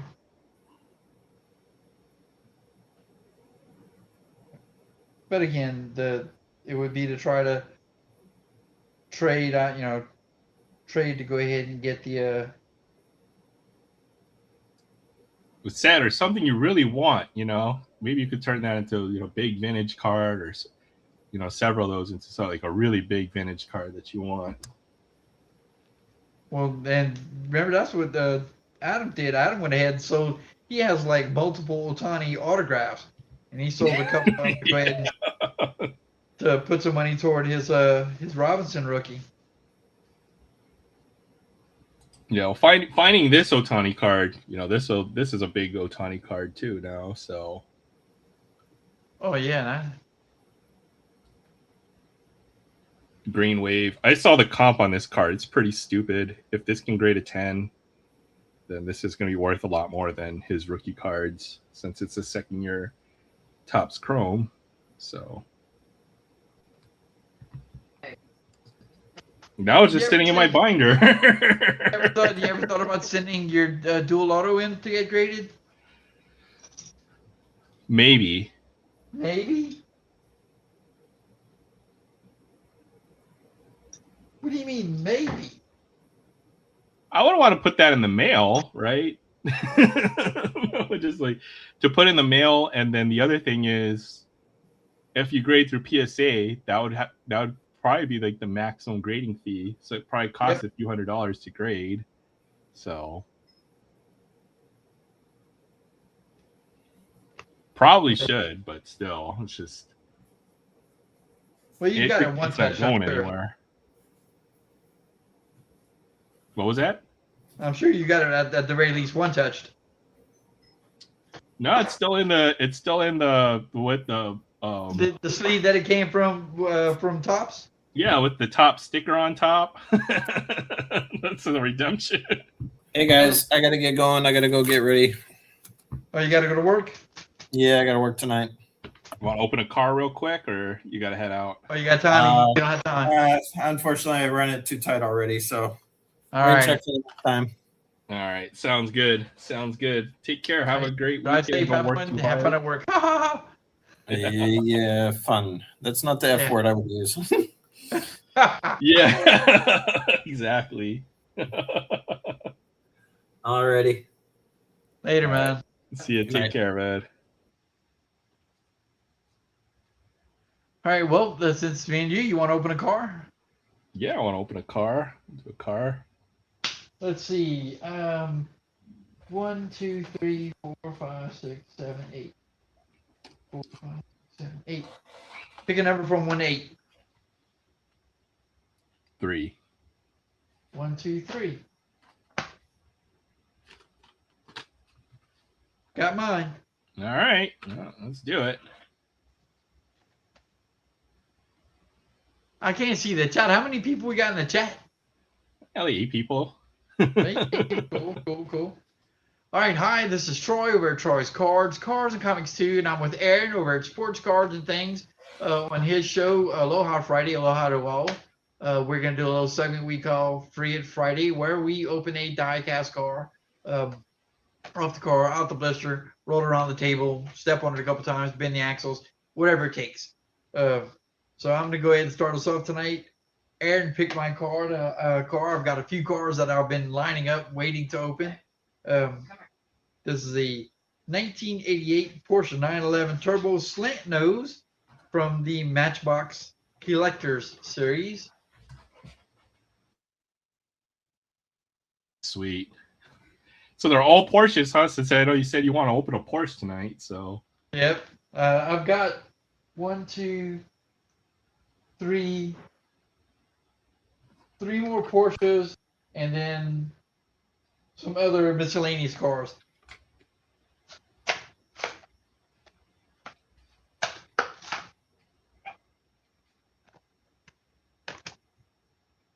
Man. Is anything open? Nothing opens on this one? Nope. It does have a metal bottom, metal top, rubber wheels. Oh, that's sweet.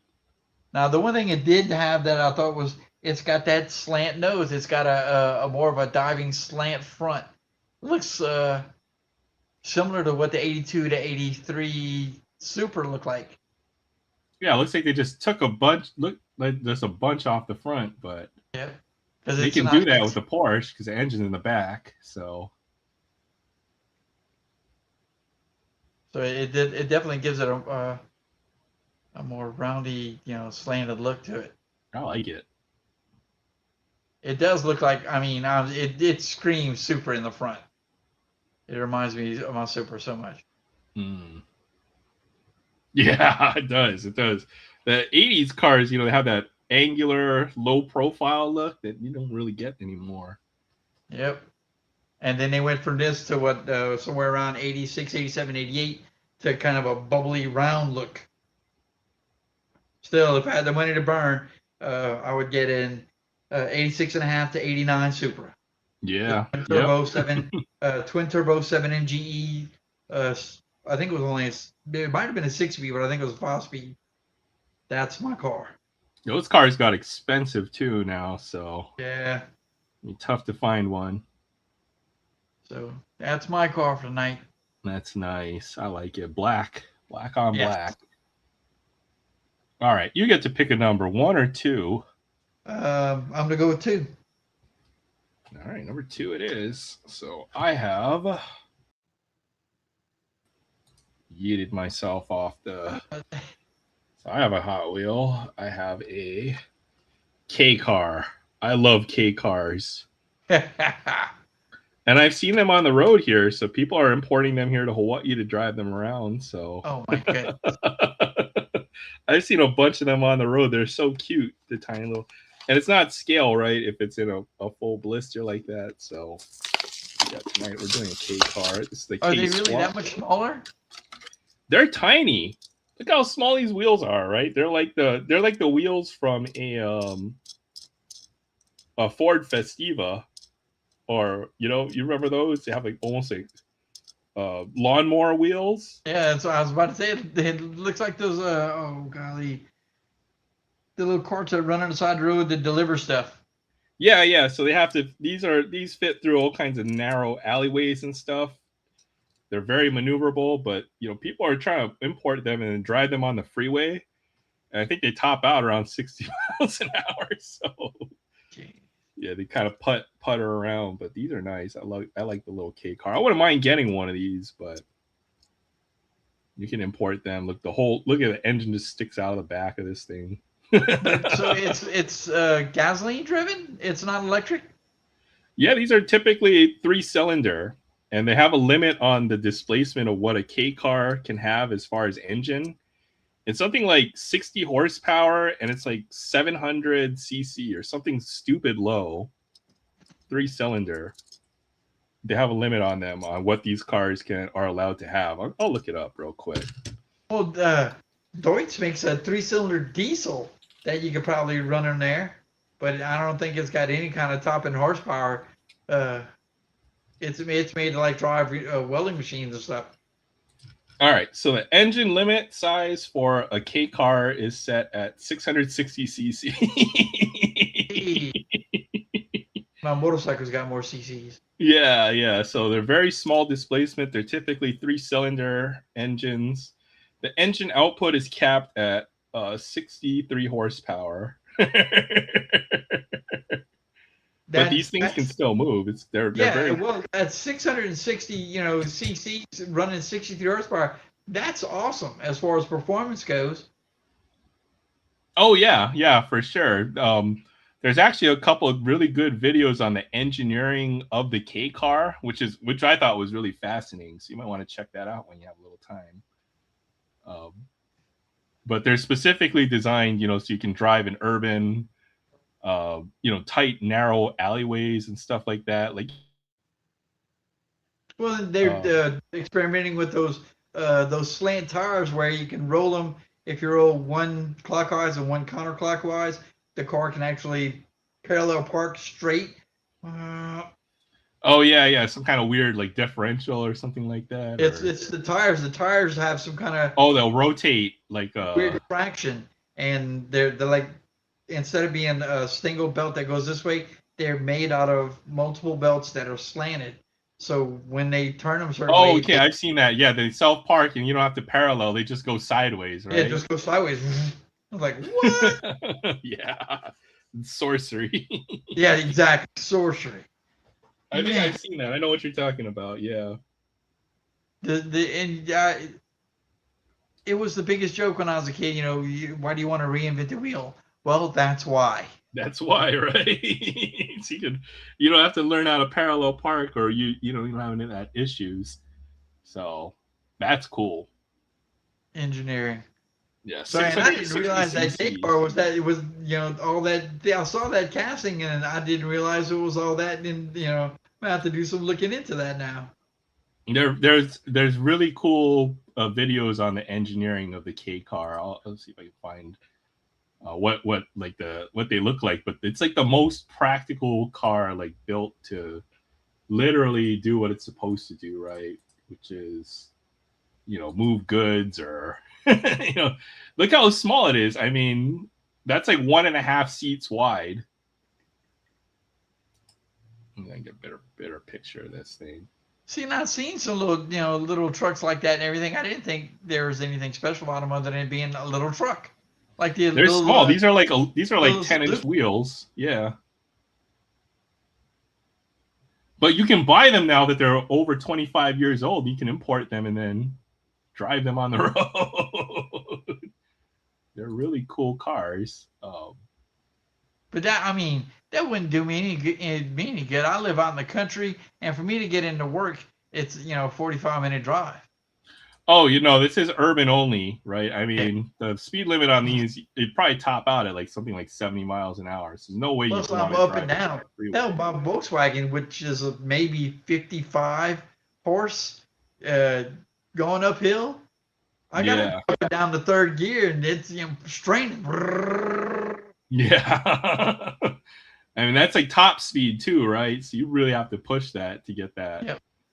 That's when going down the other side, but yeah, but these are so cool. They even make like a small K, like coupes. Look at that. Yeah. There's a few videos. What channel is it? It wasn't the Dave DeMuro that does the car reviews? He's got some cool videos on this, on these types of K sports cars. Oh my. Wing 660. I guess you're gonna have to go with the max displacement if you're gonna get a sports car out of it. Well, they're tuned, right? So they probably have something like turbo, and they're very lightweight, right? Like something like this is probably under 1,500 pounds curb weight. So it's basically like a super powered go kart.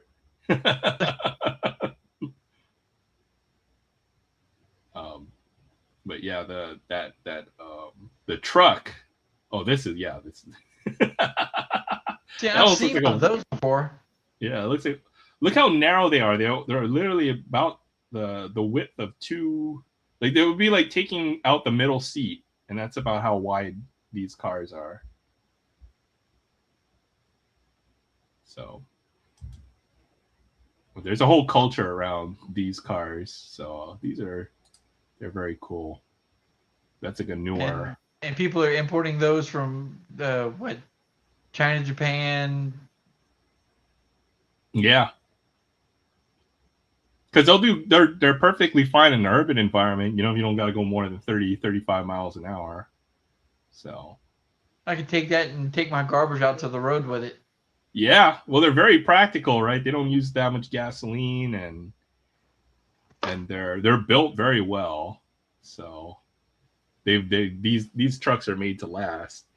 Like some of the old square body Toyota trucks or Nissan trucks, and like those are the trucks that people love because you can literally drive those forever. I've They're got a very 91. easy to maintain. I've got a 91 that I need to work on to get it back on the road. That's the truck I'm end up giving Edison. It's got the 22 RE engine with the 5-speed transmission. Yeah, so very very practical. So they still have some use, I think, on those cars. So yeah, I've seen a few driving on the roads here in Hawaii now that they're past the 25-year mark. So you can import them because they're not left side driver. It's all opposite. So that would be another issue why they can't import these or the newer models. Well, my daughter originally, when she came from Japan with the core, my oldest daughter, she brought her Supra, and it was a right-hand drive. Yeah. I remember when we drove to North Carolina, she had basically, my brother had passed away, and we went to North Carolina to basically pick her up. She was just coming in from deployment from Afghanistan, and so we were there when she got off just to go ahead and let her know that happened, and we all drove back to Louisiana to bury my brother. But when we left North Carolina, her sister, my other daughter, rode with her, which at the time she was 8 or 9. And as they were going down the road, people would look in to where the driver would be, and it'd be Heidi, who could barely see over the door. That's awesome. They're like, "What's going on?" People got smart to that though with the imports, the JDM imports. So it's hard to find, these older cars in good condition now, or they're very expensive if you want to import one from Japan nowadays. So, If I had the money to go ahead and burn, that Supra would be my car. yeah, that would be a good one. When it first came out, I wish I could have got one, but there was no way. And then it's just a nice car. Yeah, my dream Japanese car would be the 240Z, but there's no way I'm getting a freaking 240Z. You still have don't you have a Z, a 300 or 3 something? Yeah, 350. A 350, which is one of the. What are they up to now? They went back with the smaller one, so they did. There's a 350, then they had the 370, and I think it's like a 200 Yeah, I think it's a 2-liter. Is it the So they went 200Z back to now? displacement and went with a turbo or something. They turboed. Yeah, so that the 350Z it doesn't have it's a NA engine, but or NA but I think they just slapped a turbo on it. So I think it's a 4-cylinder now. So A not too 4-cylinder with a keen on turbo. that. I remember when GM went and did that. They went from the 350 and everything to a 305 with a turbo in it. Yeah, I'm not a big. Okay, so it's a 300. I guess it would be a 300Z again because it was a 300ZX in the 90s, right? So the new 2026 is a 3-liter twin turbo V6. They should have to go to another naming convention and drop the ZX naming convention because it's not the same anymore. Yeah, those it's fun to drive the Z. It sounds it sounds really good. It's like driving. I guess the American equivalent would be like a Mustang almost. Because it's got that big V6 in it. Well, I've got the V8 and the Sequoia. Our Sequoia's got 340,000 miles on it.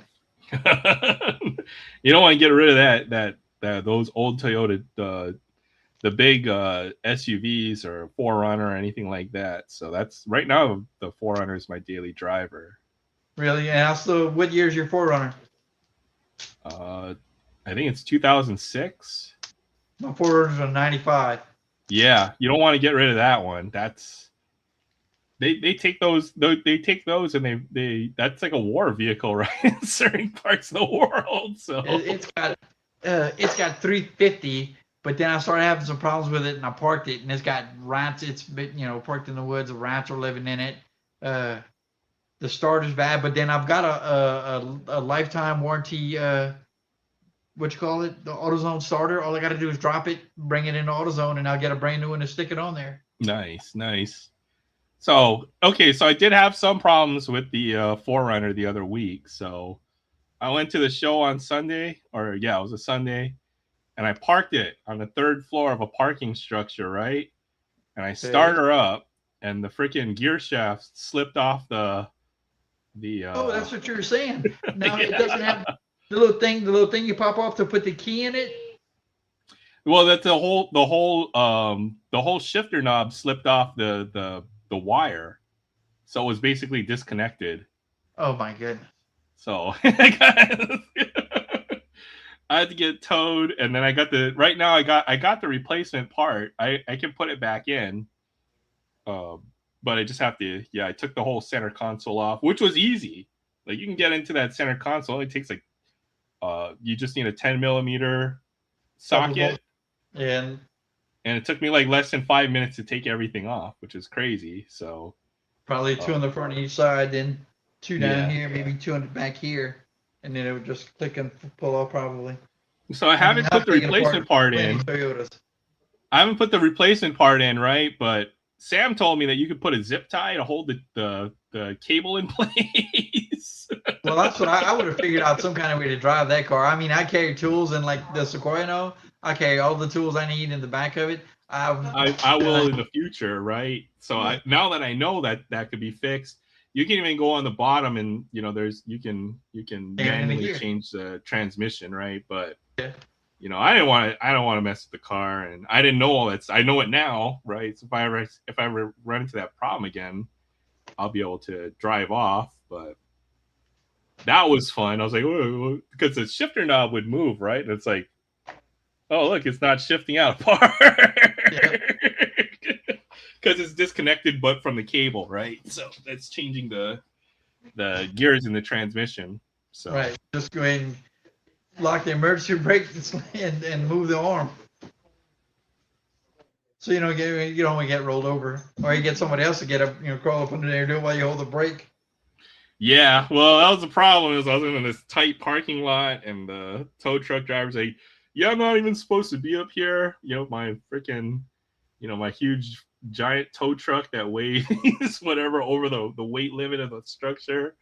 But he was a good tow truck driver. He got me out of that He basically hooked my car up and then told me out. We're out of there in like less than 10 minutes. So That's that cool. was good. And it's a busy mall on a Sunday, so yeah, it was that Well, sucked. the Oh, good the night, Collector strangest thing I've Holic. ever done to keep a car running, I've got I think I mentioned it before, 74 Volkswagen thing. That's And right. I know you told me about the that throttle car. cable popped. So basically, I had no gas pedal because all it is a cable that goes down and Oh goes up yeah, the car it's and it goes to the carburetor in the back. And yeah, it yeah. pulls a lever. Well, I went ahead and cut some speaker wire and ran it around the outside of the car and Oh, ran it so like this. you can pull the throttle. So basically, it was brrn, brrn, brrn, and it was like riding a go kart when I was 6. And I'm going down the road. Gotta push the clutch, let go, and hope the car goes straight while I shift and just keep going. I mean, it was a lot of stuff to keep that car, but drove it home. hmm That's where living in a rural area is nice because there's not too much traffic. Yeah, I wouldn't mind getting a big city. I don't like living in. I don't like having to deal with traffic, so that'd be Um, nice. oh golly, what was that show with Drew Barrymore and Adam Sandler? 50 First Dates, which was filmed in Hawaii actually. Yeah, it Did was one of the have neighbor islands, Maui, I think. Collectaholic, but she had a yellow thing. Looks like a safari car. Actually, that's probably what it is. It's like a safari car, right? Well, kind of. I mean, they made Volkswagen made a different, like a specialty version called the oh golly, not the Cabana. I think it started with some kind of like a C, but uh, it had blue and white with blue and white seats and a high planted canvas type top, and it was like a safari car, but it Yeah, was that's kind of what that body shape reminds me of. It looks like something you take it through the jungle or something. if I ever get On my the thing out the woods, um, there's a guy in Kentucky. Now this was years ago, and I doubt he still does it. He used to go ahead and take the Vanagon, the Volkswagen Vanagon diesel engine from the late '80s, and convert them and drop them in Beetles and things and stuff like hmm that, because it was a high horse diesel engine. I'd like to Oh, do to do the that. conversion? Yeah, that Yeah, would be pretty sweet. yeah, but that diesel engine get like 40 miles to the gallon. Well, that, even better. Anything with good fuel economy these days. I started walking to Walmart because I live pretty close, right? I can walk there in about 10 or 15 minutes, right? Instead of driving, it's going to take Yeah. me half the time. May as well get some exercise too. And I walk by the gas station, and gas is over $5 a gallon here. So I'm like, okay, yeah, I'm going to walk a little Golly, bit more. that's crazy. That's crazy. I'm gonna walk a little bit more, get some exercise. So I walked to the auto parts store, just get a few different things I needed. Right. One to see if they had the replacement part on hand. I just buy it from there at the O'Reilly. But I bought a trim tool, so I didn't mess up the interior trim. Yeah. And then I found out I didn't even need that because you could have just popped it off. But it's good to have one of those Right. regardless. The little plastic fork, right? The plastic wedges, but they also had like a multi version of it. So this one does all kinds of different things. Like you can, I don't know, do I have it? Let's see. I think it's still in the package, but it does. Yeah, let me go grab that real quick. We'll take a look at this sucker. We'll be back in a couple minutes. I'm here.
All right, what does this thing say? 10-in-1 trim tool.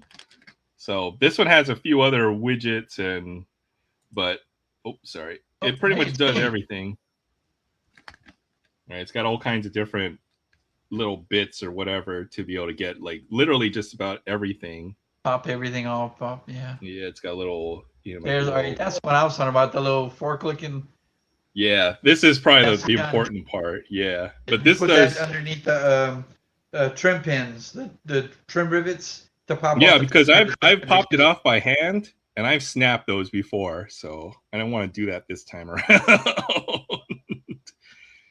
But this has door clip remover, Yep. windshield molding clip release tool, headlight spring tool, door handle clip remover, trim pad removing tool, door weather strip clip remover, and headlight. Okay, so it'd be good if I ever have to change the freaking headlight bulbs and stuff like that. Those get annoying. Sometimes they're held in and they have like a metal clip and stuff too. Yeah, but at least on my 4Runner, which is still 10 years older than yours, you just go in, pinch the clip, it folds down, and then it's a rubber boot, and you pull that assembly out, and then you pop the bulb off. bulb in. Yeah.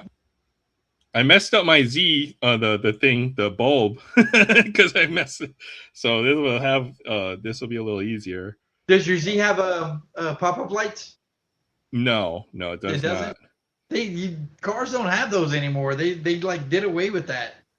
I love the pop-up lights, right? But I think the 300Z had it. The one from the 90s had pop-up lights. See, my Supra had pop-up lights, but man, it was a pain in the butt when one of those broke. Because you roll down the road, because you have to go and manually turn the knob to make it stand up, and then it's up all the time. Yeah, and then you have to drive it around with the lights like that. So I guess they did away with it since it's another point of failure. But my Z was one of the first with the HD lights, so that was nice. Since those kind of hit around early 2000s, so it has the HD or the xenon lights or whatever, which is like on every car nowadays. But it was at that time it was new. So well, our Sequoia, I need to replace the glass because they're all scratched and faded, and you can't even the headlights don't go through them. When a car comes up behind us, I can see the shadow of our car in the headlights of my car. There's supposed to be a way you can polish that off, or basically polish the plastic piece or whatever. But yeah, might just need the plastic like replace it. Yeah. $400. Oh crap! Yeah, that's crazy. Well, that's like the first thing that breaks if you get into a small fender bender, right? You crack that part. My wife hit a deer, so the light on the right side I've got held in with this little fabricated rig I made with one bolt holding the whole assembly in, so it kind of bounces up and down like that. And then the blinker assembly's gone. Yeah. I lost a piece with the bulb for my you should just be able to pop it in and like turn it and it'll stay in place, but like I think a little plastic piece slapped off, so it'll shake in there. Yeah. And the thing is, the lights have to be aligned a certain way, right? So you get the right. Yeah, even when you have high beam or powerful lights, it's supposed to be like below a certain line, right? So you're not blinding the driver ahead of you, right? So, yeah, well. Or you do what my dad used to go hunting raccoons. As you're going down the road, you can see your lights up in the trees on the side of the road because it's so offset. Yeah. So it's a pain. How strict are they in Hawaii as far as law enforcement and things like that, like light, headlight alignment and all that? They're supposed to be very strict about it, right? And any aftermarket part that you put on your car, you're supposed to get a recon permit, but most people don't have all that stuff. So most people shouldn't technically be able to pass their safety check, because we also have safety check here as well. But if you take it to the right person, they'll pass you. So that's what most people do. People like to lift their trucks or put aftermarket lights, stuff I like got one that. for you. Then when you that you meant lifting trucks, it just over the last year to 2 years, it's become a real popular thing to squat your truck. Oh yeah, stancing or doing all kinds of different things. Yeah, to squat it in the back. Yeah, so they're doing that over there too. Um, I haven't seen too many cars like that, but the big one was always to put 4 tires on the back and then put the big wheel fender over it. So your truck would have 6 wheels, 4 in the back and then 2 in the front. That was real big for a while. Lifted trucks have always been a big thing. Stance cars where the wheels are cambered a certain way. That's always pretty popular as well. I'm trying to think. I don't know. Not too many. Well, you can't work on these newer cars and do all that stuff anymore. That's one thing. Not without major money. Not without big money, and then a lot of the cars that you could do that on are no longer in commission anymore. So I honestly, it's usually just, and then if people want a nice truck, now they just pay big bucks for the top end package on a truck, which can run into the 6 figures nowadays. That's insane. Yeah, that's ridiculous. I mean, the today's trucks are like it's buying a house. Yeah. Or your average car in America went over $50,000, right? So, like, you can't just buy like a 4-door sedan with very limited options for under 15 grand like you used to back in the day, brand new off the lot. The cheapest you can get a new car is going to be, minimum $35,000, for something so it's considered economy these days. It's crazy. I'm going to be 58 years old this year, and in my lifetime, I've owned one new off the lot car and one new off the lot motorcycle. I have never owned a brand new off the lot car, right? So I bought my Z secondhand, and then 4Runner, and then the Camrys that my parents got me when I was younger. I'm very grateful to have that car, or 2 Camrys. Camry? I wish, but there were some issues with it. So I had a 2000 silver Camry that was a 4-cylinder. Man, you should have fixed that thing. No, I couldn't because there was some kind of weird thing with the throttle. So I replaced the ECU. I did all the air fuel sensors and all kinds of different things. And still you would hit the throttle, but once you got over like 2,000 RPM on a 4-cylinder, it would refuse to throttle over that, and it would just it would go, and then so it wouldn't. Basically, had no power or whatever, so I had to get rid of that. And then I had the 6-cylinder Camry, which I parked on the side of the road, and some idiot hit my car on the side of the road parked. Oh my goodness. Yeah, so after that, I was like, okay, well, now it's time to go buy a new car. So then I got the 350Z. my Camry to let's splurge a little bit. I got my first job. I'm making enough money. I think I can afford this car. But I got, it was right after 2008, the whole financial. So used cars are really affordable still, right? So I got that Zephyr. I think I paid $16,000 for it. It was like 40,000 miles. So brand new one would have been like 30 grand or somewhere in that neighborhood. Well, I'm not a fan of Nissans. Never have been. Well, Nissan, yeah, I agree. I'm not a fan of Nissans for the most part, but they had a really nice peak in between 2005 to about 2012 or so.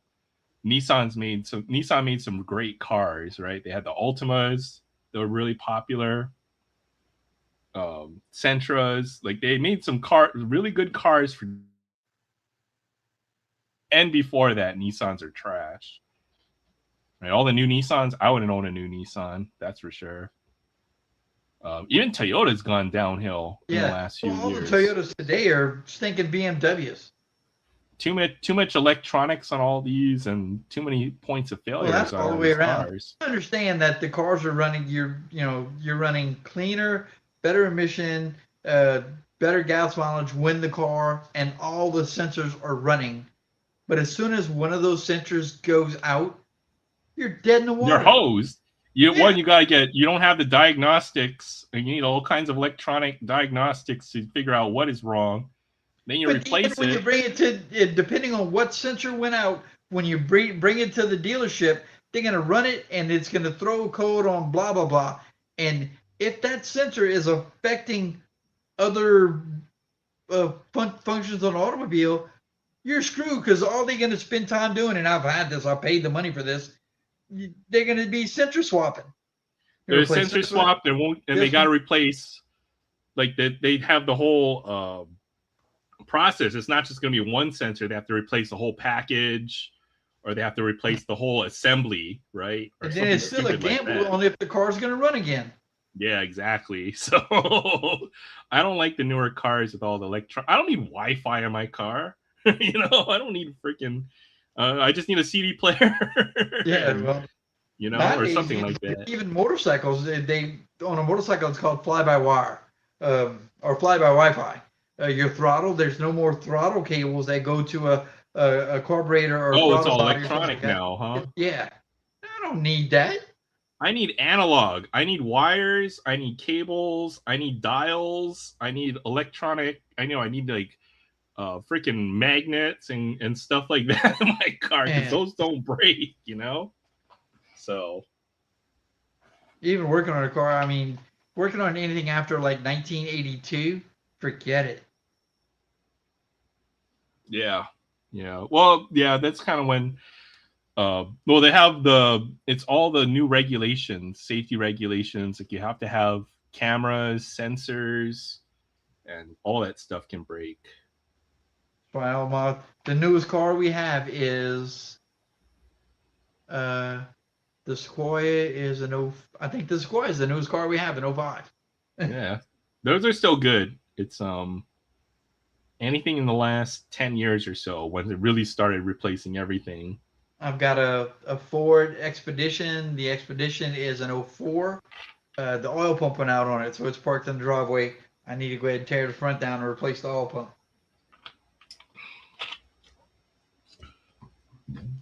Plus, you probably have access to like junkyards and stuff, right? There's not a whole lot of those around here in Hawaii. Yeah, there's a whole industry. I mean, it's a lot called pull apart, where they stack cars up and you can actually go in, pull your part off of a junk car, and bring it and put it on your car. Yeah, it's almost like a boneyard basically you walk in, they just have all the cars that are like in various stages of disassembly, and look, I need like this small plastic piece or whatever. You can just pull it off. Yeah, and once they sell enough of the parts off of the car, they just crush it and recycle it. Crush it. Yeah, I went down to because my 400 got towed for another reason. I guess I parked in the guest parking. I was just gonna carry some stuff up, and they towed my truck because I left it there overnight. You didn't go back down and move it. Oh, I'm too tired. Yeah, no, I forgot. I fell asleep or something, right? And then they towed my truck, and I went to. But they're just crushing all the cars here because they just don't have place to. They don't have like an open field to put all the cars out like that, So they just crush them, put them on a boat, and float them back to the mainland to be burnt, melted down, and recycled. They probably take certain things off, right? Like they'll take all the engine components, they'll take electronics, they'll take like the wires, like the main harness and stuff like that, because that's copper. Like the instrument cluster. There's certain things like they're easy to remove.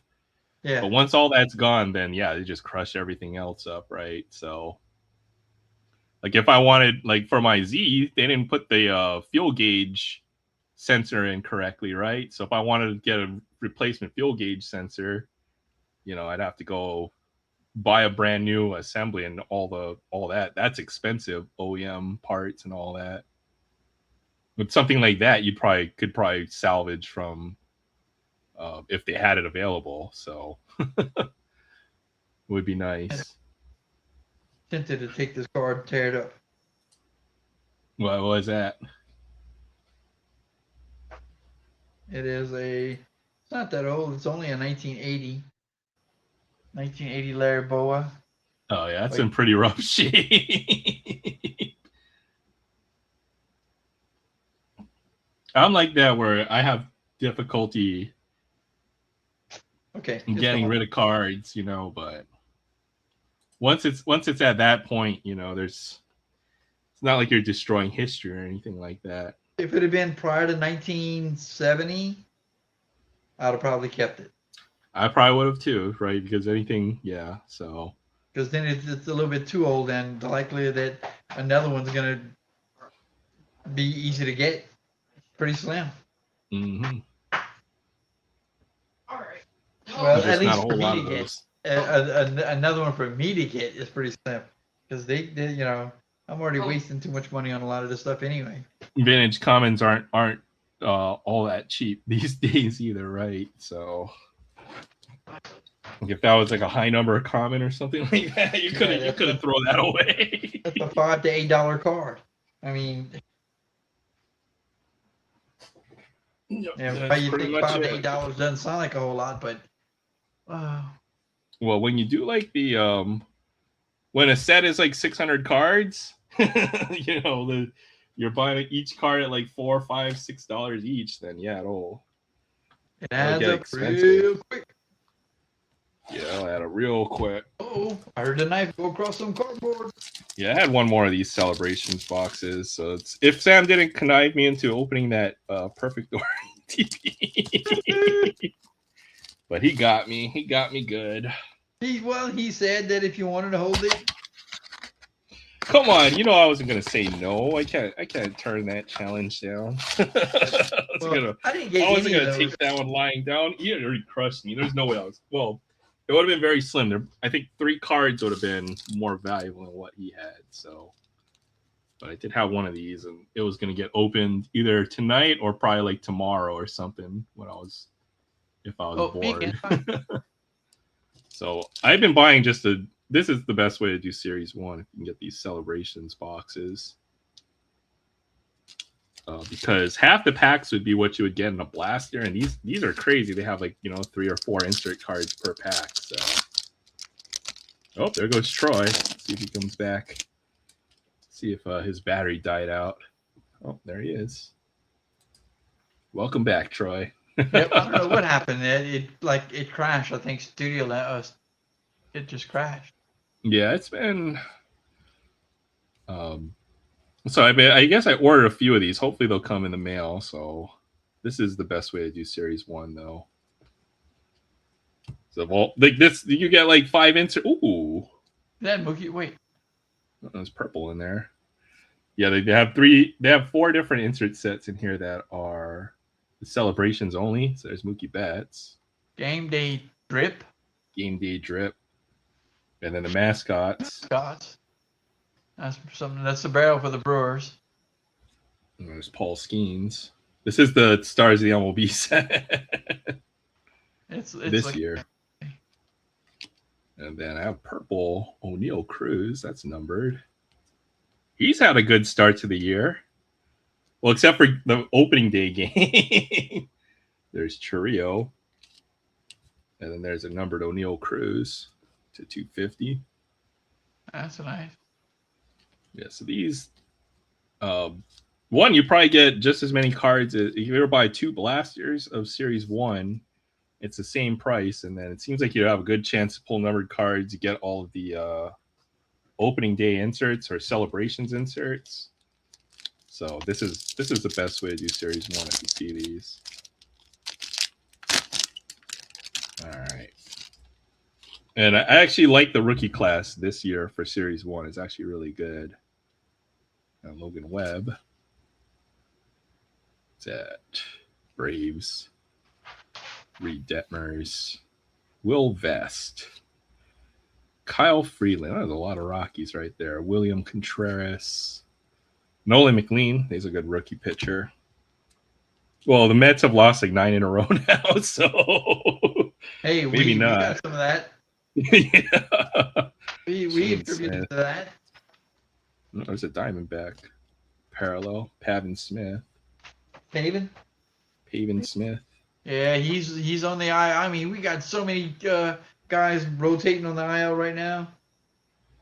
This will be the Mookie Betts box. This is another one of the Inserts. celebrations only answers. Juan Soto. This is Titans, just I heard of the Titan set. Titans of the game. It's a nice set.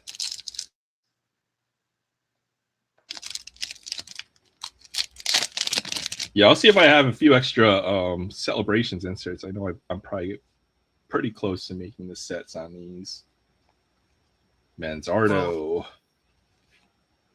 Tristan Peters, Cal Raleigh, Michael Harris second. Michael Harris, Volpe.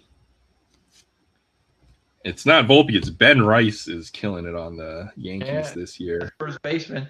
But I caught him. He made a couple of bobos a few games I was listening to it.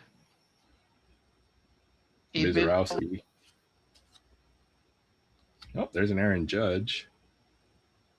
And Maz is with the Braves now. Yeah. Is he? Yeah, he is. Ellie De La Cruz, Byron Buxton.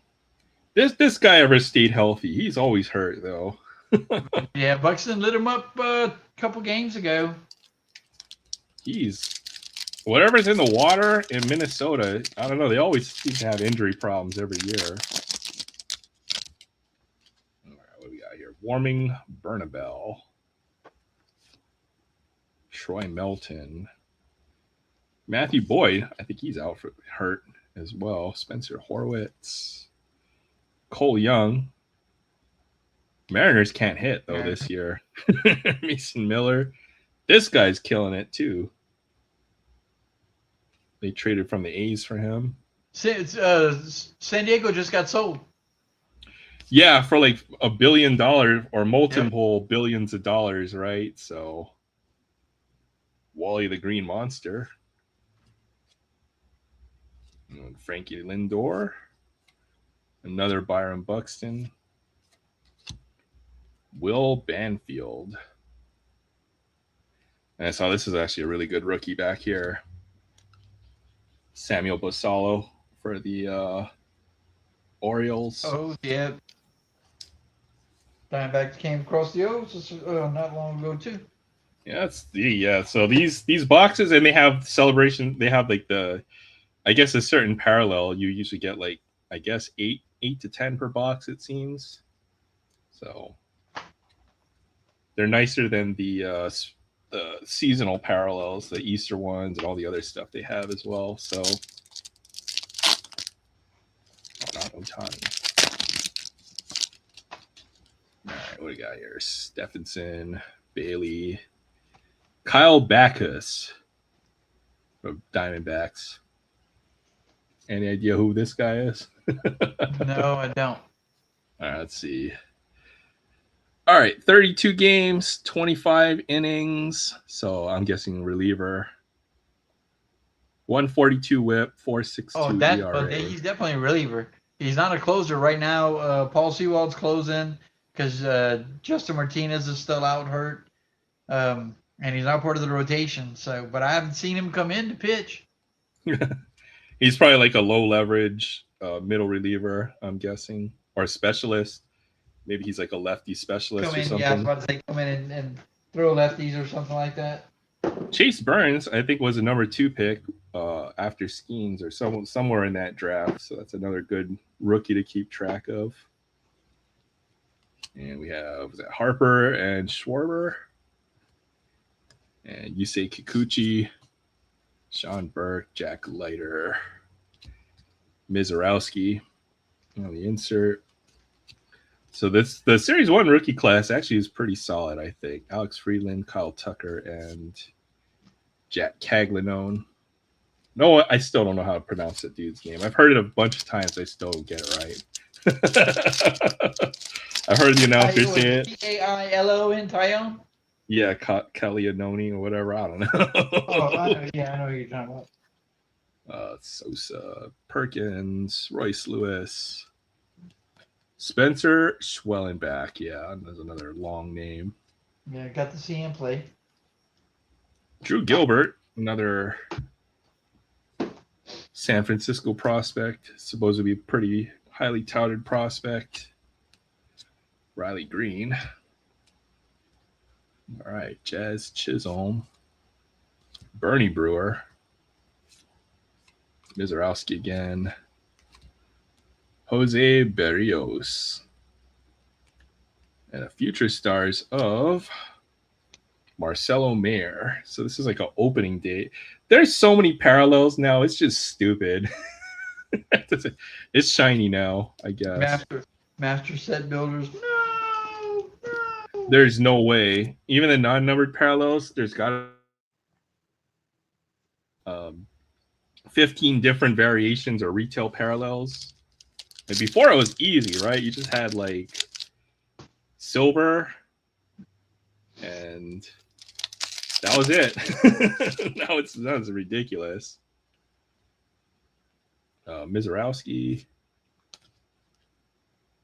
Nick Kurtz, Lawrence Butler, Bram Bello, good pitcher. He's been really good. Sean Murphy, Will Warren, Bregman, Yamamoto, Bubba Chandler, rookie, another good young rookie pitcher. All right, we got Slider. Oh, Ricky Henderson. Right. Ricky. J-Rod.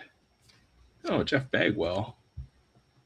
That actually looks like it came out of a pack of 1991. Would have been that era. The 75th is only colored. Isn't that right? The 75th is only colored on the 91 throwbacks. Yeah. Well, it was the Topps 40, I think it was, when they had it in 91. What was that? 91, yeah. They had like a Topps 40, I think, right? And for that 91 set. Yep, and that's also the what's called the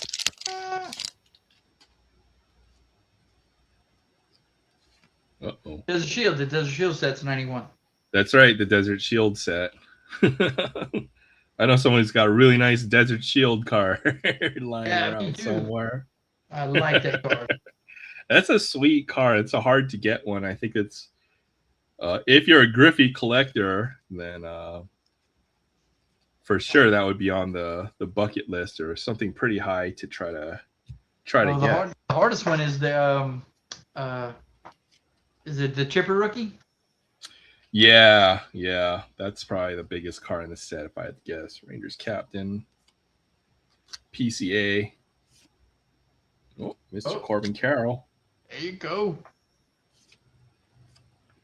Oh, this guy's gonna be banned for life. Jerkson Profar. Man, he screwed up so bad. Well, he got really good all of a sudden. After he was kind of labeled a bust, right? After several years. And then he got good all of a sudden, and then we found out why. So shoot it up. Casey Mize. Oops. He got really good for a while. Well, I'm paying more focus to the ball, and just took a few vacations, and Soriano, Kobe Mayo, Christian Campbell, Devin Williams, Dodgers team card. It's got Ohtani on it. That's all that matters. Nick Kurtz. Oh, big Mike Trout. He's having a spectacular year. Yeah, so far. Hope he can stay healthy and see it through. No, Manny Machado. So several future Hall of Famers in that pack. I like it.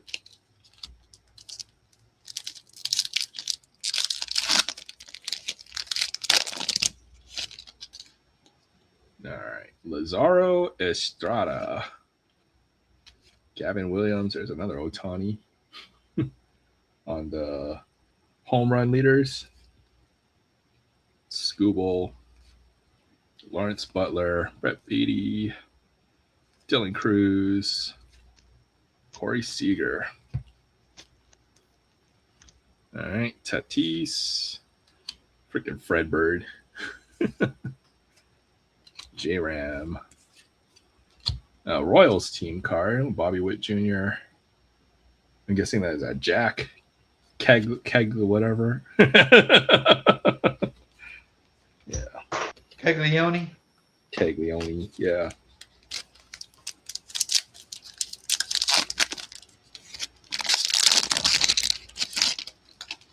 All right, Logan Gilbert, Freeland, Devers, Cabrera, Brewers. Oh, another fake Otani card. Another fake Otani. Yeah. They'll just put anything with Otani. This is all that matters. CJ Abrams, Pearson, Ohol. What a UHL. name. OHL. Juan Soto. Oh, and Ken Griffey Jr. The little profiles. All right, there's Blooper. Manny.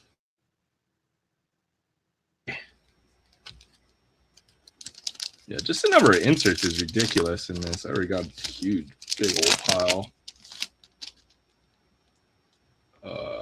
Chris Bubick. Ooh, Ellie De La Cruz.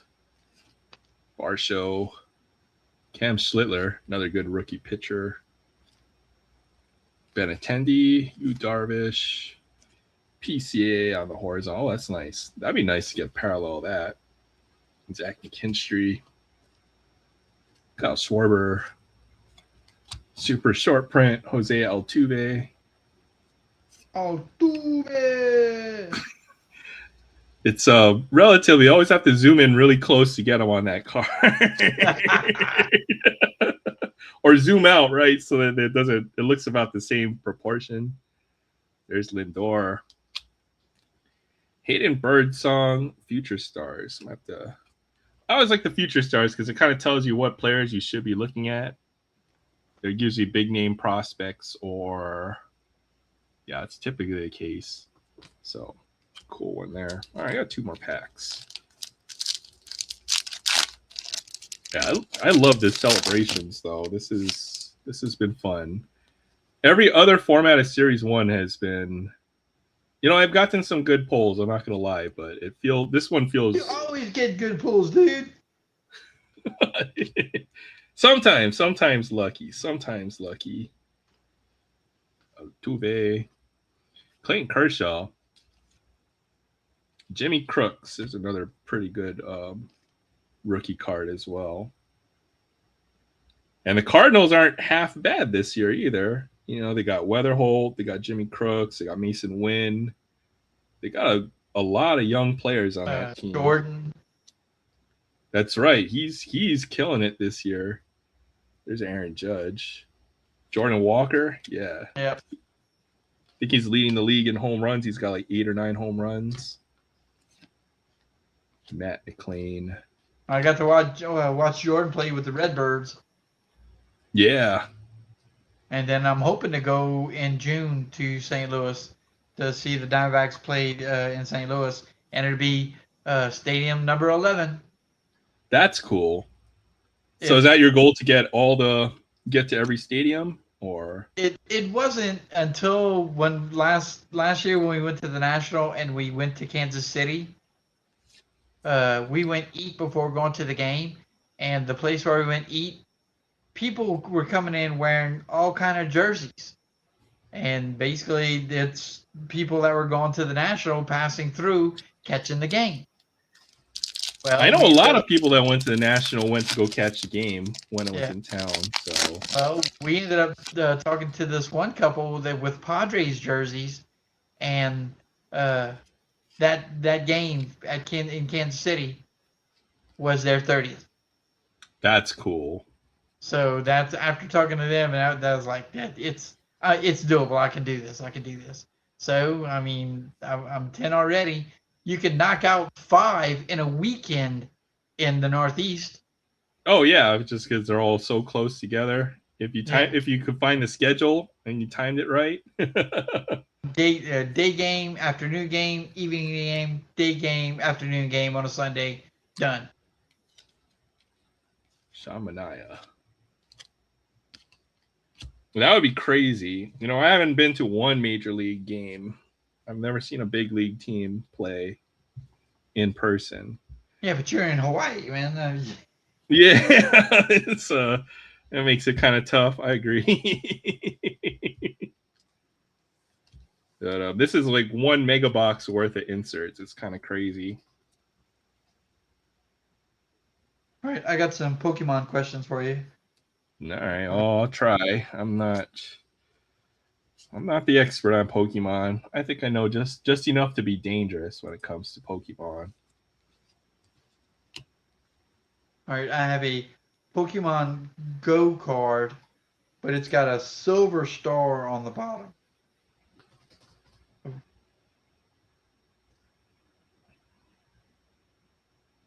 Oh, Radiant Blastoise. That's nice. It's got a nice foil pattern on that. It looks a little different. So they changed the rarity system after the most recent, I guess, generation. So after Sword and Shield and now is Scarlet Violet, they changed the rarity symbols. So I think I can find you a page that has all the different rarity symbols and how rare in relative it is. I'll see if I can send you that on Okay, email. well, here. This is a pack that Edison had opened. Yeah, Scarlet Violet. So after symbol or different rarity. This card got the 2 black stars at the bottom. Yes, I think people refer to those as double rares, but they're typically the EX cards or certain trainers. And then those are considered like the lowest level of hit. That's typically 1 in every 4 packs or so. So that's an illustration rare. Those have, I think, 2 golds or 1 gold star or something like that. Yeah, this got 1 gold star, and the SIR's got 2, right? Yes. So illustration rares, I mean, those are probably the most collectible. Even a common IR is typically at least a $5 to $10 card. Okay. So some of them can be worth a decent amount if it's the right Pokemon too. So anything with a full image though is typically illustration. Well, illustration rare, right? So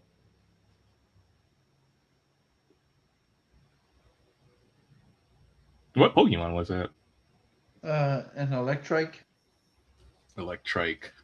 I think that's, I don't know what generation. There's over what 1,100 Pokemon or something stupid now. So like I don't know if that was either this generation or the previous generation, but it sounds like a newer one. It's not the one of the original 151 because I don't recognize it, and that's the only ones I really know.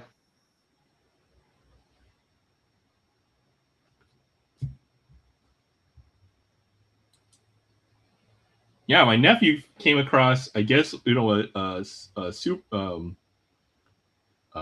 secret illustration rare in my common box. It was sleeved up, and he's like, "Uncle, you need to put this into a top loader." And it was like the very difficult to find Lugia. So I got taught a lesson by my nephew. How old is he? I think he's like 8 or 9 years old, around there. My Uncle Aaron's such a dummy. I mean, they're finding he knew all the prices of not just the expensive cards, but even all the common stuff. So he's watching him go through like a one of those 3 or 4 row boxes of penny sleeve cards. Like he's a machine when it comes to Pokemon. I was tripping out.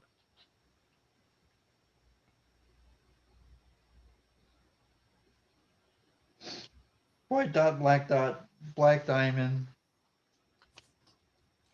But it was like I guess they watch Whatnot because they just like to see the cards getting pulled and stuff. I avoid Whatnot like the plague. I was telling them that You end up losing a whole lot of money. Aaron, you ever go on Whatnot? Nope. Nope. Nope. Why not? Because I like my money where it is. If you find, I mean, there's certain sellers. There's always going to be good sellers on the platform. Don't get me wrong, but it Yeah, but seems like good yeah. sellers are the ones that should scare you the most. Good. Well, the good sellers, you can get some good deals on Whatnot. I've seen some folks get some really nice cards off of Whatnot. So, and a lot of times the smaller sellers have to sell, some of their stuff to kind of gain that audience. So they will cut you a good deal. Is the lesson learned. So if you find the right person, but for all the big, the really big Whatnot channels, they can only really sell like one thing at a time, right? So, Yeah. Brock's Rhyhorn from First edition. That's sweet. Edison got this one. I think he got it at the National. Still sitting in card with a bunch of other commons and all. Yeah, that's the kind of cards I'm looking for. I mean, they're commons, but they're the oldest set. That's what I grew up collecting. So, And definitely like scooping that kind of stuff up. But yeah, the smaller Whatnot sellers, to build that audience or to get, they have to sell at a discount. The big ones, they can only sell one thing at a time on their channel, and they already have a big clientele that's willing to pony up, oftentimes, and outbid you and overpay for stuff if they're part of that Whatnot sellers community or whatever. So I would avoid the bigger sellers. And then you're looking for stuff that isn't necessarily the hottest thing in the market. I think is always what I'm trying to buy. Stuff I'm interested in, but isn't necessarily like the biggest thing in the hobby. So you're gonna pay. There's no discounts on Pokemon right now.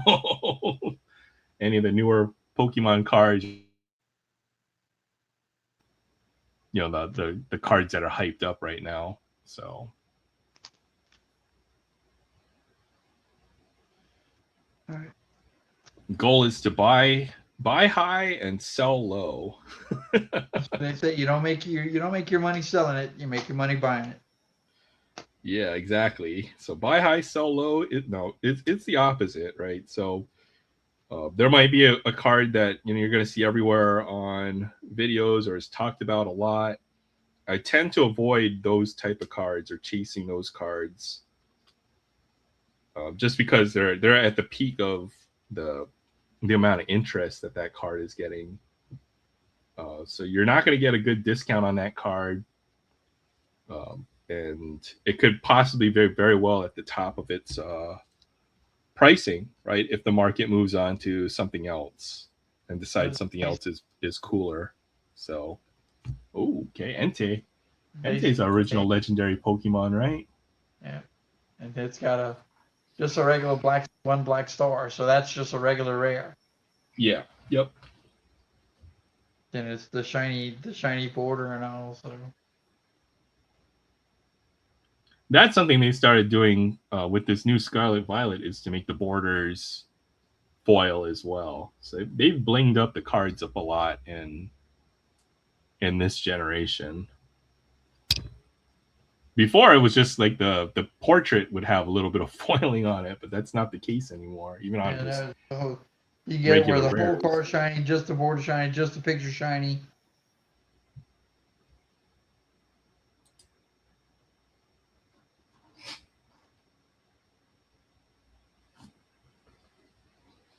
And this one doesn't have any there. And that one doesn't have anything. All right, everything else, all this has some kind of shiny. All this has no kind of shiny.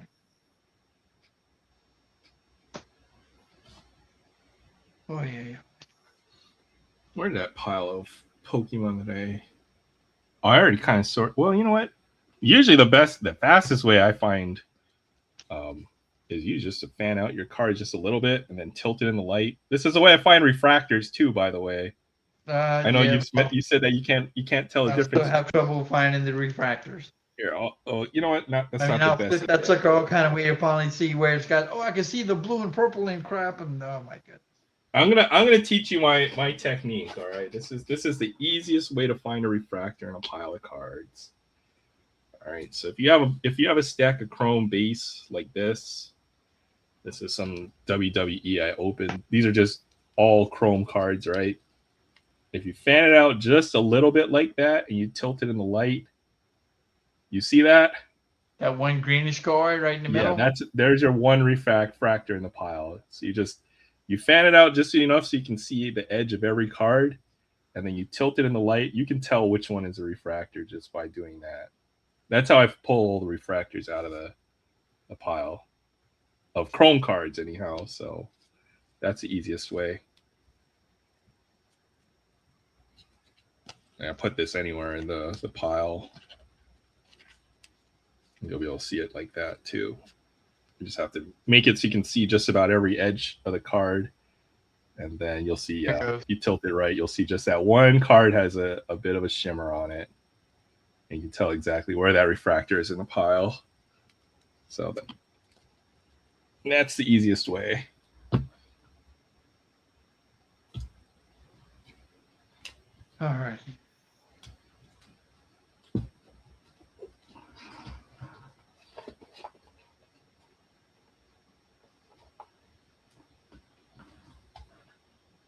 All right, Aaron, I am ready to shut it down.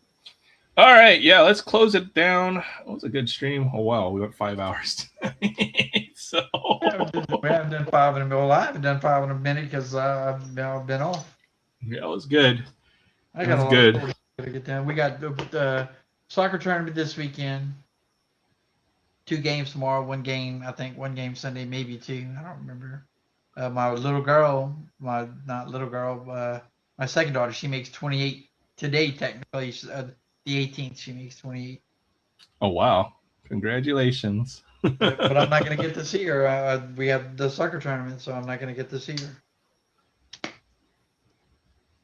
Sounds good. Well, thank you, Troy, for coming on. It was a good time. Well, thanks for letting me hang out with you, man. Appreciate that. Some crazy stuff. We got to see Sam pull a big card. We got to see Adam's autograph collection. We got to see Will's remote. Can't wait to see Adam show that Robinson rookie. That's going to be so crazy. Yeah. If he ever once he gets that card, I mean, it's like that's a $10,000 card in the right condition, in low grade, and that will be really cool. But yeah, thank you everybody for stopping by. Collectorholic, Barry, Aries World, I Collect, Pops, all people who lurk, hang out with us all night. Appreciate you guys all stopping by, hanging out with us. And yeah, we'll see you guys next week. Yep. Good night, everyone. Have a great weekend.